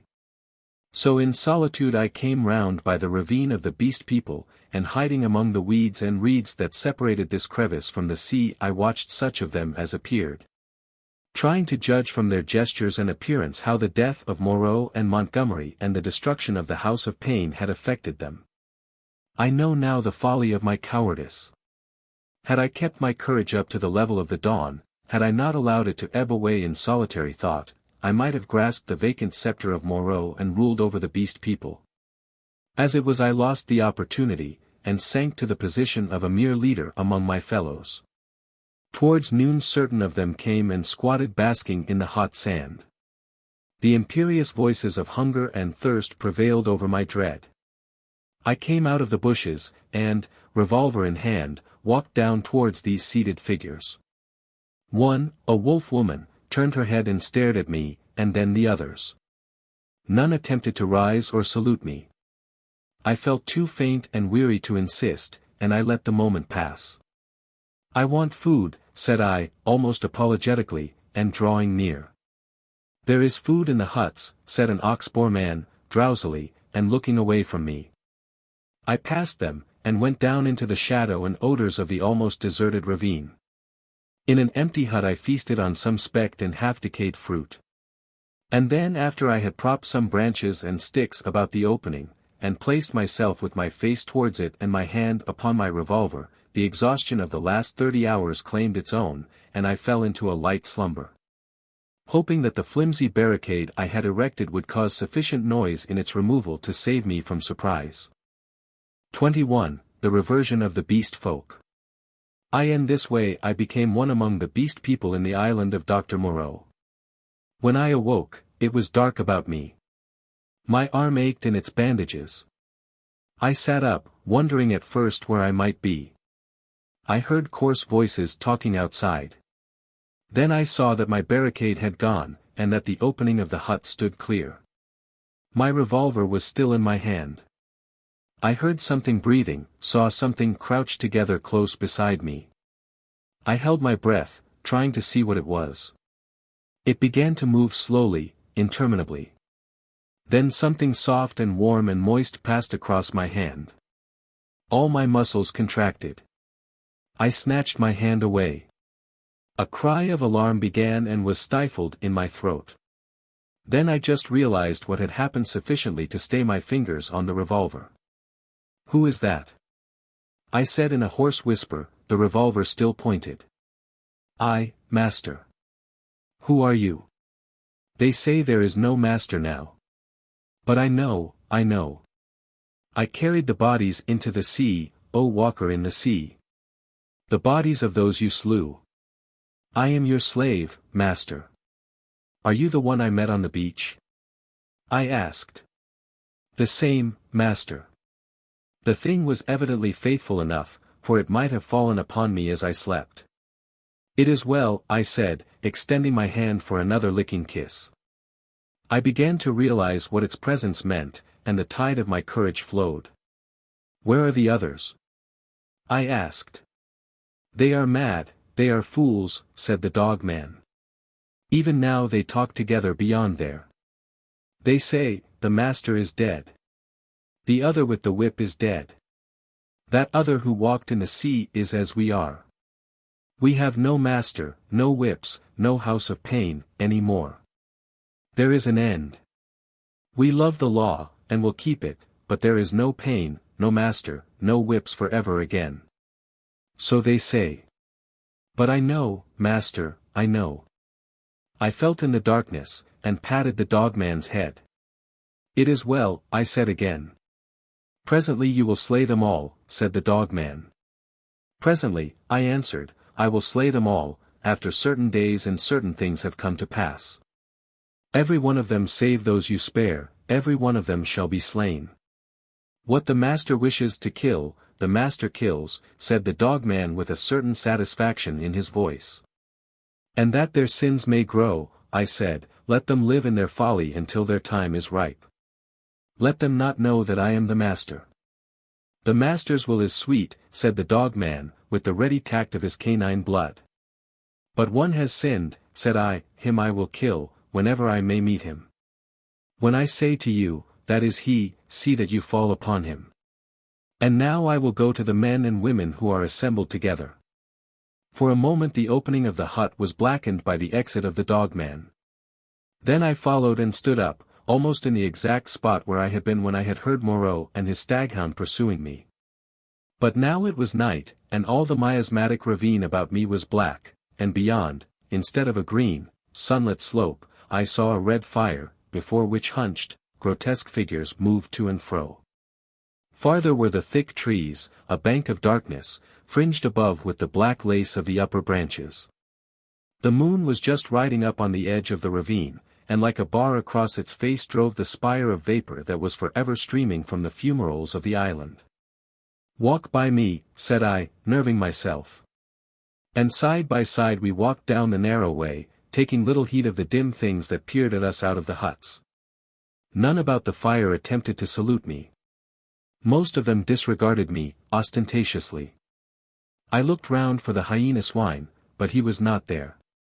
Altogether, perhaps 20 of the beast folk squatted, staring into the fire or talking to one another. "He is dead, he is dead.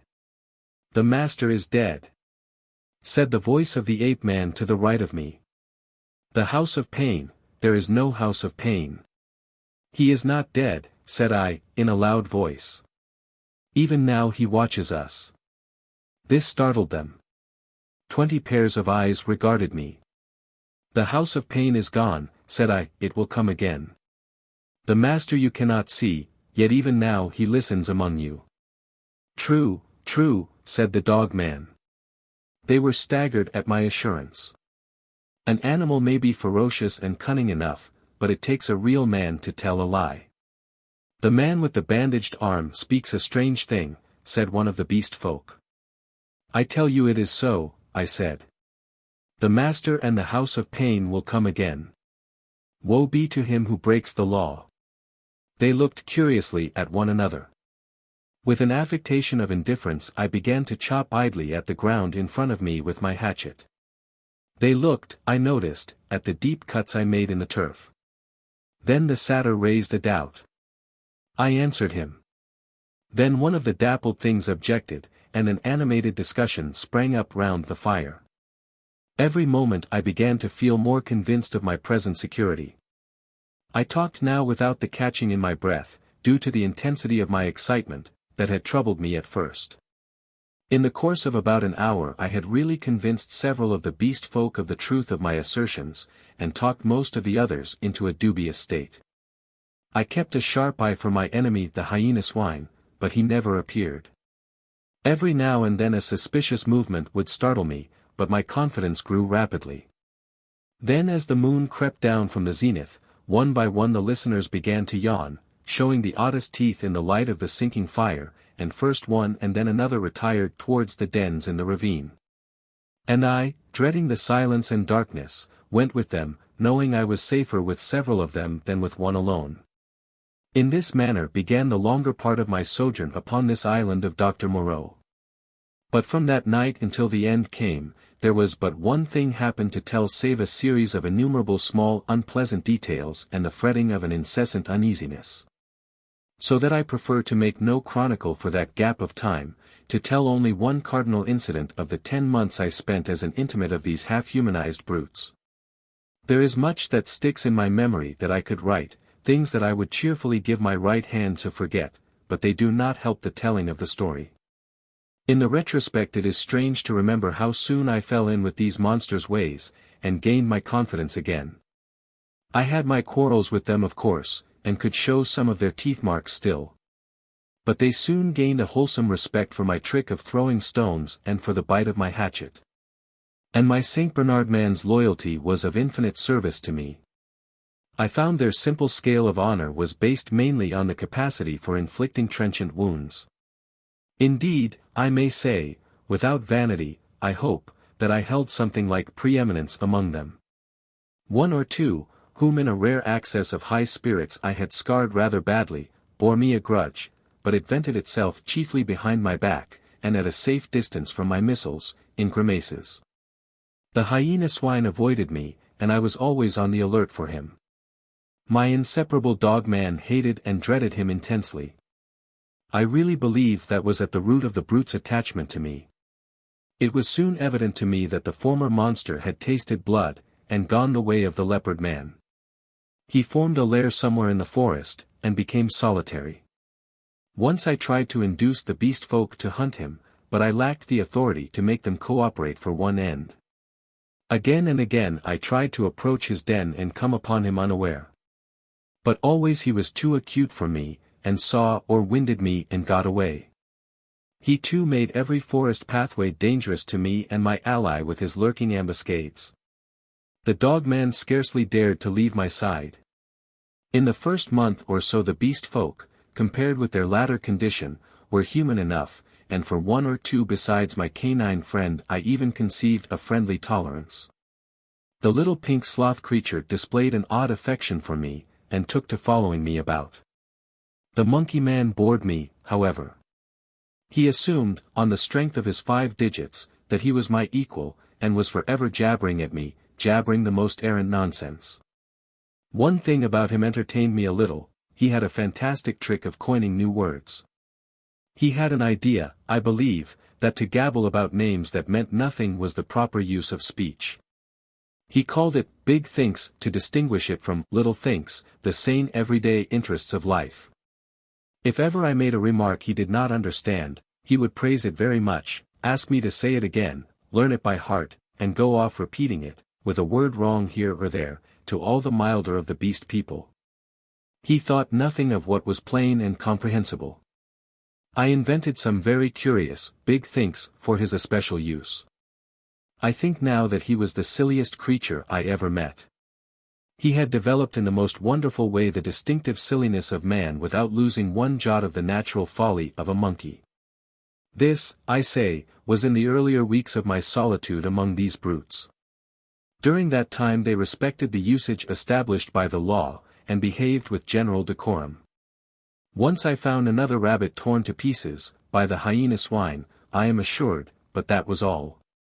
It was about May when I first distinctly perceived a growing difference in their speech and carriage, a growing coarseness of articulation, a growing disinclination to talk. My monkey man's jabber multiplied in volume but grew less and less comprehensible, more and more simian. Some of the others seemed altogether slipping their hold upon speech, though they still understood what I said to them at that time. Can you imagine language, once clear-cut and exact, softening and guttering, losing shape and import, becoming mere lumps of sound again? And they walked erect with an increasing difficulty. Though they evidently felt ashamed of themselves, every now and then I would come upon one or another running on toes and fingertips, and quite unable to recover the vertical attitude. They held things more clumsily. Drinking by suction, feeding by gnawing, grew commoner every day. I realized more keenly than ever what Moreau had told me about the stubborn beast flesh. They were reverting, and reverting very rapidly. Some of them, the pioneers in this, I noticed with some surprise, were all females, began to disregard the injunction of decency, deliberately for the most part. Others even attempted public outrages upon the institution of monogamy. The tradition of the law was clearly losing its force. I cannot pursue this disagreeable subject. My dogman imperceptibly slipped back to the dog again. Day by day he became dumb, quadrupedal, hairy. I scarcely noticed the transition from the companion on my right hand to the lurching dog at my side. As the carelessness and disorganization increased from day to day, the lane of dwelling places, at no time very sweet, became so loathsome that I left it. And going across the island made myself a hovel of boughs amid the black ruins of Moreau's enclosure. Some memory of pain, I found, still made that place the safest from the beast folk. It would be impossible to detail every step of the lapsing of these monsters, to tell how, day by day, the human semblance left them. How they gave up bandagings and wrappings, abandoned at last every stitch of clothing, how the hair began to spread over the exposed limbs, how their foreheads fell away and their faces projected. How the quasi-human intimacy I had permitted myself with some of them in the first month of my loneliness became a shuddering horror to recall. The change was slow and inevitable. For them and for me it came without any definite shock. I still went among them in safety, because no jolt in the downward glide had released the increasing charge of explosive animalism that ousted the human day by day. But I began to fear that soon now that shock must come. My St. Bernard brute followed me to the enclosure every night, and his vigilance enabled me to sleep at times in something like peace. The little pink sloth thing became shy and left me, to crawl back to its natural life once more among the tree branches. We were in just the state of equilibrium that would remain in one of those happy family cages which animal tamers exhibit, if the tamer were to leave it forever. Of course these creatures did not decline into such beasts as the reader has seen in zoological gardens, into ordinary bears, wolves, tigers, oxen, swine, and apes. There was still something strange about each. In each Moreau had blended this animal with that. One perhaps was ursine chiefly, another feline chiefly, another bovine chiefly, but each was tainted with other creatures, a kind of generalized animalism appearing through the specific dispositions. And the dwindling shreds of the humanity still startled me every now and then, a momentary recrudescence of speech perhaps, an unexpected dexterity of the 4 feet, a pitiful attempt to walk erect. I too must have undergone strange changes. My clothes hung about me as yellow rags, through whose rents showed the tanned skin. My hair grew long, and became matted together. I am told that even now my eyes have a strange brightness, a swift alertness of movement. At first I spent the daylight hours on the southward beach watching for a ship, hoping and praying for a ship. I counted on the Ipecacuanha returning as the year wore on, but she never came. 5 times I saw sails, and thrice smoke. But nothing ever touched the island. I always had a bonfire ready, but no doubt the volcanic reputation of the island was taken to account for that. It was only about September or October that I began to think of making a raft. By that time my arm had healed, and both my hands were at my service again. At first, I found my helplessness appalling. I had never done any carpentry or such like work in my life, and I spent day after day in experimental chopping and binding among the trees. I had no ropes, and could hit on nothing wherewith to make ropes. None of the abundant creepers seemed limber or strong enough, and with all my litter of scientific education I could not devise any way of making them so. I spent more than a fortnight grubbing among the black ruins of the enclosure and on the beach where the boats had been burnt, looking for nails and other stray pieces of metal that might prove of service. Now and then some beast creature would watch me, and go leaping off when I called to it. There came a season of thunderstorms and heavy rain, which greatly retarded my work, but at last the raft was completed. I was delighted with it.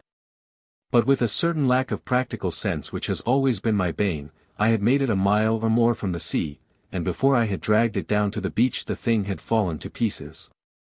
Perhaps it is as well that I was saved from launching it, but at the time my misery at my failure was so acute that for some days I simply moped on the beach, and stared at the water and thought of death.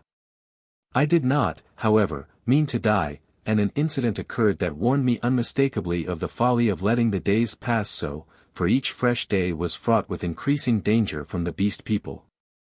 I was lying in the shade of the enclosure wall, staring out to sea, when I was startled by something cold touching the skin of my heel, and starting round found the little pink sloth creature blinking into my face.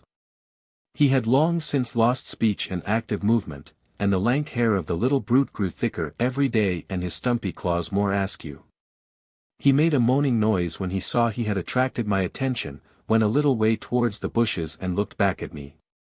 At first I did not understand, but presently it occurred to me that he wished me to follow him. And this I did at last, slowly, for the day was hot. When we reached the trees he clambered into them, for he could travel better among their swinging creepers than on the ground. And suddenly in a trampled space I came upon a ghastly group. My Saint Bernard creature lay on the ground, dead, and near his body crouched the hyena swine, gripping the quivering flesh with its misshapen claws, gnawing at it, and snarling with delight. As I approached, the monster lifted its glaring eyes to mine, its lips went trembling back from its red-stained teeth, and it growled menacingly. It was not afraid and not ashamed, the last vestige of the human taint had vanished. I advanced a step farther, stopped, and pulled out my revolver. At last I had him face to face. The brute made no sign of retreat, but its ears went back, its hair bristled, and its body crouched together. I aimed between the eyes and fired. As I did so, the thing rose straight at me in a leap, and I was knocked over like a ninepin. It clutched at me with its crippled hand, and struck me in the face. Its spring carried it over me.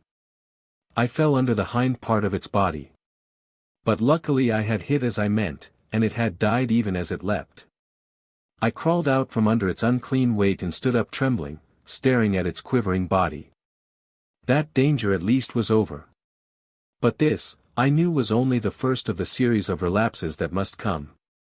I burnt both of the bodies on a pyre of brushwood, but after that I saw that unless I left the island my death was only a question of time.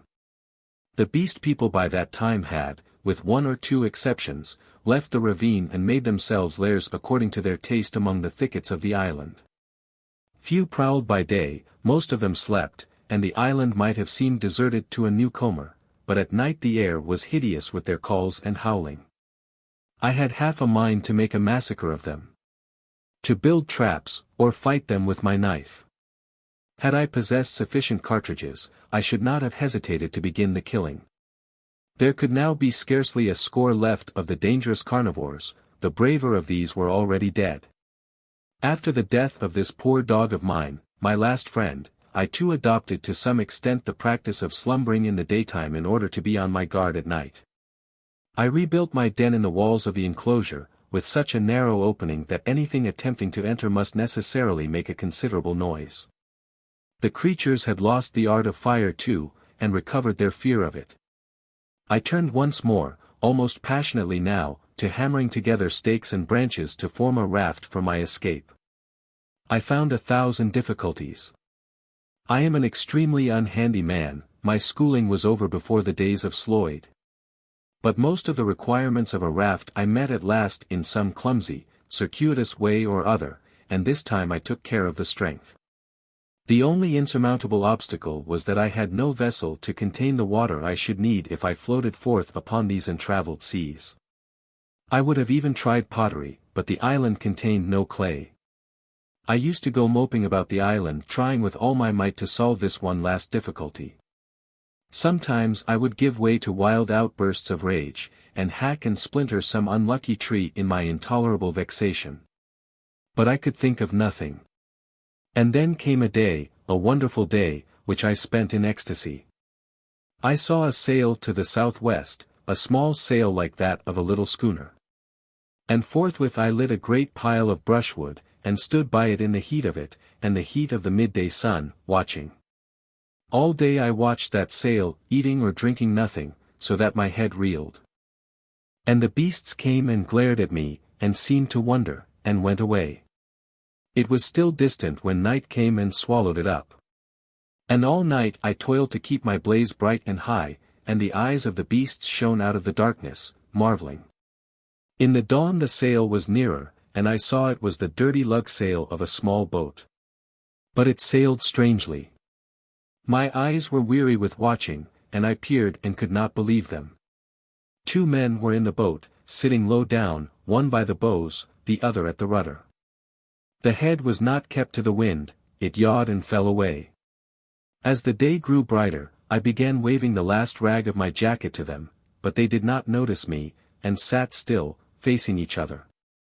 I went to the lowest point of the low headland, and gesticulated and shouted.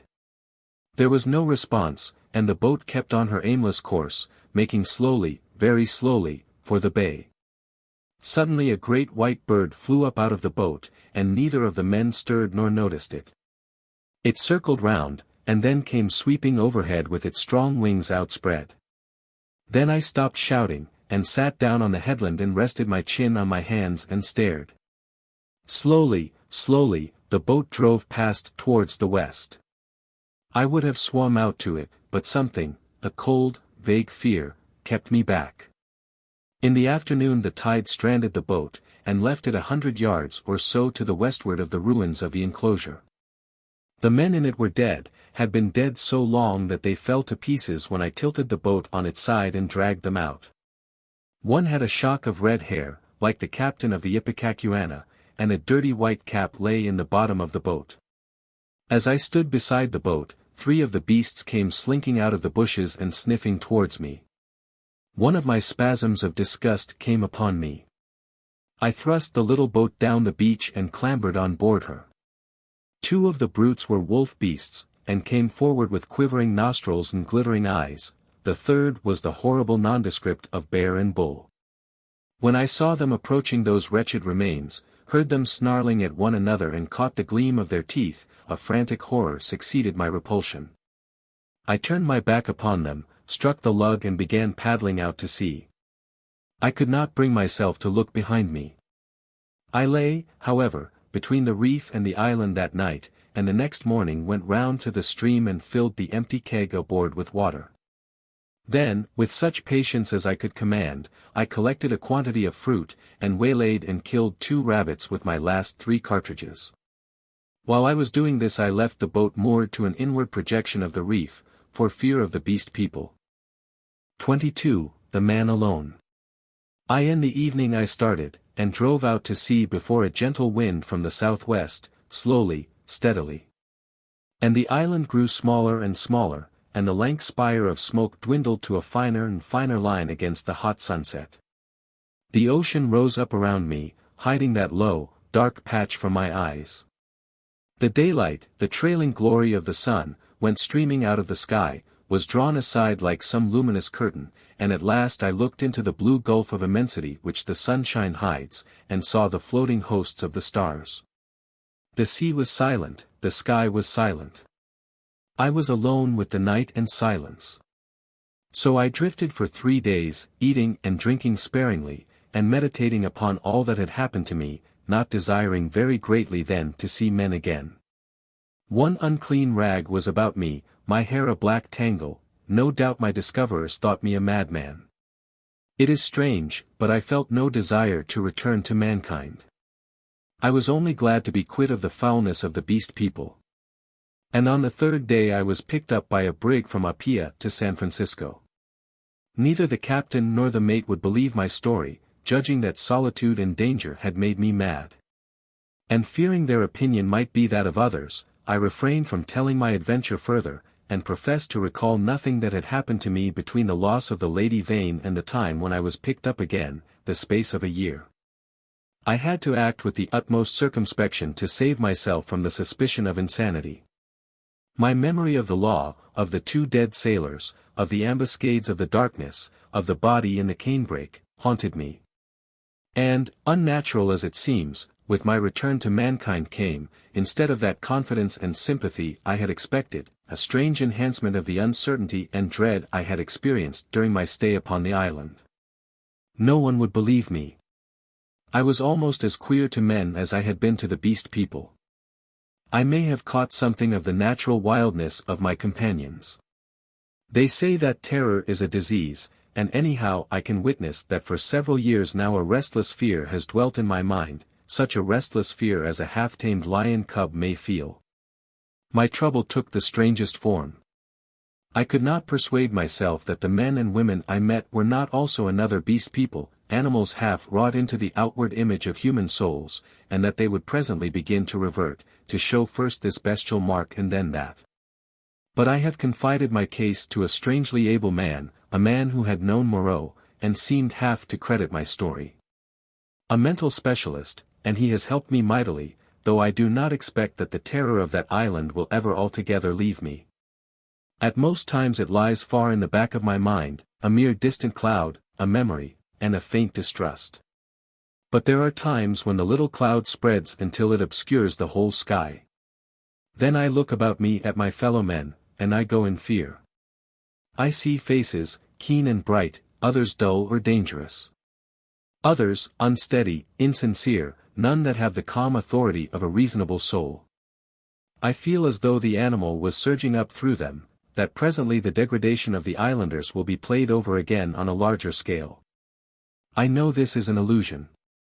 That these seeming men and women about me are indeed men and women forever, perfectly reasonable creatures, full of human desires and tender solicitude, emancipated from instinct and the slaves of no fantastic law. Beings altogether different from the beast folk. Yet I shrink from them, from their curious glances, their inquiries and assistance, and long to be away from them and alone. For that reason I live near the broad free downland, and can escape thither when this shadow is over my soul. And very sweet is the empty downland then, under the windswept sky. When I lived in London the horror was well nigh insupportable. I could not get away from men, their voices came through windows, locked doors were flimsy safeguards. I would go out into the streets to fight with my delusion, and prowling women would mew after me, furtive, craving men glance jealously at me, weary, pale workers go coughing by me with tired eyes and eager paces, like wounded deer dripping blood. Old people, bent and dull, pass murmuring to themselves, and, all unheeding, a ragged tale of gibing children. Then I would turn aside into some chapel, and even there, such was my disturbance, it seemed that the preacher gibbered, big thinks, even as the ape-man had done. Or into some library, and there the intent faces over the books seemed but patient creatures waiting for prey. Particularly nauseous were the blank, expressionless faces of people in trains and omnibuses. They seemed no more my fellow creatures than dead bodies would be, so that I did not dare to travel unless I was assured of being alone. And even it seemed that I too was not a reasonable creature, but only an animal tormented with some strange disorder in its brain which sent it to wander alone, like a sheep stricken with gid. This is a mood, however, that comes to me now, I thank God, more rarely. I have withdrawn myself from the confusion of cities and multitudes, and spend my days surrounded by wise books, bright windows in this life of ours, lit by the shining souls of men. I see few strangers, and have but a small household. My days I devote to reading and to experiments in chemistry, and I spend many of the clear nights in the study of astronomy. There is, though I do not know how there is or why there is, a sense of infinite peace and protection in the glittering hosts of heaven. There it must be, I think, in the vast and eternal laws of matter, and not in the daily cares and sins and troubles of men, that whatever is more than animal within us must find its solace and its hope.